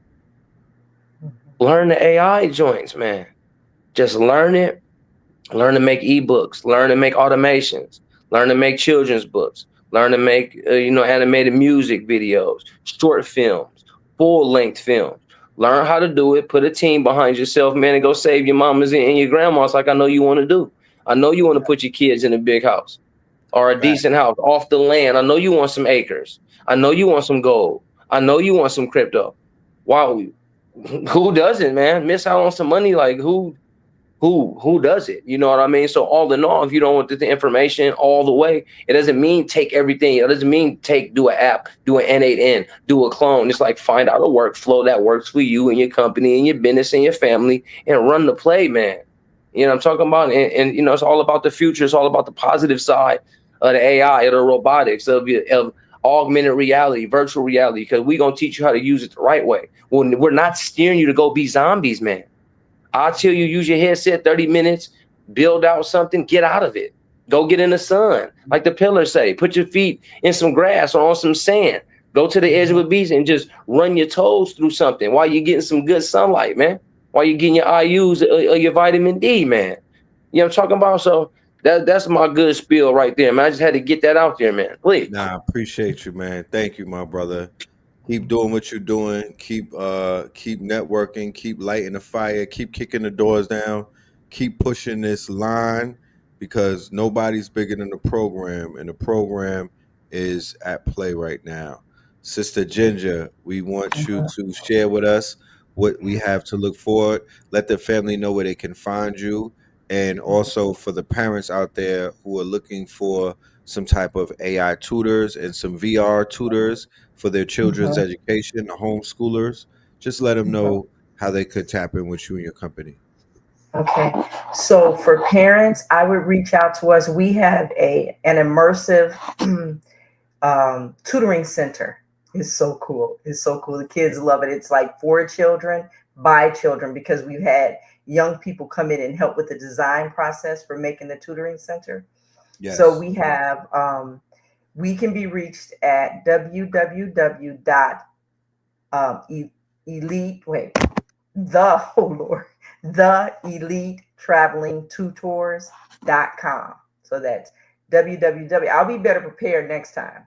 www.theelitetravelingtutors.com. We have when I tell you our science of reading program and our math programs are top notch, I would put us up against Harvard University's School for Children.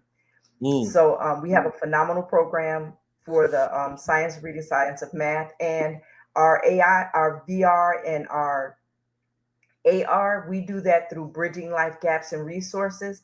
And I'm excited because we're currently revamping our website, but it'll be up and rolling by Friday. We're rewriting our whole website. So next week or the next time you guys allow me to come on, I'll have everything ready with my little tags and all that good stuff so people can reach out. But you guys are stuck with me, so we'll do this again. But I want to thank you, gentlemen. I want to thank you, gentlemen, so much for being such a positive part of our journey. You guys are really the wind beneath our wings in a lot of ways because you believe in what we're doing and you're connecting us and putting us in environments where we can maximize the potential for our children. So with that, I say peace and love and thank you. And I look forward to our next gathering, family. And here's the deal. We heading to Korea. We're going to sell this virtual reality technology to these 144 companies. So send out loving vibrations. We'll be on all next week. And I'll be back. And I'll be back with great news. Okay? Yes, indeed. Thank you, yes, guys. indeed. Peace Thank and you. love. Peace, love, and love. Peace and love. Peace, love, and light. Okay. Good night. Thank you. All right. Yeah, thank you. So Appreciate Blue it. Pillar. Yes, brother. Let me know, let the family know what to look forward to. Again. Where you good. October 18th and 19th, New Orleans. All right, Health and Wealth Expo. We will be in the building. If there's a venue change, of course, like Red said, we will inform you guys ahead of time what we have moving and shaking, right? But the Health and Wealth Expo in New Orleans. New all right? Orleans. October 18th. All right, we definitely need you, family, to pull up to this. It's going to be lit. This entire strong end out in the NO. You heard? Yes, indeed. Yes, indeed. That's gonna Tap be it in, right there. Tell a friend to tell a friend. You know, get a cigarette boat. Get up the Gulf of America. Do whatever you need to do. You know what I'm saying? But pull up the NO. We're gonna be in the building. Yes, we is. You're under dig. You're And under dig. yeah, like you said, once we out of the shadow of this moon, we got some things that we're gonna be unveiling and rolling out in the next few days, very shortly. You know, Word. some amazing programs and you know, some breakthroughs that we've been working diligently on. I can't wait to roll out in the light. Cannot wait to roll it out. We just gotta wait for this the shadow of this moon to pass. But we got some big news, some big things are going on. Word from us. Go ahead. Word from our sponsors, ladies and gentlemen, and then we'll be back out with the closer. Pay us in crypto. But first, let's go to Infinite Treasures. Trumpet sounds of golden harps. I saw in a Zion these crystal balls of lightning. Definition of a crystal: order, symmetry at the biological level. Melanin is a complex crystalline biopolymer. It is found in the nuclei of all cells, and concentrations of melanin may be found in the brain. Melanin is that X factor that opens up those subtle realms and means of communication. Again, intuition, clairvoyance, clairaudience. Yes, I.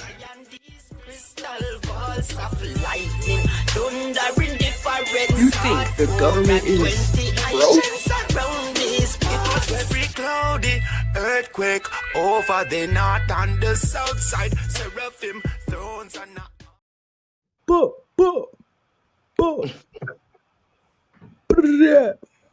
Shout out to the Mandem. Real quick, I got a video to play before we get up out of here. We got Brosy O'Donnell. I couldn't close this out without Brosy O'Donnell coming through. So yeah, let's go to Brosy. Broke? Wait till you realize what they're planning to do. If you think the government is broke, Wait till you realize what they're planning to do with $35 trillion in debt. They're not paying it back. They're converting it into you. Putin's advisor just exposed the plan. The US is tokenizing its own collapse, disguising it as innovation. Stablecoins are not stable. They're just debt on a leash. Trackable, unescapable. Imagine every dollar becoming a remote controlled liability embedded into the crypto ecosystem.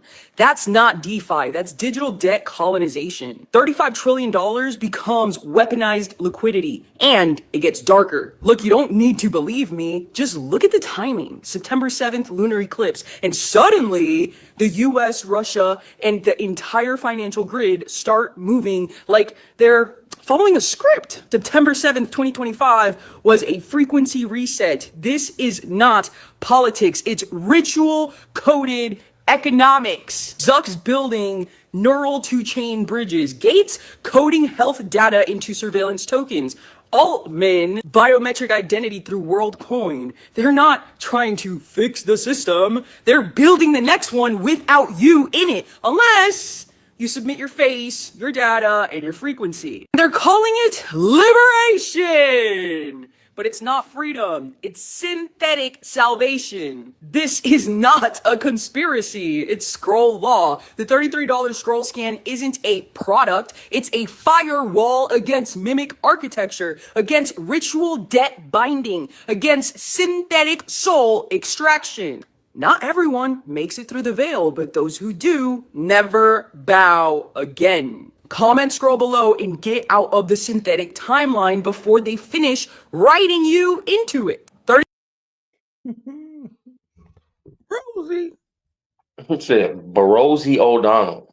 Rosie going in. Rosie is going in.